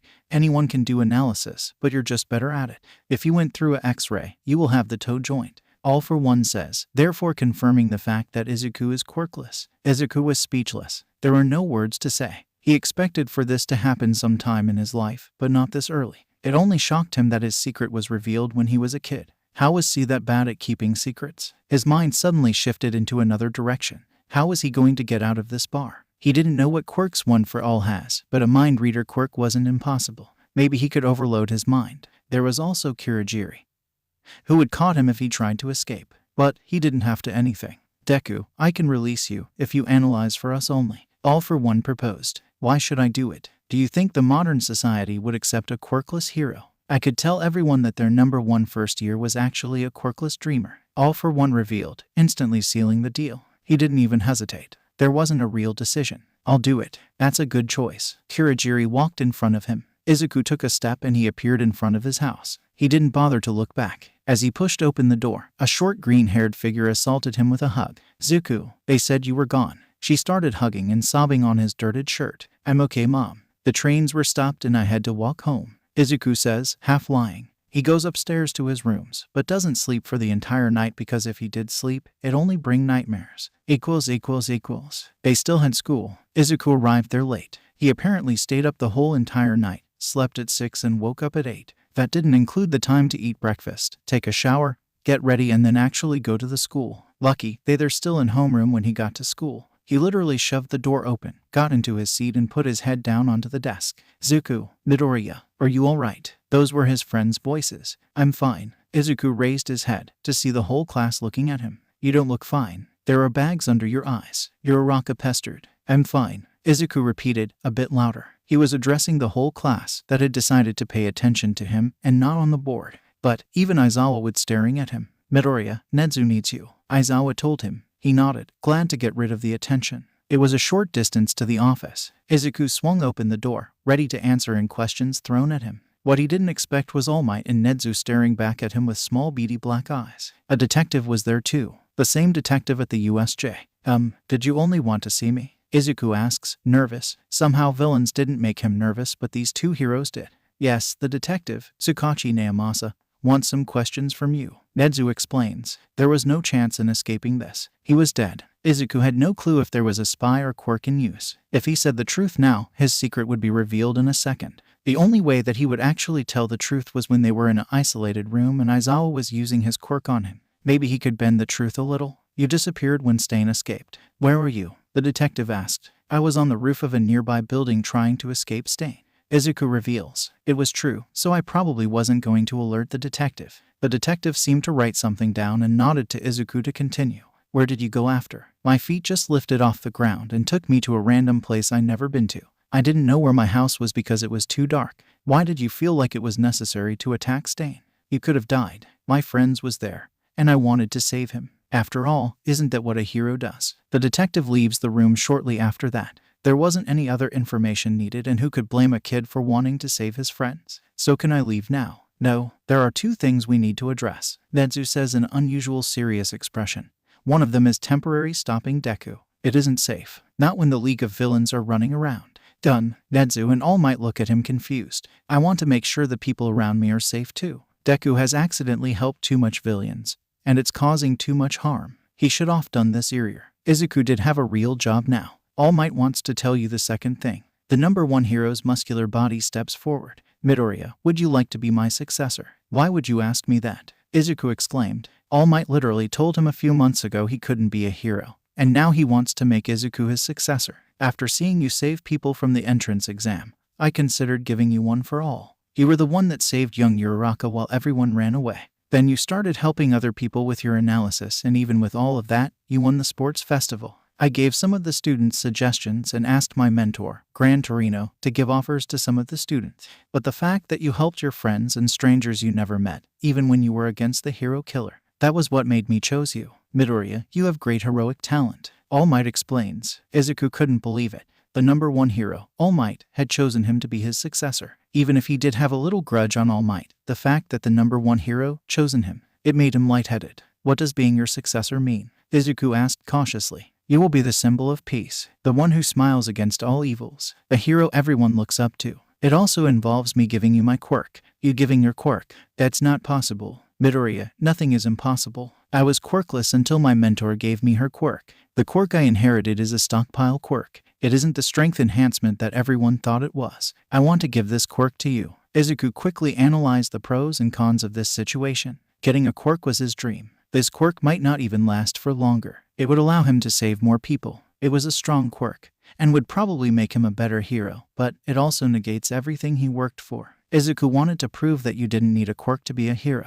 He wanted to be the first quirkless hero. I'm sorry, but I refuse your offer. Izuku responded. Before All Might said anything else, Izuku continued to talk. It's not because you first told me I couldn't be a hero. It's because I think you should give this quirk to someone who really needs it. Someone that wants to be a hero, but can't because of a situation. I can't be there for everyone, but two people can help more. You can find heroic people, but they might already be fine on their own. Maybe another student who can benefit from this. All Might begins to say something, but then stops. It's all right, young Midoriya. I understand. The hero turns to leave the room. Wait, Izuku grabs his shirt. I did say I wasn't going to be your successor, but I can help you find your successor. Thank you, Midoriya. All Might gives him a genuine smile. Let's go to my office. They both walk out the room. Suyu would be a good choice. She's already popular and agile. Since her quirk involves jumping around, she probably doesn't go on offensive much. With her quirk, it may help her capture people more efficiently. Midoriya suggests. I see. Ada seems like a mature choice, but his quirk is already efficient.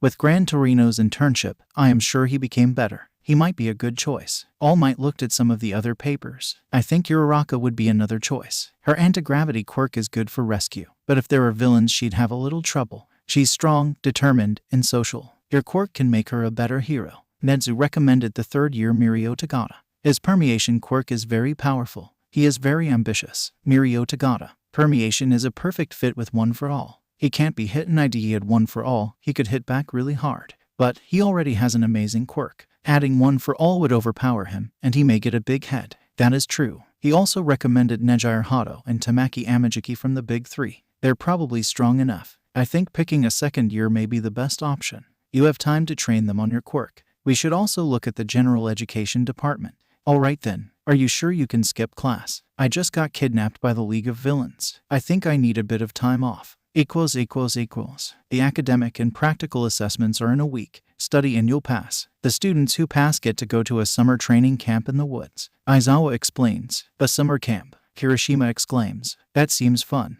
Uraraka cheers. I wonder what kind of summer camp. Shinsu mutters. Wait, we need to pass the test. Ada reminds them. He got third in the midterms. NOOO. The test. Ashido and Kaminari, 19th and 20th, yelled. I'm sure we can study together. Izuku, the person who ranked second, exclaims. Can I study with you? Suyu asked. She ranked 6th. We can have a study session at my house. Yaoyorozu, the first ranked, offers. That would be great. Uraraka shouts. She ranked 13th. I would like to join too. Anjiro says. He ranked 8th. I think I should go. Zero, 17th place, laughs nervously. I might need to polish some skills. Jiru, 7th place, says. Studying would be a breeze. I don't need to go. Aoyama, 18th place, comments. Guys, we should go. Kirishima, ranked 15th, tells Ashido and Kaminari. I'm fine, study on my own. Koda whispers. He ranked 11th. Me too. Sato exclaims. He ranked 12th. I don't think I will have time to study with you all. Shoji, 10th place, apologizes. Yeah, I'm busy too.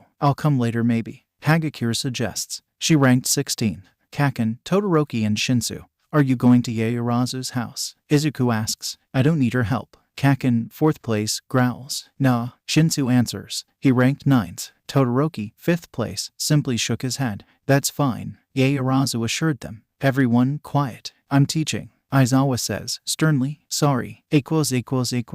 Momo's house was big. It wasn't even a house. It was a mansion. A giant mansion. Izuku knew that Yaoyorozu was wealthy, but he didn't expect this. They even got to ride in a limo. Most of the other students were looking at all the fancy wallpaper and decorations. To be fair, they were impressive, but they weren't here to look at things. They were here to study. The group sat at the large dining table. So what are we going to study first? Yaoyorozu asked the group. I'm stuck on this equation. This part is too hard for me. I can't remember this. I need help with everything. Izuku took pity on Yaoyorozu when he saw the excited face turn into a worried one. I can help too, Izuku offered. Half of them scrambled to him. He helped Uraraka and Tsuyu with their math. Anjiro need a little help with remembering, since he usually used his time training and often forgets. Ada also was tutoring a couple of students. He seemed frustrated and accented his arm chops to explain historic figures. In all, it was a mess. Kirishima had bought snacks, which caused the others to follow in his footsteps. Several wrappers laid on the table at the end.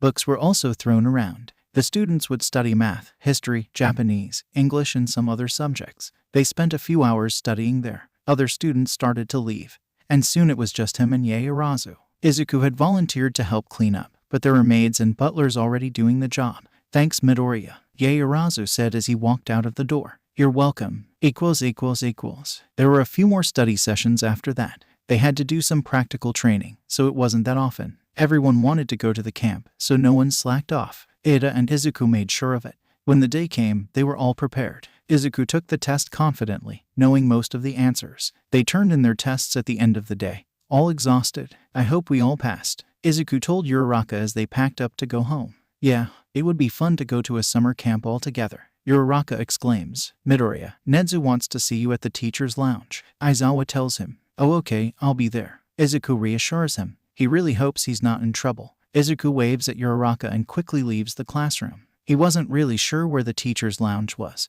but it would probably be near Nezu's office. Instead of going there, he started to run up to Aizawa. Aizawa was a teacher and he should know where the teacher's lounge was. Sir, do you know where the teacher's lounge is? Just follow me. Aizawa continued down the hallway, with Midoriya on his heels. They reached the door, labeled, Teacher's Lounge near Nezu's office, so he was right. Aizawa stepped in first, and was greeted with an excited present mic. Izuku sidestepped the pair and walked to Nezu, who was sitting on a couch. Why you wanted to see me? Yes, Midoriya. Do you want to be a judge for the practical assessment? Wouldn't that be cheating? I mean, I see could be bias and award points to my friends. Izuku asked. He did want to be a judge, but not at all. Teachers are sometimes biased, so we have multiple teachers. We also need you for Class B1, not Class A1. Nezu says. What am I doing in Class B1? Fighting, of course. Since we have a shortage of heroes, All Might can only go for 3 hours and we need more heroes. They can't fight for long. There are 3 years and 2 different hero classes. Then there is the support, business, and general education departments. Most of the heroes are busy, so we need replacements. You are not pro hero yet, but you are a teacher. The heroes are wearing power suppressants cuffs, so it's more fair. I am sure you are at their power level, Nezu assures him. Then, I will help. Izuku stammers. Splendid. Then we'll go on to the meeting, Nezu exclaims, turning to the teachers in the room. Wait. What are we doing for the practical exam?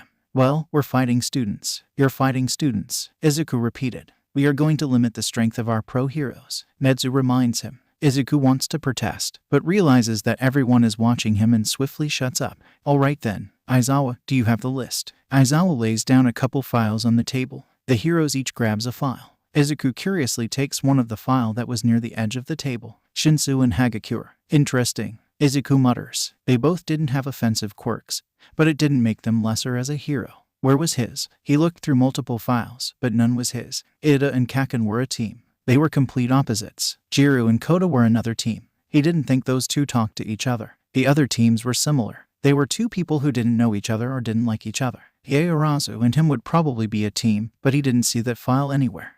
Principal, where is my file? Izuku asks. Aizawa. Yes, give the Midoriya his file, Nezu demanded. Sure. A file was placed into his hands. Inside was a picture of him and Yaorazu, so he was right. But Izuku refrained from thinking about solutions to fight the pro hero they were going to be placed against. It wouldn't be exactly fair. He started to look at the Class B teams. Izuku knew most of them from the sports festival. Monona and Ibara would be weird team. Our final practical exam will involve fighting our students, which will be paired. They can either cuff us or run past a gate. We are deciding which hero will fight which team, Nezu says, interrupting everyone. I'll take Katsuki and Ida, Aizawa explains. He guessed that makes sense. Kaken used his quirk a bit too much and doesn't depend on others. Sato and Siro seem like a nice pair of boys, Midnight says. Her ability does work best with boys. She was a 18+ hero. Jiru and Koda will be a great opponent. Present Mike Annosenses. Jiru's ability was based on hearing and Koda couldn't speak that loud. Good choice. I can take Takoyami and Uraraka. Number 13 offers. If Takoyami let his dark shadow loose, it might be sucked into number 12 second's black hole.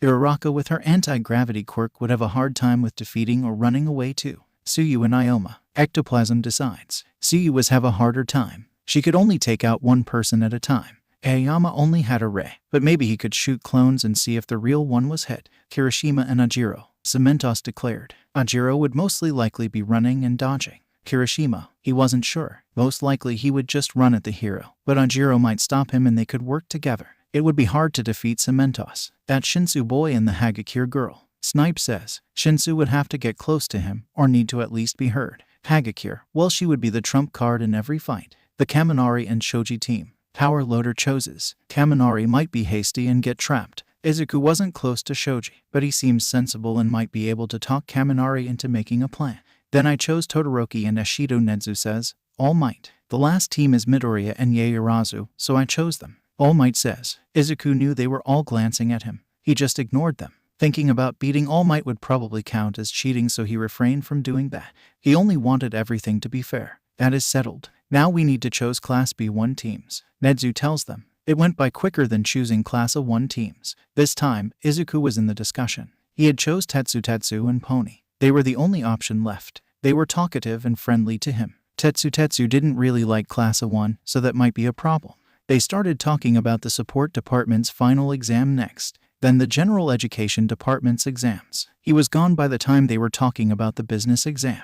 Izuku needed to think of ways to use his best abilities, but also give them a chance to pass. The fact that there would be 2 students his age fighting against him instead of 1, that was also worrying. Would he be powerful enough? Izuku wouldn't know until that day of the practical exam.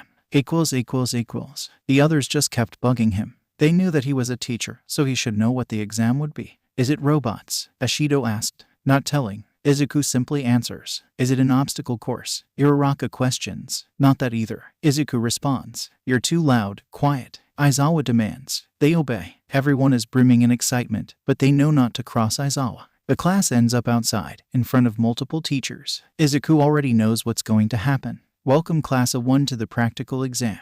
Nedzu starts off. In this exam, 2 students are paired to fight or escape a pro hero in less than 30 minutes. Run away. Isn't that unheroic? A pro hero. Pairs. To answer your questions, running away from opponents that are too hard for you isn't unheroic, it is smart. There is no point of defeating one villain with the cost of your life when you can save multiple people by running. The pro heroes will have a handicap and you will have a chance to escape. The other option is to restrain them with these cuffs. He gestures to the large cuffs on the floor. The last thing is that your groups have already been chosen. Present Mike will read them to you. Hey, are you all awake? Present Mike shouts, causing everyone to jump. Izuku rubs his ears a little. All right, first is Katsuki and Ida, fighting against Eraserhead. Sato and Shiro are going to fight Midnight. Jiru and Koda are against me. Present Mike. Number 13 is taking Tokoyami and Uraraka. Ectoplasm choose Aoyama and Tsuyu. Kirishima and Ajiro got Cementos. Shinsu and Hagakure are with Snipe. Kaminari and Shoji are with Power Loader. Ashido and Todoroki are with the Principal. Midoriya and Yaoyorozu are going against All Might. All Might, Yaoyorozu mutters. The Principal is fighting. Ashido exclaims. Clones. Tsuyu says. You have an hour to think before the first teams enter the exam. Nedzu informs them. The heroes all wave to the students before disappearing to another room. Aizawa turns to his class. He makes a follow-me gesture and starts walking to another random building. The place is dark and has giant screens all over the walls. Izuku suspects this is where the teachers watch the entrance exam. This is where you see the exams. I stay if you want or leave. There's no classes. He tells them and then leaves. They're left speechless. It wasn't the fact that Aizawa leave them unprotected. There are security cameras and pro heroes everywhere. It was the fact that he had let them do anything. Well, except breaking the rules. But that was obvious. Ashido and Kaminari immediately start to mess with the controls. The screens turn on. There is an abandoned city, a neighborhood, grassy plains, and a couple other scenes. Some of the other students decided to talk to their partners instead of messing around. Yaoyorozu walks over to him. Hello, Yaoyorozu. Izuku greets. Midoriya. Yaoyorozu says back. There's an awkward pause. He really hopes he's not blushing. Izuku has never been good at talking to girls, but analysis. He can do that. Do you want to talk about the exam? I mean we don't have to. Izuku asked. I would be a good idea to come up with ideas. Yaoyorozu comments. Okay. All Might is considered a hero with not weaknesses. His quirk makes him extremely powerful, so we need to trick him. We can draw All Might away from the escape gate into a trap. What is the strongest metal you can make? Izuku asks. Then he realizes he might have been a bit too rude. Do you have any suggestions? Oh, I think tricking him is the right way to go. We can trick him by blinding him and cuffing him quickly. I think I might be able to create a copy of the cuffs in case we lose it or I'd have to rush it All Might on both sides. I may have to ask the creator how they made it. The strongest metal I can create is titanium. Titanium. That may just hold All Might off. Izuku amuses. We can use my plan if yours doesn't work. All Might would be too fast to outrun and he would probably be at the escape gate. If we can draw him away and somehow trap him, then we use my rocket boots to fly to the escape gate. I have some other ideas, but you should probably figure out how to recreate the cuffs first. Alright, I'll see you in 40 minutes. Yaoyorozu goes to find the creator. Izuku turns back to see that only him, Jiru, Shiro, and Ida were there. He decides to think about other plans to pass the exam. You could never be too sure. Cuffing him would give them more points than escaping, but the priority was passing the final exam. They could fly the whole time, but they might get caught. Izuku wasn't sure what environment they would be in, so that factor could change everything. If it was a city, there would be a lot of places to hide and trick All Might. The plains were too open and All Might would easily have the advantage there. If they were in a large building, I would give them an advantage, but All Might could cause more damage trying to find them. A villain wouldn't have cared. The mountain area was tricky. There were rocks and the ground wasn't exactly stable. Aizawa always said to use your surroundings. If they were in the plains, they would have to use a motorcycle or something fast. He knew Yaoyorozu could do that. If they split up and Izuku crossed first, they could pass. Yaoyorozu could keep making things to distract or hinder All Might from getting to him. A city would mean many places to hide, so they could run in the buildings and sneak out. If they wanted to cuff him, Yaoyorozu could cause a distraction that would bring him to the build that was wired with traps. Izuku could pretend to cuff him when Yaoyorozu was the one who actually cuffs him. If that didn't work, they could escape. By using his grappling gun, he could escape with Yaoyorozu and they could run while All Might was in the building. A large open building still had hiding spots. There were doors, chairs, other rooms, tables, and other big furniture. The escape gate would be probably in a hallway, so they might be able to get out by the sliding under the hero.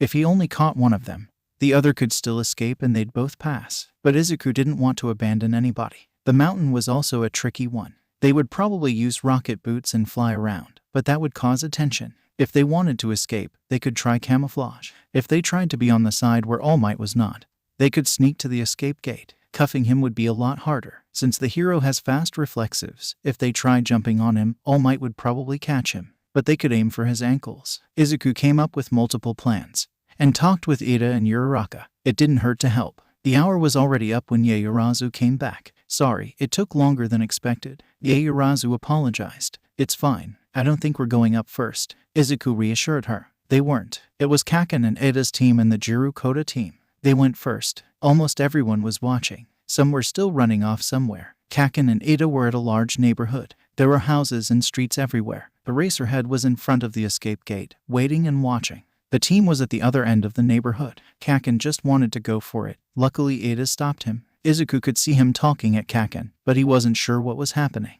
Suddenly, Kaken ran. He wasn't sure if it was part of the plan, but he was a little worried. Kaken stood in front of Eraserhead. The hero's scarf started to move towards Kaken.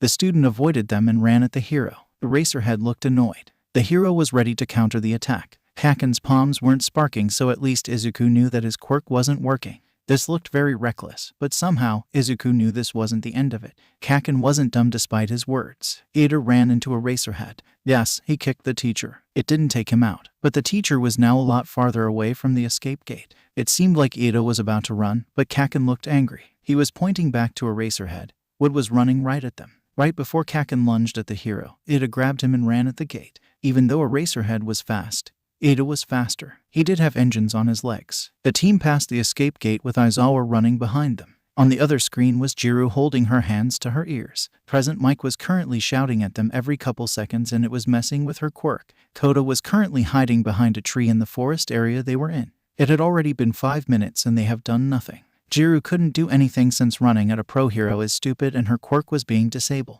Koda couldn't talk loud enough and there wasn't even a lot of animals there anyways. Izuku knew that Koda could still use his quirk. He could still win it for them. Jiru's quirk was nullified, but she could fight. Granted, it wasn't much use if you were fighting a pro hero. They all had trained, but they didn't think they'd be up against pro heroes. Izuku should see Jiru struggling to talk to Koda. Then Koda shouted. Not that he heard the shout, but it certainly looked like a shout. Bugs, all kinds of bugs crawled up from the ground. They crawled onto Present Mike and the pro hero started shouting. Jiru and Koda ran at the escape gate and made it through. The Ashido Todoroki team was next with the Sato Zero team. It was a construction site for the Ashido Todoroki team. They started in the middle of it. Piles of bricks and concrete were laid around and there were some half-built buildings. Ashido and Todoroki were talking, until pieces of concrete and bricks were being dropped on top of them by a crane. Todoroki managed to hold it off with his ice, but more pieces started dropped around them and the ice started to crack. They ran out of the area, but got blocked by another ton of concrete. Eventually their paths were blocked, but it didn't end there. Ice formed under Todoroki and Ashido.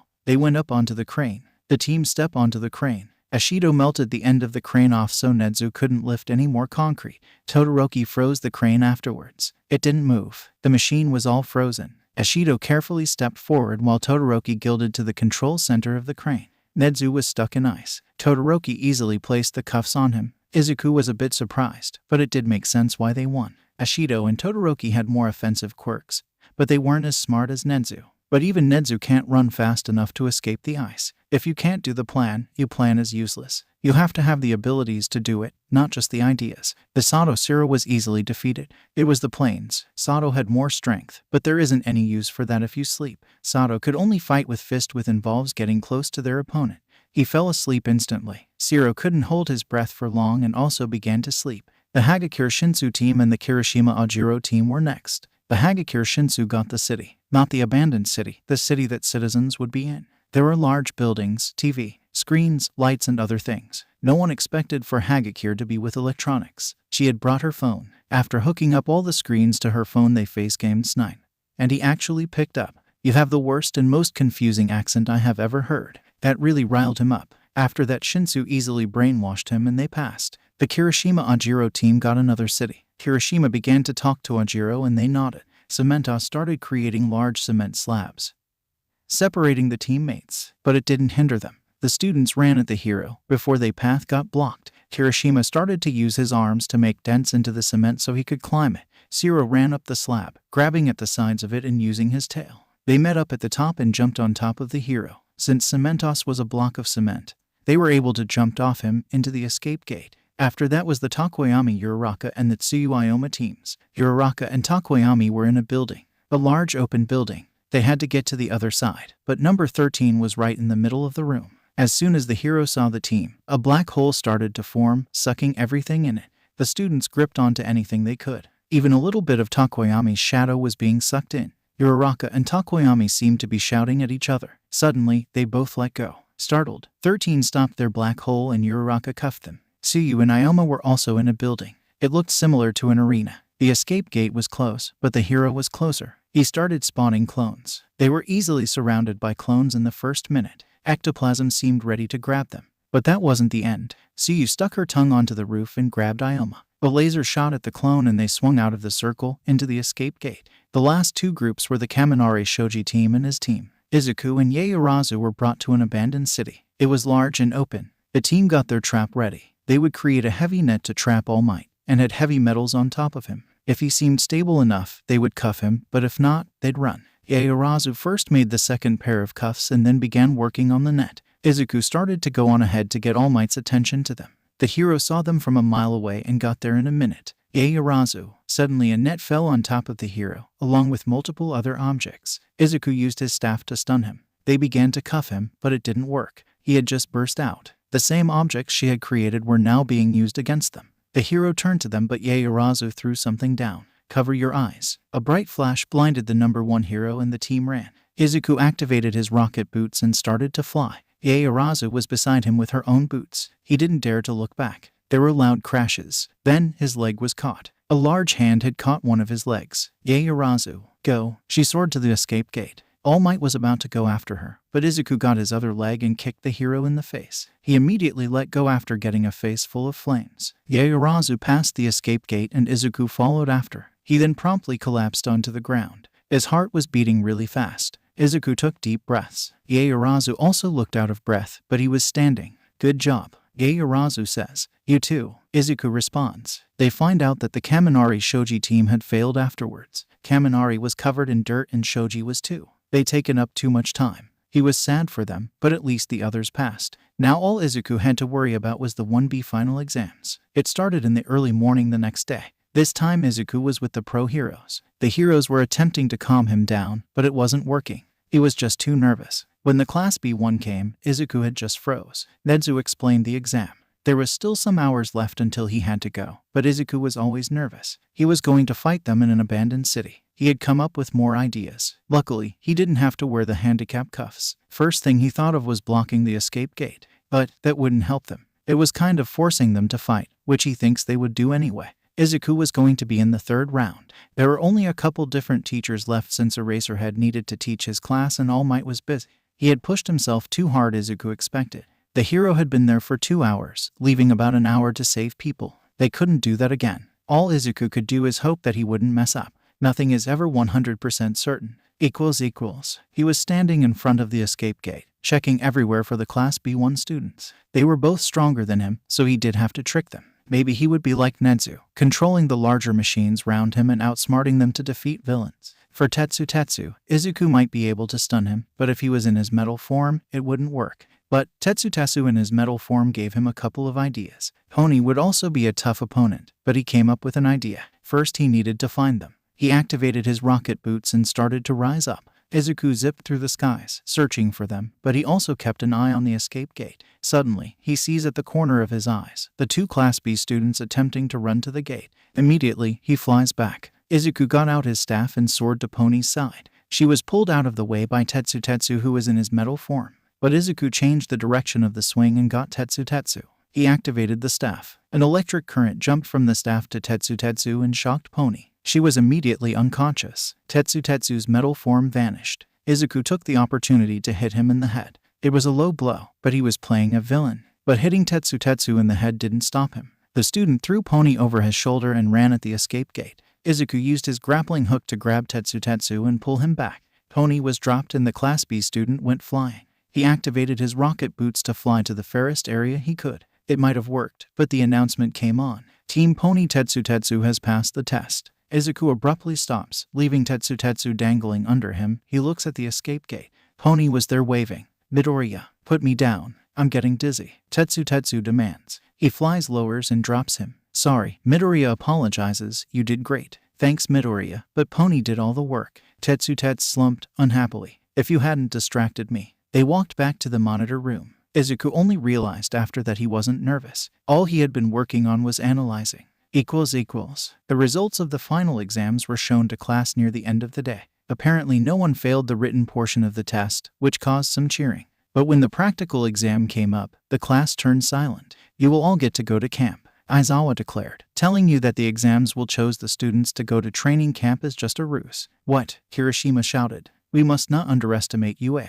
Ida exclaims. We all get to go. This will be fun. Uraraka cheers. You can talk when you get out of my class. The students immediately shut up. No one wanted to lose this chance. Right after Eraserhead dismissed them minutes later, Tsuyu and Uraraka immediately suggested to celebrate at the mall. Some of the students couldn't go, but most did. They all met up on the weekends at one of the nearby. Izuku didn't really want to go shopping, but his friends persuaded him. I want to go there. I was looking for those. Where's the food court? Those look amazing. He expected to walk around and talk with his friends, but instead was left alone in the middle of the mall. Izuku looked around, but he didn't even see any of his friends. Then, a thin pale hand grasped his neck with 4 fingers. Based on that definition, Izuku knew who this person. Shigaraki. Izuku said, Brett, is there anything you need? He refused to show any emotion. If he struggled, there would be a chance of Shigaraki disintegrate him. He was not looking forward to that, but it didn't stop him from shivering just a bit. It didn't stop the cold, unnerving feeling. There was a chance that he could push him off before Shigaraki used his quirk on him,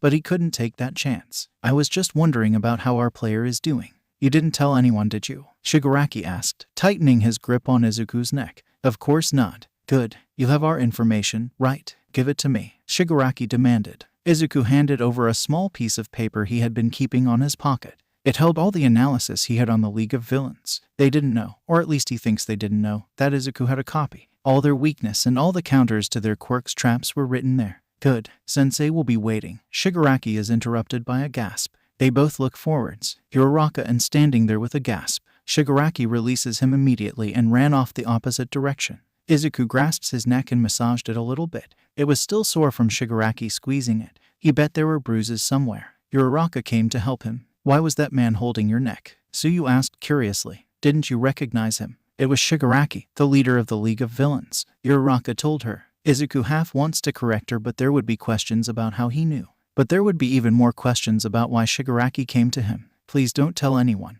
Izuku quickly asked. It's a villain. We have to tell someone. Uraraka agreed. He isn't coming here to cause problems. Or at least Izuku thinks. Unless you counted blackmailing Izuku for analysis. How do you know? Uraraka asked forcefully. I know because he said. So, his words drifted off. I don't think you can trust a villain. Tsuyu spoke up. That was true, but he had to. All for one never told anyone before. The problem wasn't being quirkless. It wasn't like he couldn't be a hero. It was his confidence. If everyone knew he had a quirk, they would think he was useful. That was something he learned during his childhood. No one would look up to a quirkless person. Nothing good came with it. There was a distinct difference before and after gaining a quirk. Almost no one looked at him before he got his quirk. Why would they? Izuku was plain and dull to them. Quirks were everything they talked about. It didn't matter what quirk. If you had a quirk, you'd be noticed. People would pay attention to you. Even if it was bad or good attention, they would still look at them. Izuku only accepted All for One's deal because of it. I know he's not here to cause trouble. Izuku tried to convince them.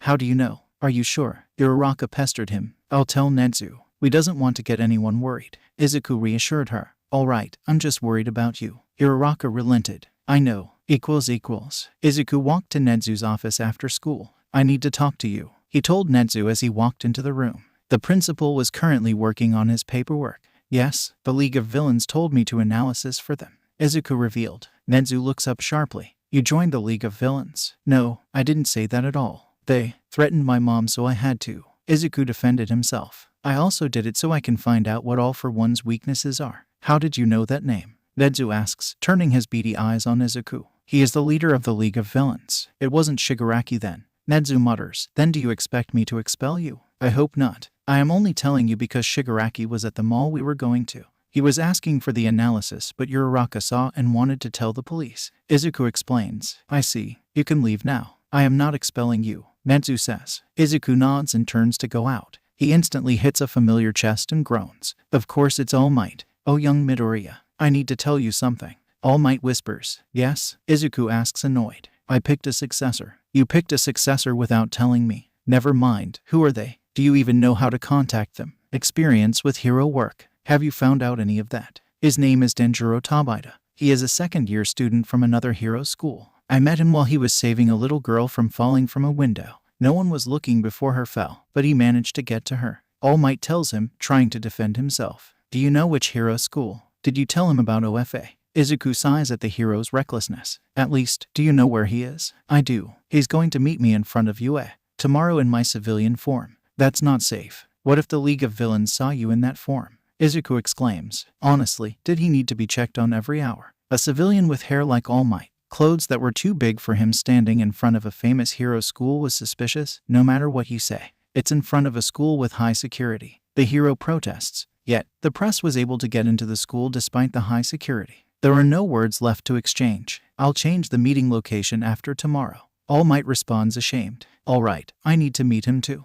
We don't want just anyone to get OFA and I'm helping you chose. I'll bring him to your office, but I am sure young Tabata will exceed your expectations. We'll see. I just don't want OFA in the wrong hands. Izuku nervously says. The very next day, a hero and his student stands in front of his desk. The student has combed blondish white hair and is neatly dressed, already making a good impression on Izuku. He didn't seem too full in himself. My name is Midoriya Izuku. I'm only here to interview you. Denjiro Tabata. The future hero, gentle. Gentle, why did you pick that? Izuku was honestly curious. Most, if not all heroes fought and wanted cool, catchy names. I want to be a hero that doesn't fight a lot but helps others. Tabata explains, a bit nervous. That definitely gave him more points. Izuku was starting to see why All Might likes him. Most, if not all, damages were caused by hero-villain fights. Less fights, less damage. What is your quirk, if you have one? Izuku asks, adding that last bit just in case. My quirk is elasticity. I can manipulate the elasticity of the objects I touch. That's useful for rescue.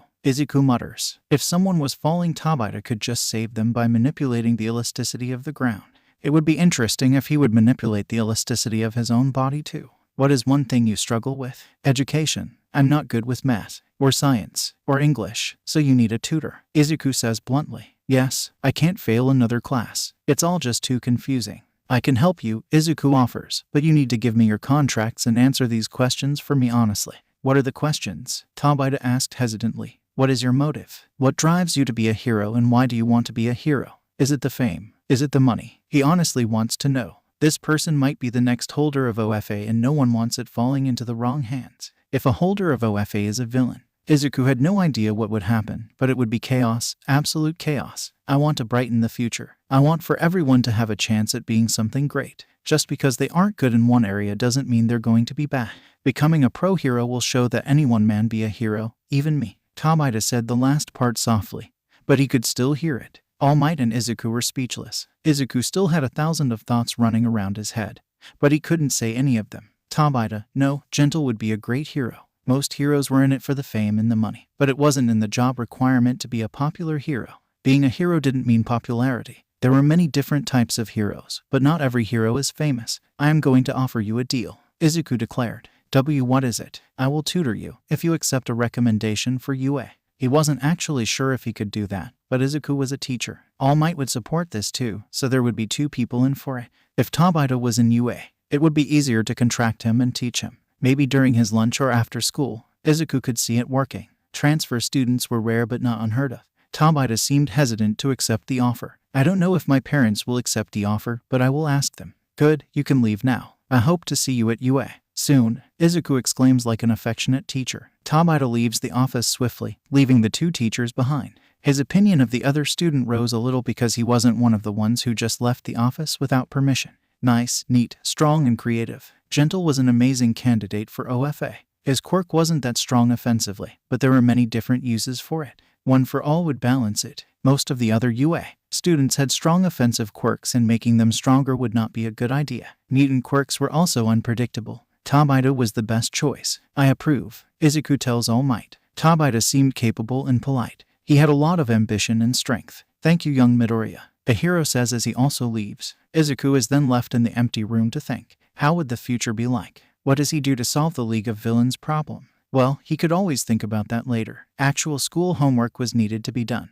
They were all talking about the transfer student that arrived 2 days ago. Getting into UA as a transfer student was a really big deal. The entrance exam was extremely hard, but the transfer assessment and application process was even harder. Izuku doubted that Tabata did the transfer exam because he was recommended, but he must have had to do something. It wasn't like Netsu was going to refuse him. All Might was only here for his successor, and if his successor goes to a different school, why would he stay at UA? Uraraka and Tsuyu were gossiping during lunch, and he knew that some other groups were talking too. Luckily, he wasn't going to have any classes or lunch periods with him because that would be really distracting. There would be too much people trying to ask Tabata questions and it would just distract him. But Izuku still talked to him. He was tutoring him after school. They sped through the material. Izuku wasn't going to be there because of the training camp, so they had to go over the studies quickly. There were some interruptions since Izuku was working at the same time. Now that he couldn't use his analysis for money, Izuku was a little worried. There was a lot of extra cash, but it didn't mean something bad couldn't happen and he'd lose all of it. The tutoring sessions included textbooks being shoved into Tabata's face. Hand cramping, groans, tiredness, and hard work. Memorization was the key. He even got to show him a bit of his analysis. It usually started with worksheets and Izuku helping him with homework. UA was an elite school and you have to have good grades. During that period, he also came up with tips for his quirk, both of his quirks. They weren't training OFA yet because of the backlash, but they were focusing on his other quirk. It was unknown what OFA would do to Tabata's original quirk, but Izuku was coming up with multiple suggestions. Maybe it would let him manipulate the elasticity of his own body. That would be very useful. His quirk could also evolve so that Tabata could have a bigger range. Or maybe it would let him manipulate the elasticity of multiple items. Why am I doing this again? Tabata was currently using his quirk on a piece of metal. What he didn't know was that it was a sheet of titanium. Izuku took the piece of metal and bent it. Apparently his quirk worked on anything. He could destroy any defense. I'm testing the limits of your quirk. Did you know you could bend titanium? I wonder if you could punch through it. Can you manipulate the elasticity of other humans? But it works with Mario's quirk. Can you make weapons using your work? Izuku mutters. It's been some time since he last rambled, and it felt good to say his observations out loud. I don't know any of that. Tabata responds. Well, most people wouldn't think of that. At first glance, a elasticity manipulation quirk didn't seem that impressive. If you haven't tried, we don't know if it might work. That was the motivation that kept them going. They had to also build up muscles and strength so Tabata could handle OFA. It would take some time, but they still had some time. When the day of the training camp came, they all entered the bus happily chatting to each other excited. Izuku already knew some of the activities they had to do, but it didn't mean he was happy about it. They were not fun, especially in mornings. During the camp they would be individually training their quirks, but he had been training his quirk a lot already. Izuku wasn't sure what training exercise he was going to do, but it was not going to be fun. Class was going to have to get there early because of the extra training they would have to do. Izuku was not looking forward to this extra training, but he had the advantage of knowing what his training was. The bus had stopped in a forest. Everyone was confused. Was it the wrong place? There wasn't anything in sight. It was just tall trees and a mountain in the distance. The heroes urged the students to get off. They hesitantly stepped out of the bus. Izuku was already getting his grappling hook out. Where's the camp? This isn't it, is it? Uraraka asked, confused. No, the camp is a few miles away. We'll see you there, Eraserhead says as he leaves with the bus. The students were now all alone in the middle of the forest. They just left us here, Uraraka exclaims. Izuku, did you know about this? I couldn't tell you. Izuku apologizes. At least a hint. Ashido whined. Heroes need to learn to be prepared for any situation. I can tell you that it's near the base of the mountain. Izuku explains as he shoots his grappling hook towards one of the tall trees. I'll see you there. He ends up on one of the far trees. There are loud rustling sounds and some talking. Yaoyorozu is using her rocket boots. Todoroki creates slides of ice over the forest. Kaken is jumping on the tops of the trees, creating explosions to boost his height. Zero is swinging through the tree trunks. Izuku continues his journey onwards to the camp. Mostly, he'd use his rocket boots to fly, but the fuel wouldn't last for that long and most of the fuel was in the bus. Maybe Yaoyorozu could help, but he didn't take the chance and alternated between swinging like Zero and flying like Yaoyorozu. Be careful of the traps. Izuku warns them as they get near the mountain. It takes about 3 hours for everyone to get there. Todoroki gets there first. Izuku and Yaoyorozu come at a close second. Slowly, everyone tickles in. Most people had gotten lost, but they managed to find the trail of destruction to the camp. All the heroes are waiting for them. "Oh, you're here now." Aizawa comments at the collapsed groups of students. "Yes, what are we doing next?" Todoroki asks, standing up. "How are you still standing?" Kirishima groans. "You can come in to get unpacked," Aizawa says, ignoring the students on the ground. Izuku managed to roll over and stand up. Despite his training, he was still exhausted from the running. The students were placed in a large room. It took a while to take out his sleeping bag and clothes, but at least they were out. Class of 1 was then led to an open area for lunch. That was fun and exhausting, Uraraka exclaimed as she takes a sip of water. "That's only the beginning," Izuku reveals with a nervous laugh. He's already feeling a little guilty for the next part. It was after when things got interesting. All of the students were waiting for the surprise to arrive, when 4 figures jumped out of the trees. "Hi there, it's the Pussycats," the heroes exclaimed in unison. The group awed and gasped. He refrained from doing that, but couldn't lie, it was exciting. "We're going to start with a couple of exercises to get ready for tomorrow's test of courage. Your guidance counselor has given you tips for training your Quick, so you can occupy yourselves with doing them. Of course, there will be some heroes supervising you, so if you need help, just ask. We'll be doing this until 6. They handed out little slips that held the training regimen. "I'm supposed to climb the mountain with only my Quirk. How do you burn a hole through the mountain? It's going to help you use your Quirk more," Izuku explains, shirking away. "I agree. Running around the whole forest 10 times is going to help. Doing your training will make you a better hero," Ida encouraged. "Yeah, I have to lift up a lot of heavy rocks to help my nausea." "Zuku, don't worry, your advice is great," Uraraka encouraged. "Thanks, but I know it's hard. I'll try to join and help you. The only way I can train my Quirk is analysis is more analysis, so," Izuku explained. The students cheered supportively. Some of them asked questions or simply started the training. Izuku followed Shinsu and Todoroki first. He was a little unsure about Shinsu's training, but maybe with a lot of practice, he could do it. On Shinsu's training sheet were exercises to hypnotize the animals around him. Adding a command into an animal's mind would be that different, right? They are alive, intelligent, and self-aware. It should work. While Todoroki started on his exercise, Izuku and Shinsu began to search for an animal. "There, a squirrel." Shinsu attempted to get its attention, but made sure it didn't run. Then he activated his Quirk. "Jump up and down," he ordered. The squirrel did it. It jumped up and down, but something was wrong. It just didn't seem right. Ask the squirrel to stop. "All right, stop." But something goes wrong. Instead of the squirrel stopping his jumping, it drops. He immediately checks the animal. "It's not breathing." "Shinsu, release your hypnotizing Quirk," Izuku exclaims. The squirrel begins in breath and begins to run away. "I'm not going to do that for trainings," Shinsu declares, shaken. "You don't have to," Izuku whispered. "You can practice making more descriptive orders. Maybe you should just realize them instead of saying stop." Shinsu nods with his closed-out expression. With this knowledge, they would be able to come up with more tips, but they needed to work on not accidentally killing someone. He decides to move on to Todoroki. Despite using his fire Quirk, it was still underdeveloped. While his ice Quirk was controllable, his fire was wild. During the fight, Izuku noticed that the flames could only go forwards in the direction he was pointing to. His flames were a bit weaker. They were light orange with a bit of red. They needed to focus on direction and control. "So Todoroki, how does your fire Quirk feel like?" "Some other people with fire Quirks say it's like a gas stove, and you have to turn it up slowly. Others just imagine the amount and it appears. It's different for everybody," Izuku questioned. For Todoroki, his training included alternating between his ice Quirk and fire Quirk, maybe even together. There was also focusing on moving the fire so it didn't only go in one direction.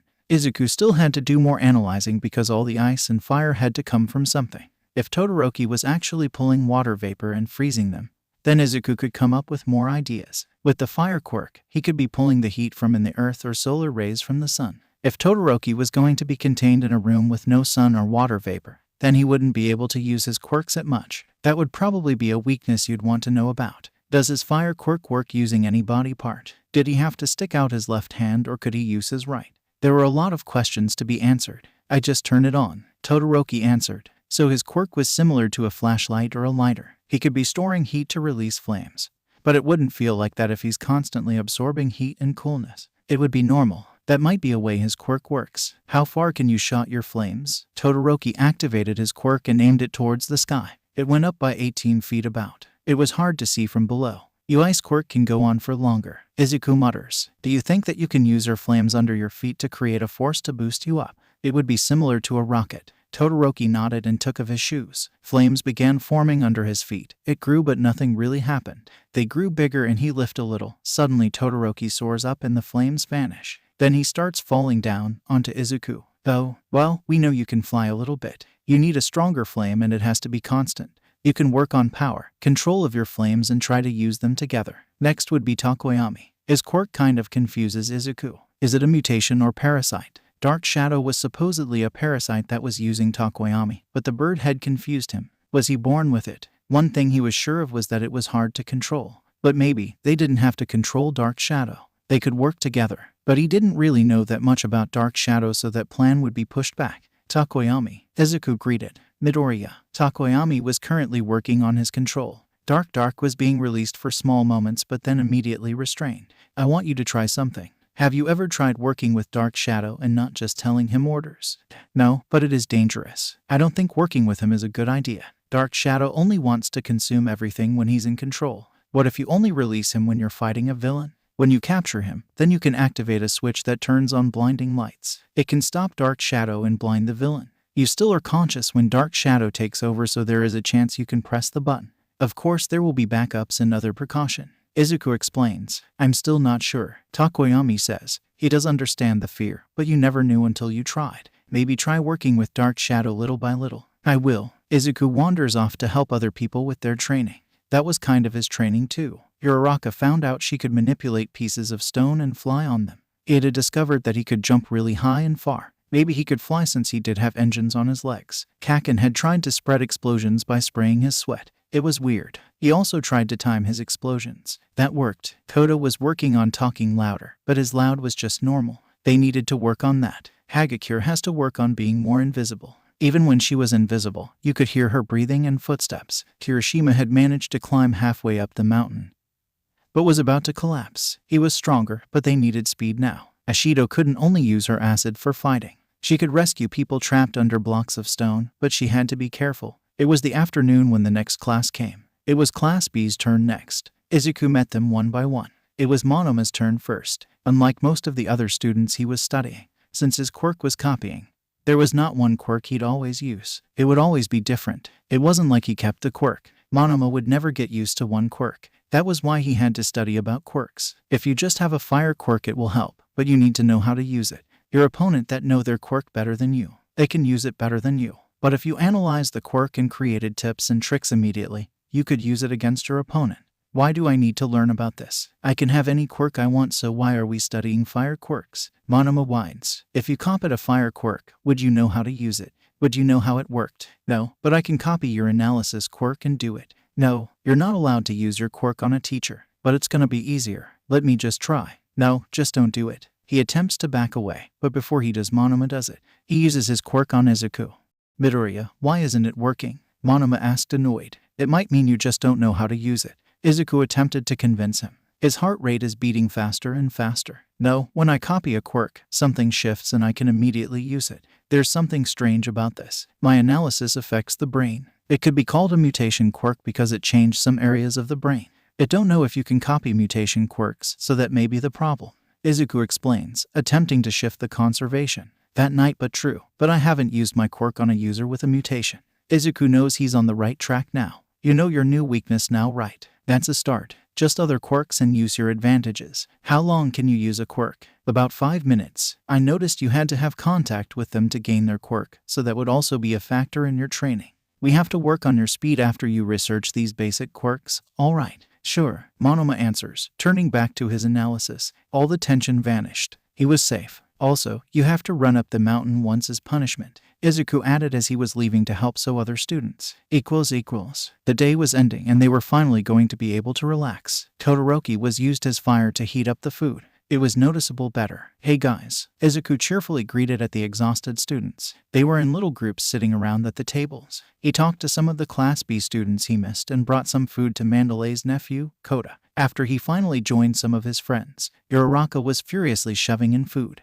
Throwing up food every time she overworked herself made her hungry. Ada, while being more cleaner, was also eating large amounts of food. Hello Midoriya. Ada greeted. Todoroki joined them shortly after. Hi, how'd your training go? Izuku was a little curious. My stamina has risen. Ada commented. Your training tips were very good. Might. Uraraka muffled. Izuku translated it to I'm tired. You can sleep after dinner. Izuku comforted her. The students were all called to bed soon after dinner. Izuku didn't have that luxury. He had to go to the teacher meeting. This time they were going to talking about tomorrow's test of courage. It was going to take some time. Honestly, there were too much meetings. Izuku followed some of the teachers to one of the rooms. There were less heroes than normal, but there were new people. Aizawa, Present Mike, the Pussycats and him were there. Pixie Bob, do you and your team have the test of courage ready? Aizawa asks. Yes, everything is set up for tomorrow. She whispered them. The dust monsters are ready, the traps and tricks. Excuse me, should I really be here? Izuku spoke up. There was no reason he should be here. You're a teacher who can help if anything is wrong. All the heroes will be watching, but there isn't enough for all groups. Pixie Bob informed him. Izuku nodded in understanding. The only thing next would be the teams. Pixie Bob said, we're going to have 6 teams, 3 teams of 7 and 3 teams of 6. Mandalay is looking over the base and her nephew. The groups will be chosen based on their quirks. We need you to come up with the hardest combinations. They need to learn how to work with quirks that completely differ from theirs. That's going to take some time. Are there any suggestions? Izuku asked. Monoma and Katsuki need to learn to work together. Aizawa advised. All right, it made sense. Aizawa and the others' teachers left shortly. They had to tutor the students that failed the final exam. Izuku was left in the room. He couldn't put Pony, Tetsu, Kendo, Sato, Shishida or Kaibara in a team because their quirks were all similar. Pony had a quirk that gave her the strength of horse. Tetsu was strong when he rammed someone with his metal quirk. Sato's strength was increased when he consumed sugar. Shishida had a strong mutant quirk. Kaibara just had a strength-augmented quirk. Yaoyorozu and Fukudashi shouldn't be a team since their quirks were similar. They were both creations quirks. The students with mutant quirks would also be separated. Ibara, Zero and Tsuyu's quirks were too similar. The first team would be Katsuki, Monoma, Uraraka, Pony, Tsuburaba, Shoji and him. The second was Aways, Kodai, Shinsu, Jiru, Sato, Kiwaro, and Ibara. The third was Todoroki, Kendo, Tsuyu, Kamakiri, Yanagi, Ashido and Kaminari. The fourth was Yaoyorozu, Shishida, Kirishima, Bondo, Takage, and Zero. The fifth was Fukudashi, Tetsu, Koda, Shota, Takoyami, and Ida. The sixth was Kaibara, Rin, Komori, Aoyama, Ajiro, and Hagakure. They were all random quirks and he was curious of what would happen. A copying quirk and an explosion quirk. But it would have to wait until tomorrow. Equals. They announced the teams in the night. The morning was filled with exercises. A part of a forest also burned down that night. Everyone was surprised since this was the first time that Class A and Class B students worked together. You guys need to learn how to work with strangers. Pixie Bob started. This is the test of courage. Your job is to get to the mountain and find the card with your name on it. There will be surprises and scares. A hero will be monitor you, but they will also be tricking you. 2 teams will be going in at a time. You will have 12 minutes. Team 2 and 4 are going in first. Aizawa announced. Ibara and Yaoyorozu seemed to be the leaders of each team. Go, Present Mike shouted. They ran. Pixie Bob and Tiger followed the teams. It wasn't long before he heard screams. During the test of courage, the rest of the students began to plan. Izuku walked to the crowd that was his team. It was Kaken, Monoma, Uraraka, Pony, Tsuburaba, Shoji and him. He and Kaken were a good team. Uraraka was also friends with him. Everyone else, that he wasn't sure about. Monoma was fine, but with Kaken, he wasn't so sure. He kind of fought Pony for her final exam and that wasn't a good impression. He didn't talk to Tsuburaba that much. Shoji seemed antisocial and he wasn't someone he usually talked to. Kaken can scare away things with his explosions. Uraraka can lift them up the mountain to find the cards. Monoma can use his quirk to copy Uraraka's quirk to lift them up to the mountain. Shoji could shield them.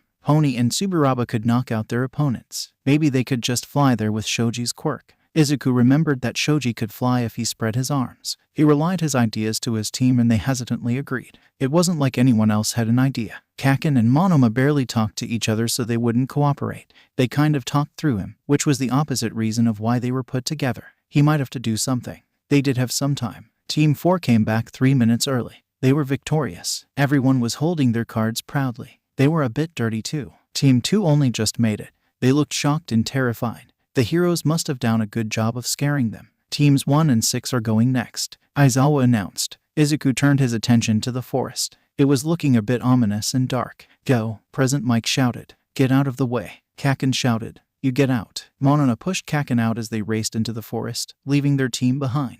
Honestly, he was tempted to just leave them together to work things out, but this was a team challenge. Shoji, can you lift us up and fly to them? Izuku asked. He nodded. Uraraka, can you manual pull the gravity on Shoji so he can carry all of us? Sure, but I'm not sure that I can hold it for long. It wouldn't take a long time to catch up to them. Most likely they'd tired off. Shoji grabbed each of them with one of his hands and took off. It wasn't a good ride. Being jostled up and down wasn't a fun feeling. They quickly found the pair. Shoji swooped down and grabbed the two. It caused the branches scratch their faces. They started to fight and attempted to get out of his grip. That's not a good idea. You'll fall, Izuku warned. They immediately stopped struggling, but they did start grumbling and arguing. The team had almost managed to get to the mountains, but suddenly, a cloud of dust shoots into Shoji's face, causing everyone to be dropped. Izuku instantly activated his rocket boots. It didn't have a lot of fuel, but for now it would work. He soars to Pony and catches hers. Kaken could probably catch Uraraka. Shoji would have to catch everyone else. The group landed close to the mountains. They were still in the forest area.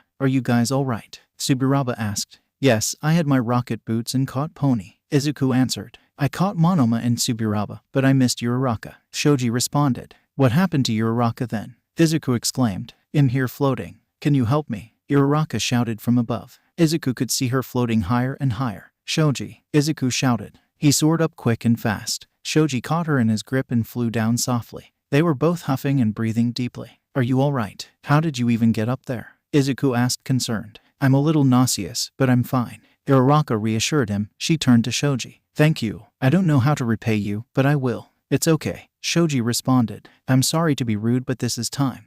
Pony reminded them. Then go. Monona growled. I think you guys should stop talking because your arguing nearly got Uraraka killed. If Shoji wasn't distracted, then he might have dodged the cloud of dust. Izuku exclaimed. He sighed a little to cool off. It wasn't really fair, but he was still mad. No one should get hurt. But instead of moving forward, they were distracted at the fact that the forest burst into flames. What is that? Uraraka asked, horrified. The whole forest was ablaze in fiery electric blue. It was noticeably getting hotter by the moment. This wasn't right. Izuku did not remember the fire ever being included in the test. We have to go back, Izuku exclaimed. But what about the names cards? Subaraba asked. It's not important right now. We have to leave, Izuku ordered. His job was to keep them safe. If they failed, well, it was better than getting hurt. They started to run back through the forest.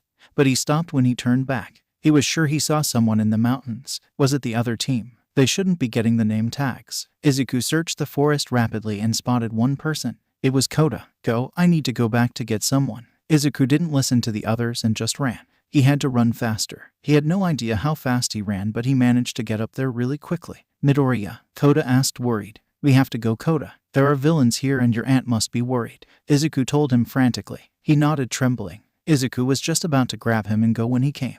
Izuku recognized the villain. It was an old villain but a familiar one, and he probably shouldn't be distracted, but he couldn't help it. It was Muscular, the villain who killed Kota's parents. He had been researching villains to make sure that he wouldn't give advice to them. Muscular was one of the worst villains he'd ever seen. He was invincible to everything but water. It costed the water duo's life, but he was contained, or so they thought. Kota, get back, Izuku shouted. He had a plan, but he wasn't sure if it would work. They only needed to stop him. Why are you saving me? You're just going to die, Kota exclaimed, confused. That's what a hero does, Izuku responded. I know you. You're on the capture list, but he's not. Muscular shouted, looking at Kota. You have to get through me, Izuku exclaimed, refusing to move. They didn't say I couldn't hurt you. Muscular turned back to Izuku and lunged at him. Kota, use your quirk, Izuku shouted. He had speculated that Kota had a similar quirk to the water duo, so it would most likely be similar. Water immediately rushed more behind him, pushing him off the cliff. The villain attempted to climb up, but they were already soaring.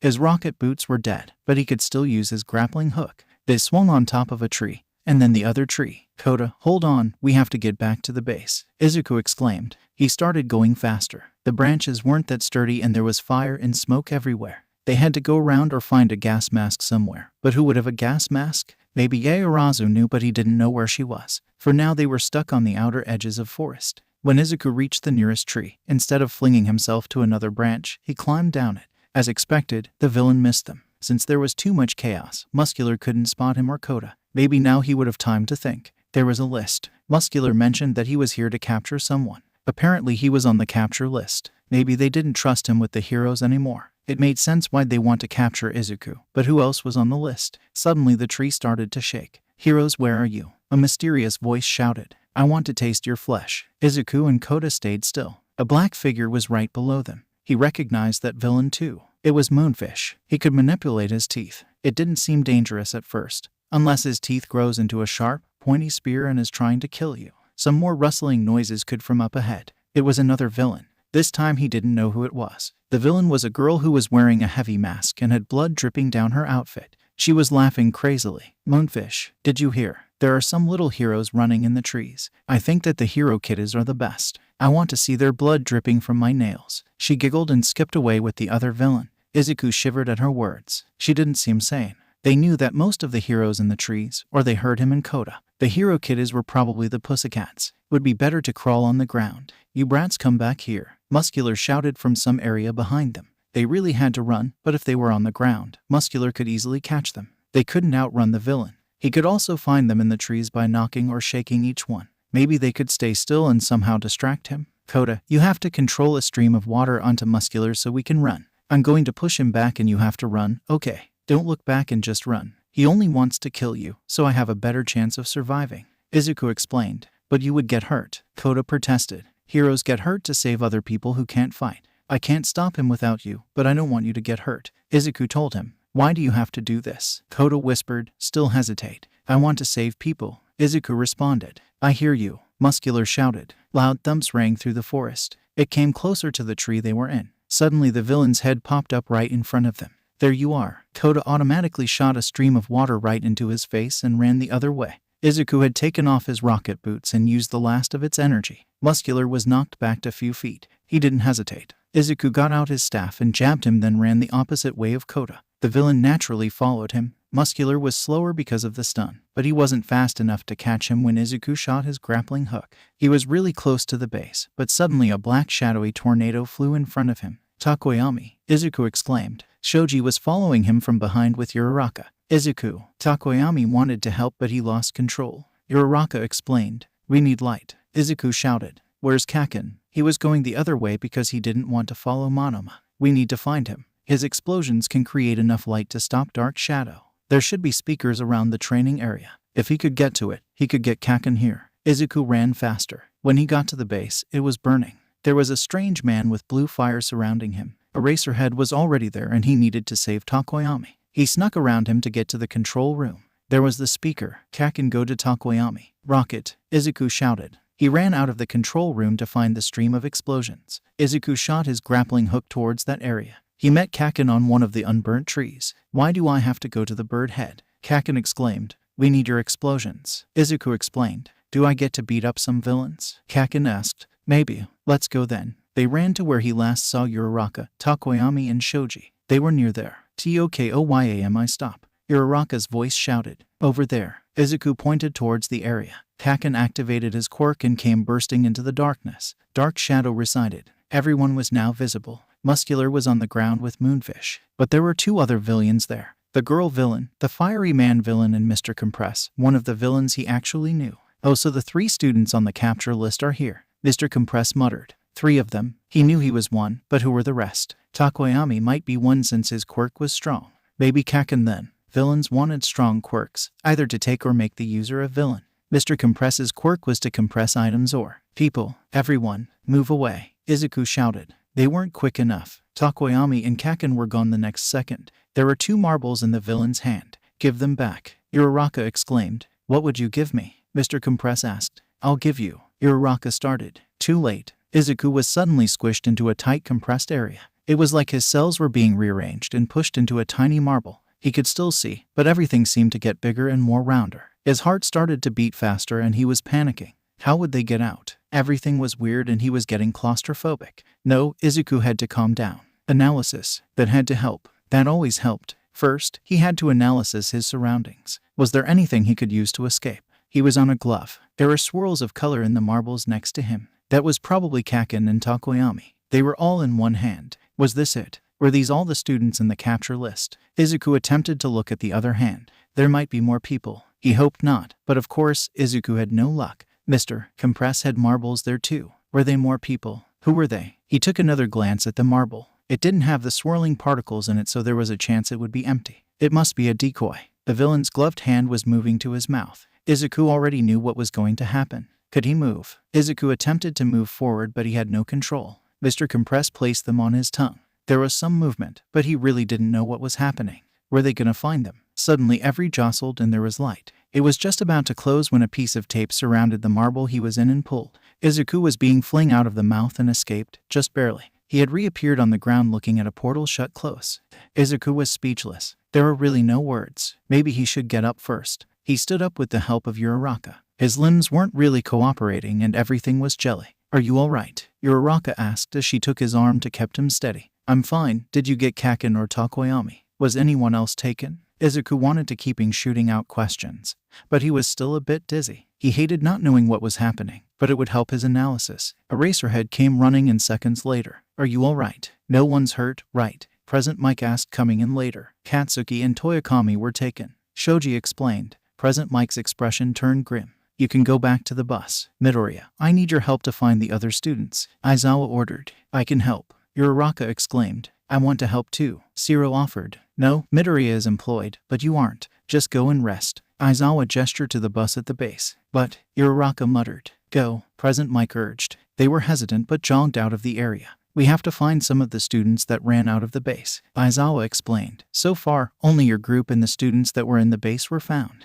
But isn't everyone else besides the two groups at the base? Izuku asked. Even when a villain was there, heroes were here to save and protect them. They ran out to fight the villains. Those irresponsible brats. Izuku laughed a little as they walked through the forest. It was little dangerous, since the fire was still burning. There didn't seem to be a lot of people around. He walked warily about the path of destruction. The smoke cleared out and the fire was dying. Sirens were wailing from the distance. He quickened his pace. Hello, Izuku shouted. Eraserhead was sprinting on top of the trees looking for people next to him. Hey, a familiar voice shouted. It was from above. Monoma, is that you? Izuku asked looking up. Help me, Monoma ordered. How did you even get up there? Izuku asked looking up. Just get me down. Monoma screamed. Can you climb down? Izuku asked. The branches were a bit burnt and it didn't seem safe. Maybe he could drag heavy branch. The tree started moving. You should stop moving. I am getting out here now. Monoma began to fall out. Oh.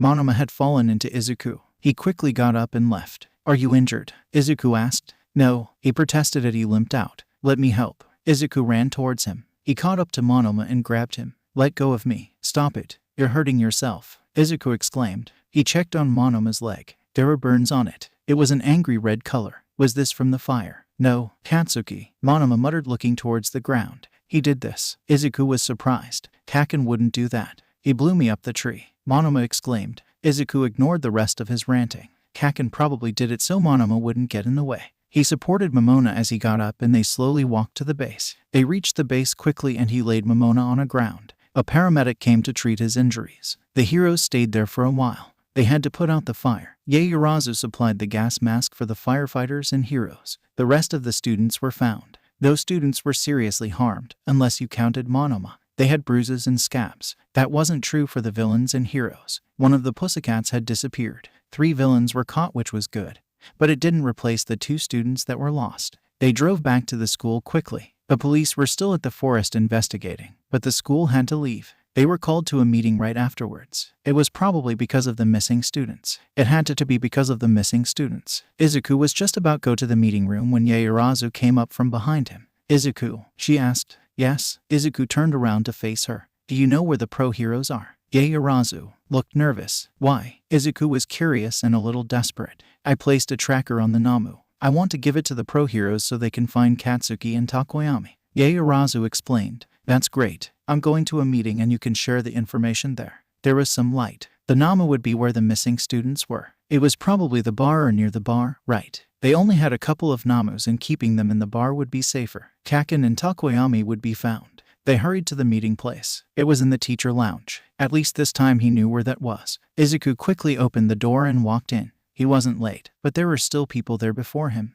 Midoriya, Nezu greeted. You brought another student. Yes, Yaoyorozu can help us. Izuku explained. I see. The meeting was started after a few minutes. All, if not most, of the teachers were there. The same detective was there and some other heroes he recognized. We are here to stop the villain all for one and to save the 2 missing students. Nezu started. Miss Yaoyorozu, Midoriya said you could help us. Why yes. Yaoyorozu revealed a tracker from her backpack. I placed trackers on a Namu during the fight in the forest. They should tell you the location of the villains. Thank you, Nezu said as he took the tracker from her. You can leave now. But I want to help. I can stay out of the fight, but I can give you ideas. Yaoyorozu exclaimed. No, you are a student and we can responsible for you getting harmed. Midoriya, you can go too, Nenzu declared. Wait, why do I have to go? Izuku asked surprised. You are still a student too. I don't want you to fight if we don't have to. We have enough information to find Katsuki and Tokoyami. Nenzu ushered them out. They closed the door behind them. The two students were left in front of the door awkwardly. Izuku didn't know what to do now. He really wanted to help, but they wouldn't let him. Of course, they didn't want their students fighting real villains, but they could maybe grab the student and go. I'm sorry, Yaoyorozu said, disrupting his thoughts. For what? Izuku asked confused. I got you kicked off the team to find Katsuki and Tokoyami. I wasn't even on the team in the first place, Izuku said harshly. They only needed my analysis. Everything was because of his analysis. Helping the villains, getting kidnapped by All for One, getting a teacher position, and being accepted to UA. He was feeling a little bitter. What would have happened if he didn't have the analysis quirk? What if he didn't lie? Oh, Yaoyorozu softly muttered. She suddenly changed her expression. Midoriya. Yes? Izuku questioned. I want you to help me save Katsuki and Tokoyami. What do you mean? Izuku asked. He had an idea of what she was talking about. What if we can create a team to find Katsuki and Tokoyami? This idea was a bit absurd, but they shouldn't be leaving us out of finding our friends. I mean, you, Ida, and Todoroki defeated Stain when no one else did.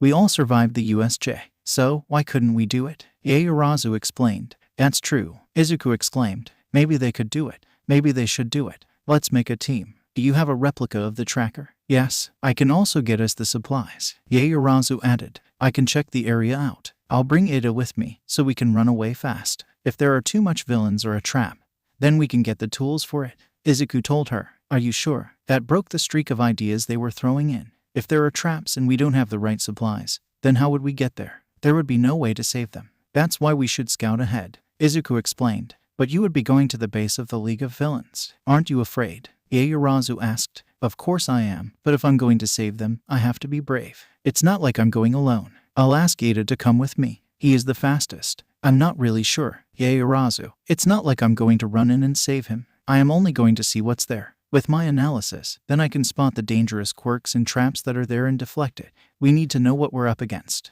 Maybe you should ask another person to go with you. Let's see, Izuku muttered. I could take Shinsu. All right then, Yaoyorozu exclaimed. I'll pick out some people for the team. We don't want it too big, so about 8 people. So we're adding 4 more people. Izuku wasn't sure if they should add more people, but just in case. He was more scared of All for One telling everyone about his secret. But it wasn't like they were going to believe a villain over him. The pair quickly walked to their parents who were waiting for them. They would get this done tomorrow. Izuku had texted Ida and Shinsu to meet him at the beach. It was the same beach that he had trained in. The sand was clean and the water was clear. People actually began coming to the beach. He was currently under one of the umbrellas. Over here, Izuku waved to the familiar faces. Midoriya, Ida exclaimed. Why did you call us here? Shinsu bluntly asked. I can't tell you yet. It involves Kaken and Tokoyami. Just promise me that you won't tell anyone, not even a hero, Izuku asked. It was risky, but he did not want the whole operation to be shut down before anything began. Is this an illegal activity? Ida asked worried. Well, it might be, Izuku admitted. If they used their quirks, then it would be illegal quirk use, but they weren't going to do that yet. You can't do this. It's outside of the law. Only a villain does that. Ida protested. Is a villain a woman who steals food for her kids? Izuku asked. Is a villain a man who accidentally goes ahead of the speed limit or forgets to buckle up their seat? Heroes create massive amounts of damage each year. Isn't that a crime? That is debatable, but they make rules for a reason. What if it was to save our friends? Well, the heroes could do it. Heroes aren't always going to be able to save you. Shinsu spoke up. There are still bullies and thieves. But Ida had seemed to trail off. Shinsu, Izuku questioned. It seemed like he was going to agree. I wanted to become a hero to save people, Shinsu replied. Izuku took that as a yes. He turned to Ida, who seemed to be in deep thought. Katsuki and Tokoyami aren't typical heroes, but they are my friends. Ida decided. I will keep your secret. Thank you, Izuku said relieved. We have to check out the area where the villains are. How do you know where the villains are? Ida asked. Yaoyorozu placed a tracker on one of the Namus. It would probably be at their base where our friends are at. Izuku explained. We have to see how much people there are and find out where the traps are. I chose you and Shinsu since you're fast at running and Shinsu can make them forget we were there. I am analyzing the area. Do you assume the hypnotizing would stay for that long? Shinsu asked. It would only hold them off for a little bit, but that little bit would be enough. Izuku informed him. I see, Shinsu replied. When are we going? Tonight. Shinsu and Ida followed Izuku. He was the one holding the tracker. They didn't have their hero costumes on, but Yaoyorozu used her quirk to give them some gadgets. She couldn't remake his rocket boots, but she could create the fuel for it after seeing the ingredients. The grappling hook and a simple green mask was created for him. He already had his retractable staff ready. Ada had gotten a mask, since his armor would have taken too long to make and it didn't help his speed. She did get him more durable shoes so they wouldn't break from running. Shinsu had gotten another mask and a stun gun. The stun gun wasn't a part of his original costume, but it would have to do. Izuku faintly remembered the way there. He definitely knew that it wasn't in the middle of nowhere. Either the building they hid the students was different or it was a different way to get there. They were both in the middle of abandoned buildings. A group vaulted over the broken roofs and walls and followed Izuku. They all had a tracker, but they were for emergencies. There were breaks in between, but it ended up that the building wasn't far away. It was near the edge of the abandoned city. "I think this is it," Izuku announced. He was standing in front of a large warehouse. It looked normal for a building in a city of ruins. There wasn't any holes in the building, but there were tears and scratches. But it was for that very reason that Izuku was suspicious of it.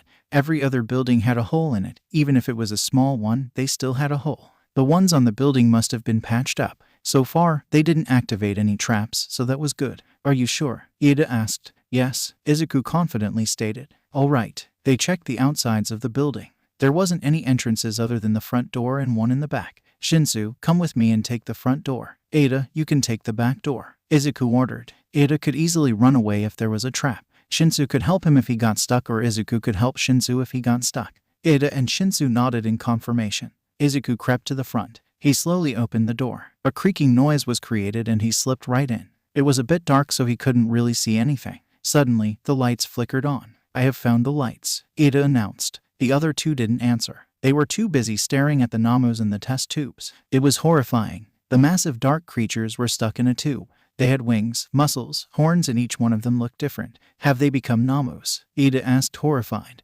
No, they wouldn't have gone through all this trouble for that, would they? Izuku questioned himself. He really hoped that it didn't happen. Did they really become Namus in less than 24 hours? "We should split up and try to find them," Izuku suggested. "All right," Ida said. Shinsu nodded and walked off. Izuku started to look closer at the test tubes. They were clean, so that meant someone had recently been here. "Over here," Shinsu called. "What?" Izuku walked over to Shinsu. He was standing in front of a covered test tube. It was most likely a failed experiment, but maybe not. This might be something. Shinsu pulled the covers and revealed Takoyami in the test tube. "Tokoyami," Izuku exclaimed. His friend was strung up in a tube by chains. "I heard you say Takoyami." Ida came from the right of him. He looked at the horrifying image in front of him. "Tokoyami. Are you guys just going to stare at him? Or are you actually going to help him?" Shinsu deadpanned. They were shook out of their daze and immediately attempted to find a way to get Takoyami out without hurting him. There didn't seem to be an opening, but maybe you had to open it from the top.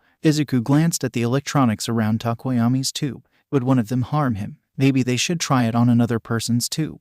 But that wouldn't be fair. It wasn't right to potentially harm other people because he didn't know them. Was there an empty tube anywhere? Over there. Izuku saw in the corner that there was an empty tube. It wasn't abandoned. The tube had been prepared. There were chains in place and it was open. The tube had opened from the front, but how? A panel was on the side of it. Multiple buttons and switches were on it. He curiously pressed a red button. The chains inside of the tube retracted into the roof of the tube. The green button next to it released the chains. The small switch above of that sprayed some smoke into the tube. It was most likely a sleeping powder or something similar. There was a weird sweet scent lingering around. The switch next to that turned the lights on in the tube. Izuku pressed the button to the side of that and finally, it opened. Shinsu pressed the... Izuku didn't even get to finish. The tube was already open. "You have to help me get him out," Shinsu responded. Coming, Izuku jogged back towards Takoyami's tube. Ada and Shinsu gently took the chains off of his wrist. They lifted him up and out of the tube. Izuku pressed the red button that retracted the chains and closed the tube again. He turned around to check on Takoyami. His friend was currently unconscious. There was soft breathing, so at the very least, he was alive. But something was bothering him at the back of his mind. Was he forgetting something? Kicchan. Where was Kaken? Guys, do you know where Kaken is? Izuku asked, worried. No, I have not seen Katsuki. Ida answered, maybe Takoyami knows. He really didn't want to do this, but they needed to find Kaken and leave immediately. Izuku grabbed Takoyami's shoulders and shook them rapidly. Wake up, Izuku exclaimed. He didn't want to be too loud and attract attention, but how else would he ask about Kaken? Takoyami started to stir. It was working. He shook him a bit harder. "Takoyami, we need your help," Izuku exclaimed. "Izuku," Takoyami muttered. "Yes, do you know where they took Kaken?" Izuku excitedly asked. Not here, not here. You mean we have to find another place?" Izuku only knew one other place, but he wasn't sure how to get to it. "Was it the bar?" Izuku, Shinsu asked. "Yes, I think we have to go. That red light does not look good." Shinsu pointed at a small red light on Takoyami's previous tube. "Let's go." Izuku began to run. Ida was holding Takoyami and Shinsu was beside him. Ida ran ahead of him. Izuku caught Shinsu in his grip and activated his rocket boots. They rushed out of the warehouse rapidly. The wind was harsh and pushed them back. The villains had begun shooting at them. He glanced back at the warehouse and saw men in black suits pointing their guns at them. They strangely weren't using their quirks, but maybe they weren't good for long distance. It was hard to analyze while running away. Maybe he should work on that. A bullet scraped the side of his rocket boot, disabling it. They started shifting towards the left side because of the sudden imbalance. "Shinsu, hang on," Izuku exclaimed. Shinsu gripped his waist tightly. The students ended up on top of a building. As their feet hit the ground, the pair immediately ran. Then they got to the edge of a building. The building seemed to be 5 floors tall. At times like this he wished he had his hero costume. That cape, hang glider would have. "Hold my hand, we have to grapple down," Izuku warned him. He placed the hook on the edge of the building roof and slowly began to grapple down. It was definitely harder with 2 people. Crumbles of debris began to fall on them. The ledge was breaking and they were only halfway down. He started to go down faster down. Suddenly, the chain felt loose and they were falling. All he could say was then it hurt. There were some bruises and he was sure his ankle was a little twisted. Something was wrong with it. Izuku had attempted to roll but there wasn't enough room and he fell on his ankle. Shinsu was on the ground beside him. He had landed on his side. "They're catching up to us," Shinsu said worriedly. "I twisted my ankle, so I might slow you down. You should go now. I'll try to use the rocket boot," Izuku assured him. "I'm only going to trust you now, but if you get caught, I'll punch you when we save you," Shinsu warned him. Shinsu ran off hesitantly. As soon as Shinsu had left, Izuku scrambled to take off his rocket boot. It was kind of twisting his ankle even more. The engine was broken, and it didn't seem fixable, but the other rocket was functional. How could he use that? Maybe. Jetpack. Shinsu had caught up with Ida and Takoyami. He was quickly draining his energy, but they were close. Just as they reached the edge of the city, a blur flew past them. "Hey, I got here before you," Izuku commented breathless. He had held a rocket boot behind his back and blasted his way out of the abandoned city. "Midoriya, I don't have to punch you then," Shinsu teased him. "Yes, please don't," Izuku agreed. "Midoriya, we have to get Takoyami to the hospital," Ida reminded him. "Can I tell Yaoyorozu then?" Izuku asked. "That would be fine," Ida agreed. He got out his phone and quickly texted Yaoyorozu about the great news. The only real problem now was the excuse they had to tell the hospital. They walked to the nearest Izuku found scrambled up the steps. What they didn't expect was Nezu waiting for them looking disappointed. "Midoriya, Ida and Shinsu, you know we have heroes for this," Nezu reminded them. "Yes, but sometimes they are too late," Izuku answered. He knew talking back was probably going to get him mad, but his friend was in danger. He'd rather sacrifice his chance at being a hero than letting someone get killed. "Midoriya, come with me," Nezu ordered tiredly. "Ida, check Takoyami into the hospital." "All right," Ida answered. Nezu nodded at one of the employees and they took him into a private room. It only had an office desk and 2 chairs. The principal sat down on one of the chairs. "I know you're quirkless," he began. "Why you do?" Izuku asked horrified. "Yes, I am your principal and a genius," Nezu reminds him. "I just thought." Izuku was feeling a little more than embarrassed. "Then, why didn't you kick me out? Everyone says that quirkless people can't be heroes, and I lied about my quirk. I believed in you. There is no rule about quirkless people becoming heroes. After all Might was quirkless, yet he's the #1 hero. But I let you into my school and you thrived, even without a quirk. Most quirkless people are too scared to try to get into a good school, but you did," Nezu tells him. But his tone changes. "I am disappointed at you for running recklessly into the villain's warehouse and nearly got killed or caught. What do you think I could say to your mother? Even if you're not in school, I can still in charge of you. You have to think better. What are the heroes for if people just run into danger by themselves?" Nezu looks at Izuku for a response, but there wasn't one. He knew that everything he said was right. "Midoriya, you, Shinsu, Ida and Yaoyorozu are all suspended for a week," Nezu declares. Izuku nods in resignment. It made sense. He wasn't surprised that Yaoyorozu also was suspended. Nezu found out everything. "I'll tell them." "Good. We can check on Takoyami now." The pair leaves the room. Ida and Shinsu were waiting, but Takoyami was gone. They took Takoyami to another room, Ida said as they came out. Can I see my student? Nedzu asked one of the attendants at the front desk. Is that the child that was just checked in? Yes, I am his principal. I'm sorry, but he is unavailable. Since he didn't seem to be in immediate danger, your student may be available in a few hours. We can call you when he is ready. Thank you. Nedzu walked back to the trio of students. Can we visit him? Izuku asked hopefully. Not right now. You should go home. Takoyami won't be available for some time. Nedzu advised. Izuku really didn't want to leave his friend alone, but he didn't want for Nedzu mad. Maybe he should sit it out for now. Nedzu had already been an amazing teacher and did let him lie on an official document. Let's go, Midoriya, Ida urged. Yeah, Izuku agreed. He had called his mom already to pick him up. Sneaking into the home at this time would not be a good idea. Bye. He waved at Ida and Shinsu as he walked out of the hospital. They didn't know the dread that he was feeling at that moment. He had never faced a disappointed mom, and he was scared. As Izuku exited the building, he saw his mom. She wasn't crying. She wasn't angry. She wasn't even disappointed. And Midoriya was just relieved. He was caught in a massive hug. Izuku, I'm glad you're all right, but do not ever again. She muttered. I'm sorry, Mom. Izuku said. There were two things that applied to. He was sorry that he worried and stressed her out. The other thing he was sorry about was the promise he couldn't keep. If his friends were in danger again, he would do it. That's why he wanted to become a hero. Izuku wanted to save people without getting into legal trouble. It was only luck that he wasn't in jail. He sighed as he got into the car. There was a week of no school, no hero training, and worrying for his friend. Maybe Yaoyorozu might have made a group before Nedzu found out and they would go. He only hoped they wouldn't get hurt. When they got back to his house, Izuku walked upstairs and jumped on bed. He glanced at his phone to see multiple text messages. There were some from Ida and Shinsu, but it was mostly Yaoyorozu. He decided to check on her texts first. Yaoyorozu, Midoriya, Yaoyorozu, I got the team. Yaoyorozu, it's Tsuyu, Uruwaka, Kaminari, Siro, Kirishima, and Ashido. Yaoyorozu, are you coming back? Then, an hour later, Yaoyorozu, Nedzu caught us. Izuku began to type back. Midoriya, I know. Now we're all suspended. Takoyami and Katsuki were separated.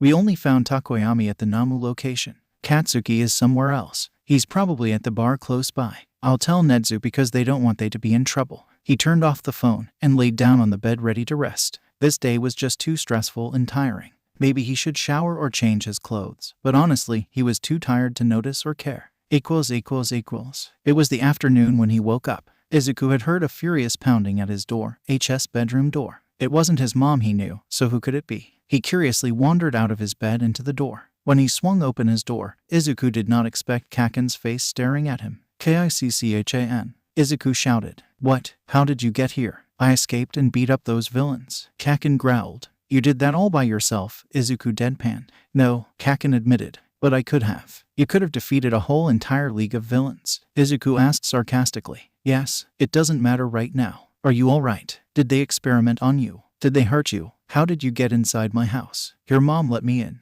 Oh, where is she now? I don't know. She walked out somewhere. All right, can you fill me in with what just happened? Izuku began to walk out of the doorway and downstairs. He had slept for a while and needed to know what happened. Obviously Kaken was rescued, but what else? Who actually rescued him? Why did he come to Izuku's house? The frog girl and the tape guy got me out. Some of our annoying classmates were there too. They weren't strong enough to beat the villain, but All Might and some other heroes were there. Kaken explained. And why did you come to my house? Izuku asked. Your mom said that she'd get me food. All right, you missed All Might fighting All for One. What?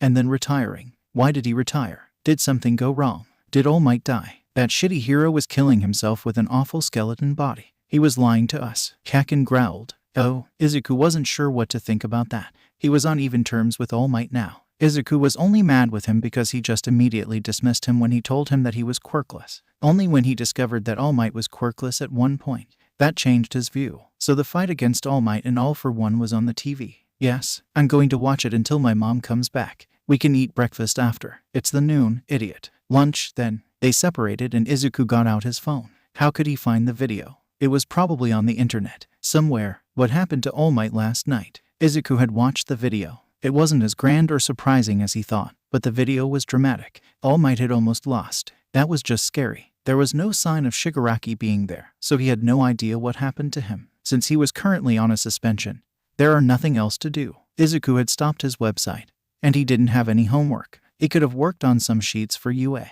But was that really important? So what should he do? His mom was currently working, and Kaken had just left. Maybe he could go out to help people. Lifting debris or walking dogs wasn't that bad, right? This suspension was only going to be for a week. Determined, Izuku walked outside to find someone to help. He found someone right outside his door. It was Aizawa and Nezu. What were they doing here? Was it about his suspension? Midoriya, Nezu starts. Yes? Izuku asked eagerly. Is your mother here? No, she is at work. Izuku responds despondent. Alright then, do you know where the Katsukis live? They live over there. He pointed at another building. Thank you. Nezu and Aizawa thanked as they left. Izuku was a bit confused, but decided to move on. They were probably just checking up on Kaken. He looked around for someone to help. Maybe at the park he'll find someone. He walked to the nearest park. Immediately, he saw someone he could help. It was a kid. He had white and red hair and seemed familiar, but not matter. It was someone he could help. Hello, Izuku said as he greeted the child. Who are you? The child asked cautiously. My name is Midoriya Izuku. I'm a first year at UA. You look like you needed help. Izuku explained. I don't. Are you sure? You look lost. Izuku said unsure.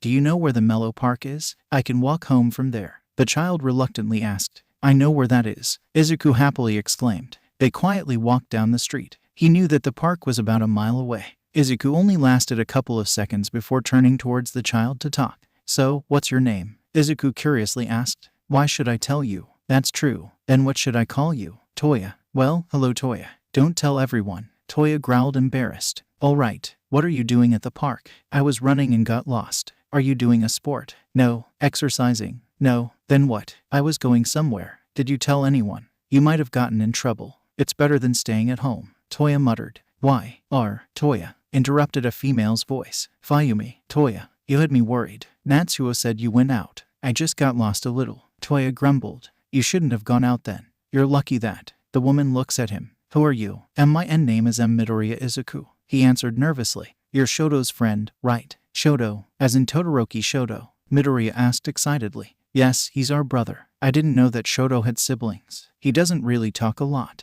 Midoriya commented. Well, now you know. Toya said. I'm not surprised that Todoroki didn't tell you about us. He's too busy training. Fayumi sadly sighed. Oh, there was an awkward silence. Thank you for bringing Toya back. Fayumi thanked. Just trying to help. Izuku exclaimed. The siblings left shortly after as Izuku began to walk back home. He did feel good now. This time he helped someone that wasn't a villain. It took a while to get back, but it was great for exercising. He slowly swung open his door and talked in, not expecting to see Nezu and Aizawa in his house with his mom. Mom, why are my teachers in here? Izuku asked confused. They want you to move into a dorm room. Mom said unamused. A dorm room. We decided that UA would be safer for all students. UA is a safe place with multiple heroes protecting them. So I would be staying at the school, a building near the school. Aizawa corrected. The dorms would be closer to school and safer. Midoriya commented. He knew his mom was worried, but maybe he could convince her. No, his mom stubbornly answered. This would keep the kids more safer. Nezu reminded her. I don't trust a school that has villains after them. The USJ incident and the forest training camp were enough. I don't want to wait until my Izuku gets majorly injured. Large tears pools on the sides of her eyes. I promise you that your son will be safe. Nezu declares. The moment Izuku gets hurt, I will pull him out of school. Inko says. We will make sure that Izuku doesn't get hurt again. Aizawa assures her. I'll take your word for it. They had let Izuku decorate his dorm room, but not come to classes. It was the same for the other students that had gotten suspended. He saw Shinsu and Yaoyorozu running around with large boxes. He wasn't actually sure what to put in his dorm room. He did have a lot of hero merchandise. Maybe that would work. He didn't want an empty room. It would feel uncomfortable to stay in an empty, cold room. So he got out his merchandise and got ready to work. He had hero posters, hero bed sheets, hero lamps, a hero carpets, and hero action figures. They were different heroes on the posters and he placed them randomly on the walls. On the desks he placed the hero lamps on it. The books of notes he had filled the shelves under the desk where he had the hero action figures on. Now it looked like his room. Then he flopped back into his bed and wondering what to do. Should he study for the provisional hero licensing exam? Should he analyze? There was only a few more days until he would finally get back to class. Maybe he should go out to find more people to help. Yaoyorozu, I'm going out. If anyone's asking for where I am, tell them I'm at the park, Izuku exclaimed. All right, she answered. The next few days included climbing trees and getting scratched by cats. He came back to class with some bandages on his face and limbs. Izuku, what happened? Uraraka asked alarmed. Cats just have sharp claws. Izuku sheepishly commented. Settle down already, class is starting. Aizawa announced. He waited for a while until he continued. So we all know that the Provisional Hero License exam is coming up. These licenses will let you legally engage villains temporarily. To prepare for the exam, some heroes will come in and help you guys create signature moves. Signature moves. Like All Might's Detroit Smash. Yes, like All Might's Detroit Smash. Aizawa answers. When are we doing this? Ida asked. In 5 minutes. You all have 5 minutes to change into your hero uniform. Everyone meet at the gym after you're finished changing. Aizawa ordered. They rushed out, knowing that they had multiple pieces of gear to put on. Izuku quickly threw on his costume and grabbed all his gear to put on his belt. There was only a minute left. Everyone, a minute left. Ida exclaimed, confirming his thoughts. He began to run for the gym with Ishido and Kaminari following behind. Ida rushed in front of them while Uraraka jumped over them. 30 seconds. The gym door was in sight. They all burst through the door at the same time. Oh, you made it on time. Aizawa commented. He was standing next to the door ready to close it as soon as it reached the 5-minute mark. We have a couple heroes here to give you ideas for your signature moves. Midoriya can help you guys too. These signature moves will also be graded by Nenzu, so you can't slack off. We are looking for efficiently and speed. Aizawa explains. As soon as Aizawa finished explaining the assignment, the students began to go to other heroes for help. Izuku began to wonder what to do. His quirk was analysis, but there wasn't much he could do about that. If he was going to base his moves on his stunning staff or the grappling hook, for his staff he could stun his opponent and then knock them out with the staff. But that wasn't special. It wouldn't be a special move, but it would be effective and fast. What else could he do? Maybe overanalyzing this wasn't a good idea. What was one weakness that everyone has? The brain was the most vulnerable part next to the heart. If he swung the staff right on their head and stunned them, the shock would stun them long enough for Izuku to cuff the villain. It would be more efficiently that way. That might be one of his moves, but he was still a little unsatisfied. Maybe he would study the body movements of villains to see how they could move and get there instantly. It would be like Sir Night-Eye. But he could also aim for the villain's weaknesses, which would either hinder them greatly or most likely stop them. This was just in case he lost his support weapons. There would no use in creating moves with weapons that the villain broke. This would be interesting, but there are multiple other people with better and stronger quirks than him. If they were too fast, he would have to trip the person. If they were really strong, then he would have to dodge their blows and slowly stun parts of their body. Maybe this would be enough. There were plenty of more ideas, but that was for later. For now, this was enough. Izuku decided to show Aizawa for suggestions. He was also ready for the insults he was going to get for the moves. These weren't the best, but at least he could do it, right? Aizawa, can you check my signature moves? Izuku asked hesitantly. Are they good enough? Aizawa questioned. Yes, Izuku defended. Then fight me. Aizawa threw his scarf at Izuku, but he dodged it and kicked at him. As expected, Aizawa jumped over him and began to kick at him. Izuku extended his stunning staff and swung at him swiftly. It nearly kicked him, but Aizawa dodged the swing. He jumped back to see where Eraserhead's weaknesses is, since his quirk involved his eyes. Then throwing items at his eyes would stop his smooth movements and quirk use. The eyes or head would be the most vulnerable part. Izuku ran for Aizawa and swung the staff at his legs, causing him to jump, but he wasn't finished. The staff swung around in a circle, hitting the side of his head. Aizawa jumped back dazed. Since the stunning included electric shock, hitting his head was not really a good idea. After that shock, it was easier for Izuku to defeat him. Fighting the hero was still hard since Aizawa had other moves. They both had bruises at the end, but it wasn't as bad as he thought. You improved, but what were your moves? Aizawa asked. My moves? Yes, there wasn't any change of difference. No one would know what your signature move is. They are effective, but will anyone remember them? Should I shout it out? No, it has to be different and effective. Do something with effective, but new. All right, Izuku responded, disappointed. Back to brainstorming. He had only gotten one move approved by Aizawa. After the first fight, he came up with a move by using his grappling hook. When he activated the grappling hook, it would hook on the uniform of an opponent and bring the opponent towards him, or he would go towards the opponent. If he brought the opponent towards him, he could get them in a trap. But if he went towards the opponent, he could kick them at high speeds. This could easily be defined as a signature move. There was only one more to come up with. They were at the Takoba National Stadium, the exam site for the Provisional Hero License exam. Class of 1 looked around in awe at the large stadium. Izuku was shaking a little with nerves, but he come see others do the same.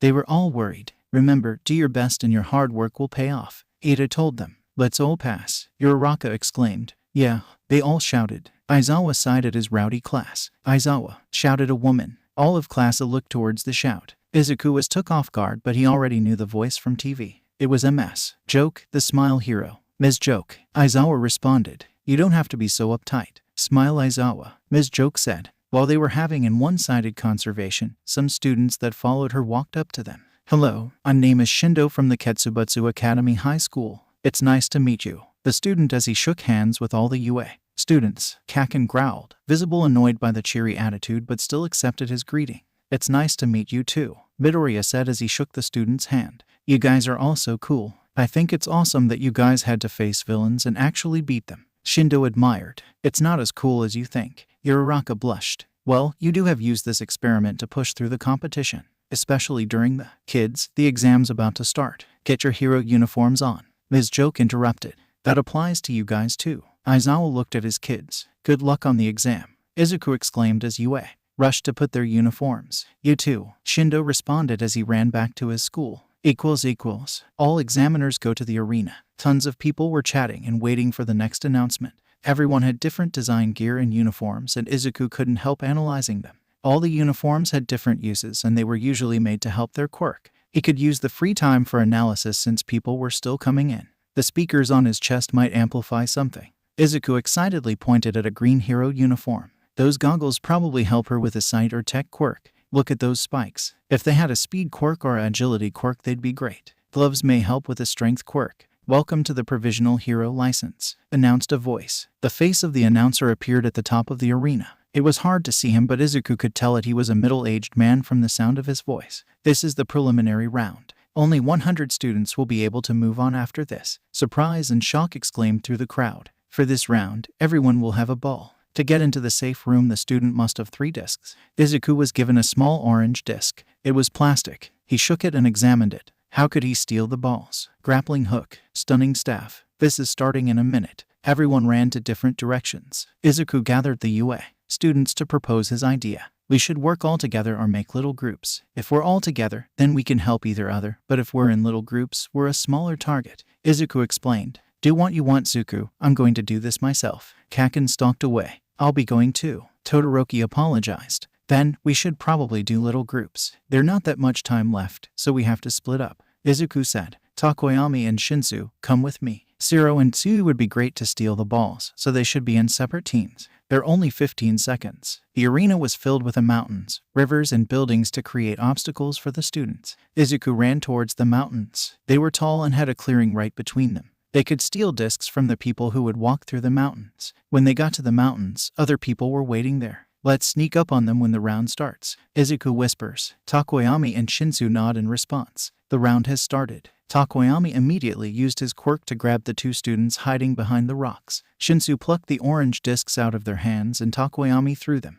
All the students looked towards the area where the students were thrown. "UA, I thought they were going through the clearing. Where's the rest of UA?" The panicking students began throwing rocks at them. Takoyami, at Izuku's yell, Takoyami created a shadowy shield above them. The shield blocked the rocks and objects thrown at them. Shinsu stood up. "Hey," he said. "It's a UA student. What are you doing? Are you so arrogant that you think you're going to beat us?" Shinsu used his quirk on them. "Give any UA students you see all of the discs you have." Several students were hypothesized, but the ones who weren't began to use as their quirks. The ground began to shake and the long-distance quirks began firing at them. "Move," Izuku shouted as he used his staff to push boulders down the mountain. Shinsu had already received 7 discs. Right after he took the discs, the students would snap out of his control, so they had to knock them out. He handed 2 discs to Izuku and another 2 discs to Takoyami. "Do you need my help or should I leave? Someone might steal the discs, so I'm not sure I should stay here with 3 discs already." Shinsu asked hesitantly. "Go should go. You already have enough discs to get to the safe room."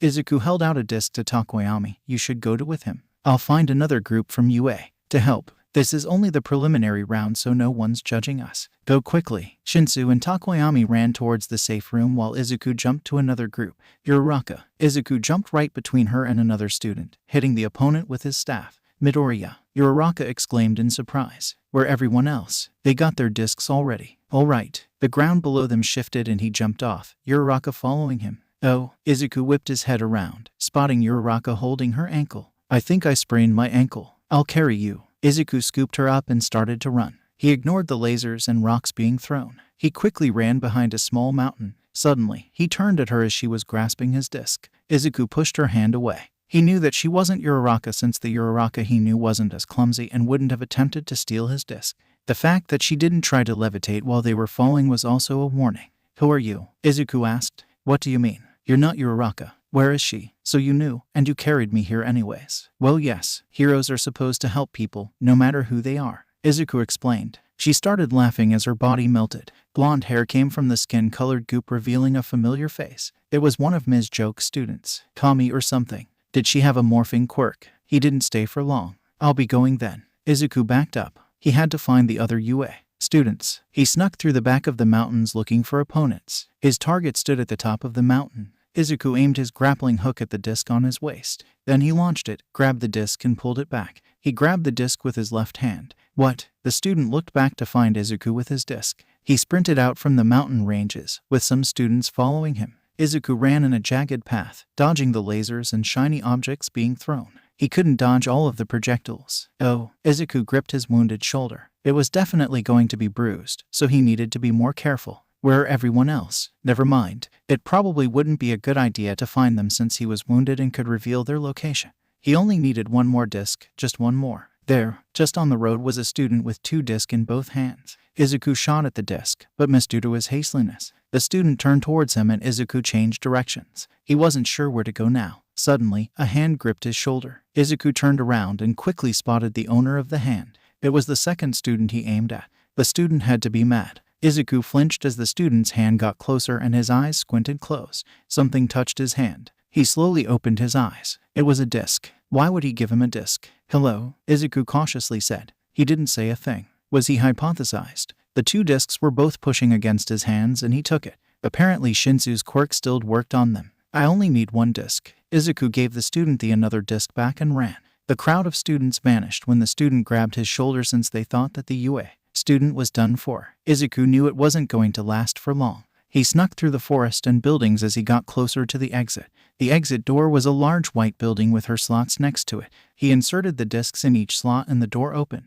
Izuku grinned as he entered the room. Shinsu and Takoyami were there to greet him. Hey, Izuku exclaimed. So you did make it. Shinsu muttered. Of course I did. Izuku turned towards the screens. They showed multiple students attacking each other for the disc into the room. Who's here? Uraraka, Ida, Tsuyu, Shiro, Ioma, Yaoyorozu, Todoroki and Bakugo. Shinsu lazily pointed at each person. Great. Izuku strolled towards Uraraka and Ida. How was your experience? Izuku. Uraraka greeted. Uraraka. Izuku chimed back. Well, I had Ida and Tsuyu on my team. I levitated all the things they threw at us while Ida sped around the took discs. Tsuyu used her tongue to grab other discs. There was so much quirks flying around. I think I even saw a cat quirk. Uraraka rambled. I know. I want to interview all these people about their quirks, but that's probably rude. I mean, the compressing quirk was so cool. I didn't know that you could compress people. The person with the rock quirk almost hit me, but how did he shape it? Did he just form it out of thin air? Izuku prattled. I don't know. Wait, something's happening. Uraraka grazed behind him. What? Izuku looked at the screen behind him. It was him running down the mountain pass, but he wasn't there. It might be Kami. He wasn't offended by why was she running as him. Strangely, she held a 3-disc but was running away from the room. She suddenly took out sharp knives. Why did she have knives? Izuku got more suspicious, but she was just a regular student, right? Izuku, Uraraka asked. What is it? Who is in the mountain range? That's Kami. I think she's from Ms. Joke's class. Izuku explained. Oh, they looked for their classmates in the different areas. Kaminari was knocking people out with his electricity. He was with Kirishima and Ashido. The team was good since Ashido would make her acid shield for defense. Kirishima could run around and grab the disc from the other people. The strategy worked out perfectly. Izuku didn't have to worry about them. He knew everyone in UA was going to get in. But it was interesting to see how they faced against others with different quicks. Izuku, I think Kami is doing something bad. What do you mean? Izuku glanced at the screen looking for Kami. She still had the appearance of Izuku. Kami had climbed out of the arena, which was a direct violation of the rules. Midoriya Izuku, if you do not return to the arena, you will be disqualified. The announcement made him panic. That wasn't him. What was Kami doing? How out there? Izuku asked urgently. I'm not sure. Uraraka turned to turns to other students and began pestering them. Yaoyorozu, I need to get out and tell them. Izuku rushed to her. I think there's a door somewhere. They searched the area, attempting to find a door. In the back, a guard stood right in front of the emergency exit. Someone is impersonating me and they're going to disqualify me. Are you sure? The guard glared at him suspiciously. I'm sure. Did you hear the announcement? Izuku looked past the guard, attempting to find an exit. I'll get another guard to escort you. Izuku nodded as he waited impatiently. Another buff guy walks in and the guard pushes him toward the other guard. Where are you going? The new guard asks. Who's in charge of the judging or disqualifying? Mayor of the Hero Public Safety Commission. Can you bring me to him? I can. Izuku followed the guard up the stairs. He opened the door and Izuku walked in. Suddenly, he was slammed into the wall. What? Shut up, the guard growled. Izuku closed his mouth and glared. Who was this person? He could kick him, since it would take too long to get out his staff. The only problem with that was that he wasn't sure what quirk the guard had. He had to be cautious. Izuku Midoriya. Izuku widened his eyes. It had to be someone he knew. A disguised quirk. Kami. No, it couldn't be her. She had been outside. The guard laughed insanely. You're coming with me. Blackness overtook his vision and he saw no more. Equals. Blonde hair filled his vision. Blonde hair. He looked up at a small girl with horns. Who are you? Izuku asked. She shuffled away. Are you all right? Despite being kidnapped, he was a hero. Why you shouldn't talk? The girl whispered. Why? Izuku looked around. Are you in danger? A chair with straps laid in the middle of the room. Red spots stained the walls. Blood. A table stood in the corner with mysterious instruments. This had to be a lab of a mad scientist. But why did they kidnap Izuku? Why was the girl here? Her eyes behind watering. I'm... Izuku asked. Eri, you know better than talking to him. Izuku swirled around, seeing the guard. The girl, Eri, curled up even tighter. Who are you? Izuku asked. He immediately regretted it, remembering his last memories. My name is Overhaul. He came closer. I need your mind. My mind. Izuku stepped back. Your quirk is analysis. It must come from your mind, right? He walked closer. We have took out your mind and put it in someone else. That's not how quirks work. Izuku whispered. Was Overhaul going to dissect him? What was he going to do? The guy walked closer. How do you know? Have you researched how quirks work? There's a reason why you can't transfer quirks. Quirks are made for one person. It's like sewing a stranger's arm on another person. Izuku rambled, ignoring all for one's quirk. There's no harm in trying. Overhaul glanced at the girl. I can always put you back together. Shivers crawled up his back. What do you mean? Izuku can't help his shaking. He might be dissected by this crazy guy. That's my power. He steps forwards. I can take you apart and put you back together. Izuku just knows that this will be an awful few days. Overhaul snaps his fingers and immediately, people comes in and grabbed his arms. He dragged onto the chair and strapped down.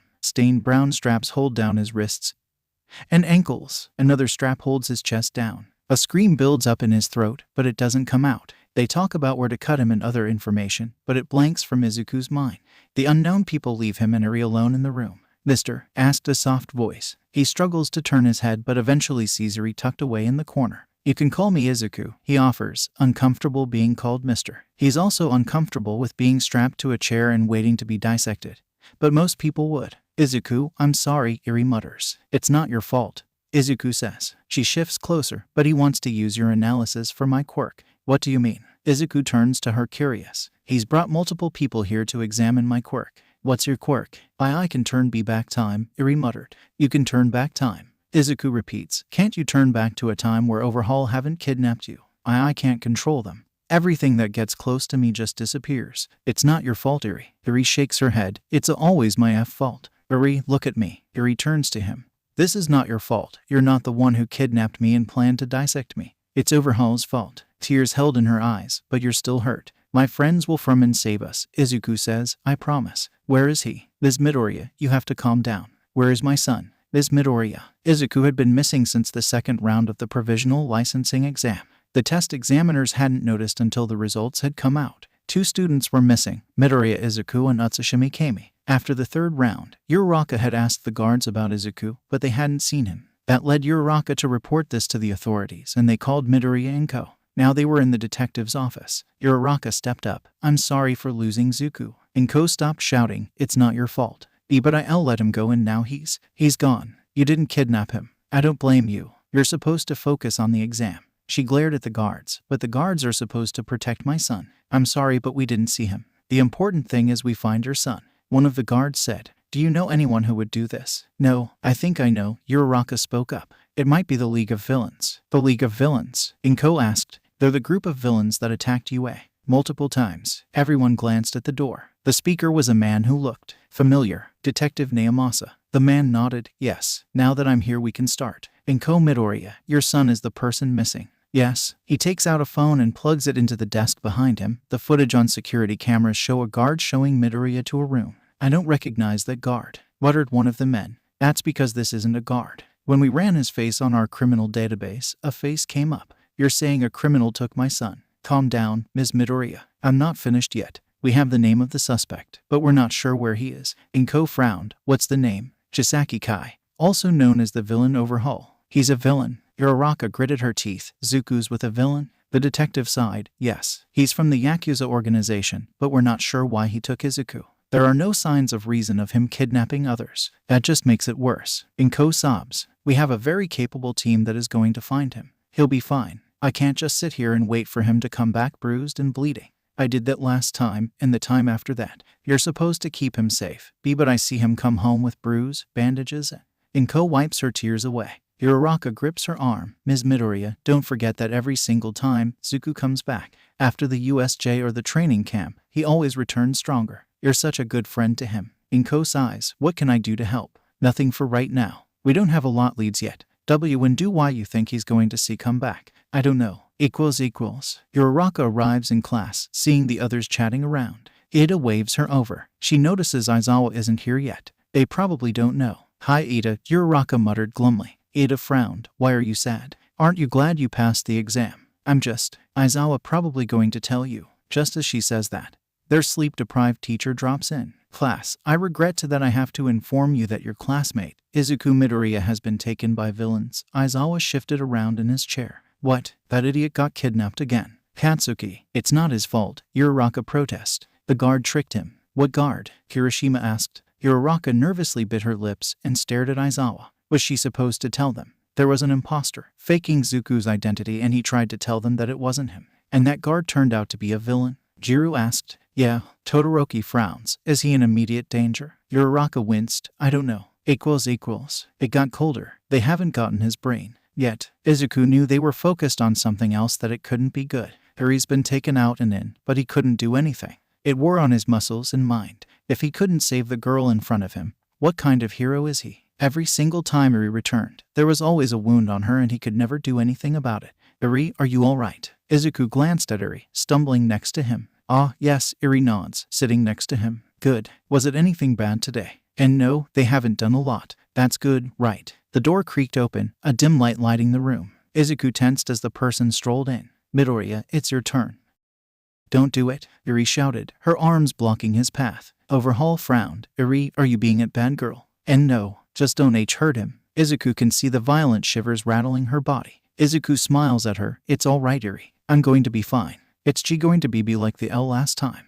They going to. Overhaul sighs. I wasn't going to hurt him, but after this incident, I might change that. This isn't her fault. You were going to hurt me no matter what. Iri, don't listen to him. Bold words from the boy strapped on a chair. Overhaul comments, strolling closer. He pushes Iri away as he reaches the chair. Izuku just glares at him, trying to ignore his heart steadily beating loud. What do you want? Izuku asks, trying to shift away. A blood sample, for now. He winces as a needle pricks his skin. It retracts after a few minutes, a bit of blood dripping out. Overhaul steps away with a tube filled of blood in his grip. He glares at Iri before leaving shortly. Iri climbs next to him. Izuku. Yes? Izuku held his arms still groggy from the loss of blood. Are you all right? I'm really sorry. Yeah, I'm fine. Izuku attempted to smile, but black dots danced in his vision. Darkness hovered at the edges. You look really dizzy. Iri frowned, glancing up. Izuku shakes his head. No, it's fine. Izuku.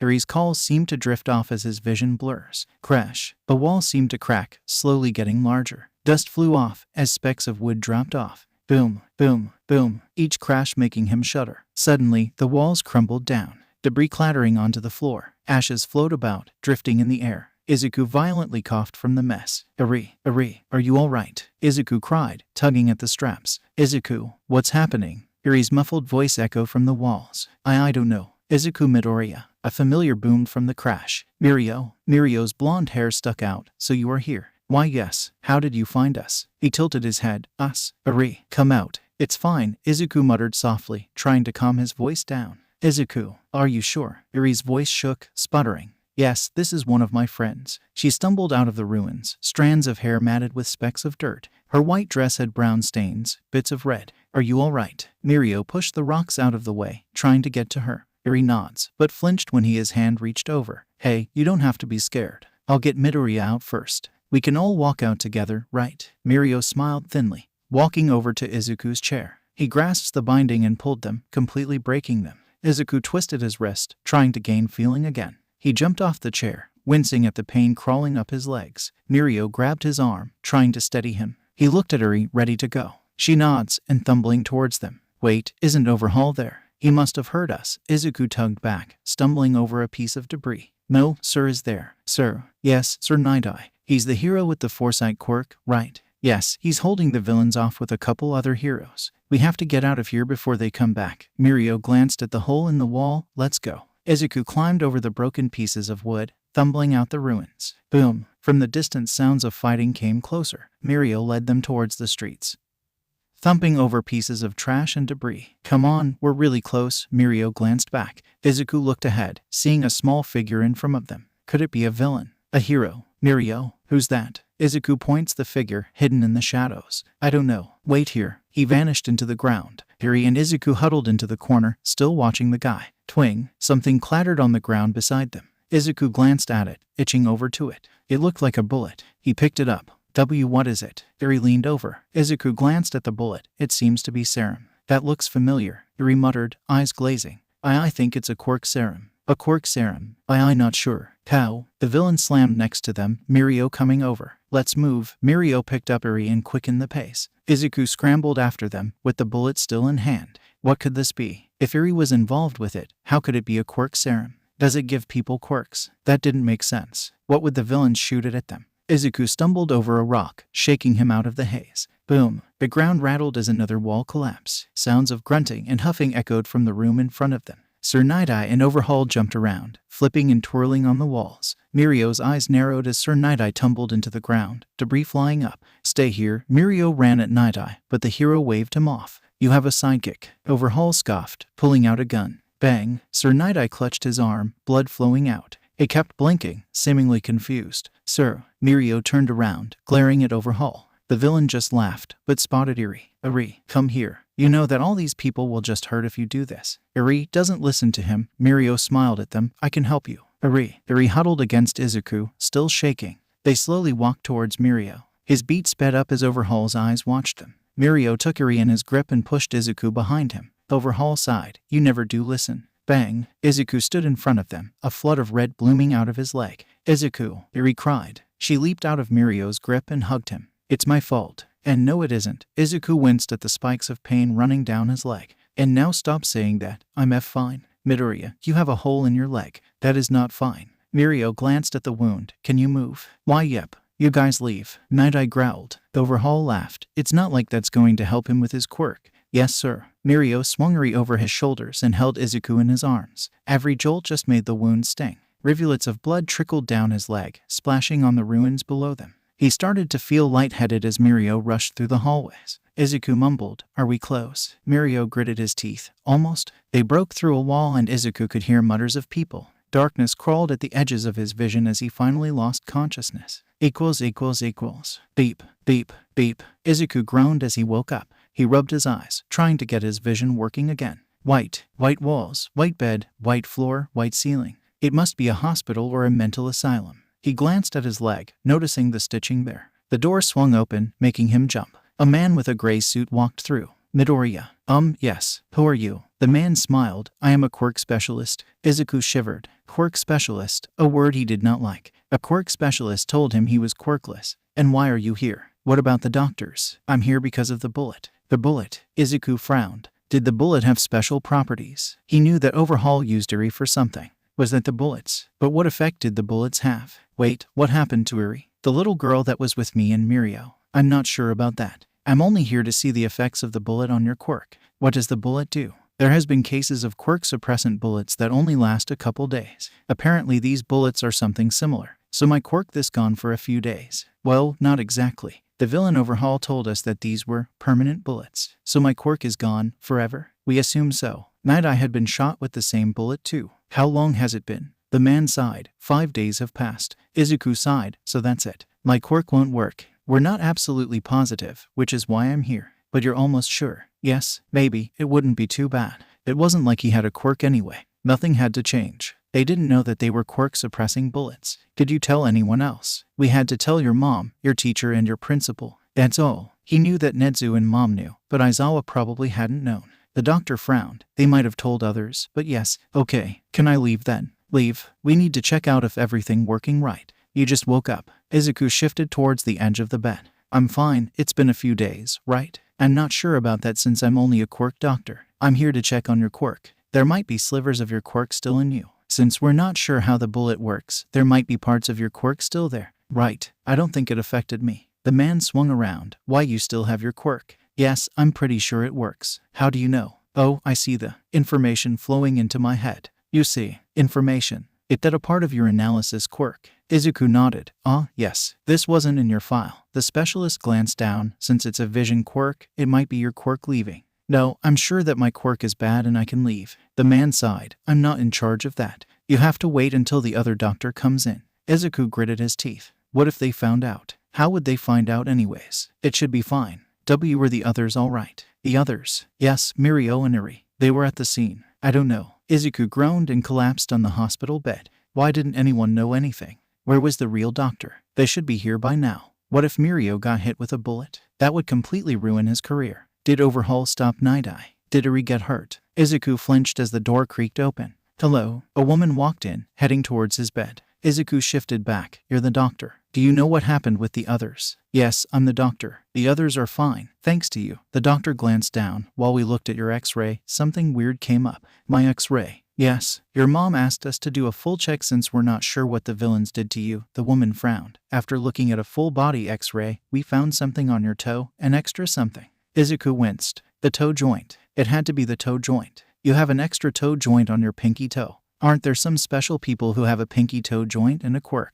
The doctor bit her lip. Rarely. Suddenly the door burst open. Mirio ran in, to the front of Izuku's bed. Mirio, you're not supposed to be here. The doctor attempted to stop him, but Mirio just walked through. Izuku, are you okay? I heard that you lost your quirk. I invited everyone here so they can help you. You invited everyone. Mirio frowned. I invited your classes and the teachers. My classes? What do you mean my classes? Well, the door slammed open. Tons of people walked through. Class A1, Class B1, General Education's in. Was that some of the second and third years? What are you guys doing here? Uraraka shuffled up. Well, Mirio told us that you lost your quirk, like Sir Night Eye. I can't believe you got kidnapped from under my nose. Uraraka, shush, don't say it's not my fault. Even if you say it, I won't believe it. I'm just glad you're alive, even if you don't have your quirk. Kaken walked up. Zuku, even if you're quirkless, I'm still going to beat you. You just need to get stronger. Izuku grinned. Kaken, you care. Kaken just growled. Maybe he didn't have to lie. Nezu already knew he was quirkless, so nothing had to change. He still have all his abilities. Maybe being quirkless wasn't as bad as he thought. Izuku, are you ready? Uraraka asked. Izuku huffed as he pulled on his suit.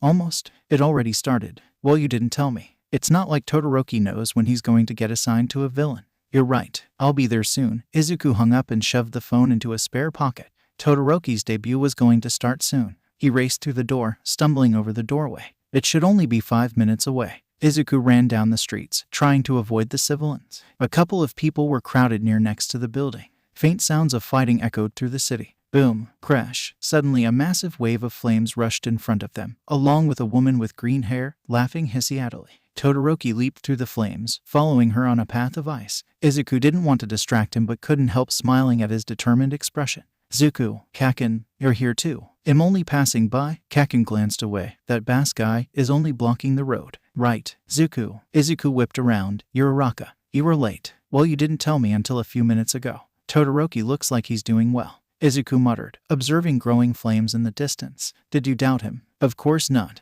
Uraraka pouted. I can't see a thing. Izuku grinned. Then let's find him. All right, we didn't come here to watch fires. Fires? Izuku yelps as Todoroki walks up to them. OT Todoroki, we were waiting for you. What was the fires part? Izuku rubbed his neck. We were going to go to you, but I guessed you were faster. Where's the villain? Uraraka asked. The police officers were there and took her. Kaken laughed. At least it was better than Zuku's debut. I remember that. Uraraka exclaimed. I can't believe he crashed on a fire hydrant. Let's not talk about that. Izuku flushed. Flick, flick, flick. Todoroki scrolled and grabbed Izuku's hand. Let's just get out of here. Yeah, they ran out of the streets, laughing as the press chased them. You know you're gonna just in trouble for this, Izuku muttered. Todoroki softly smiled. So what? Izuku chuckled and just ran faster. Okay, sadly the chapter is over. And if you enjoyed the video, just leave a like and subscribe with post notification, so when the next chapter is ready, you will be notified. Okay, see you in the next video. Bye.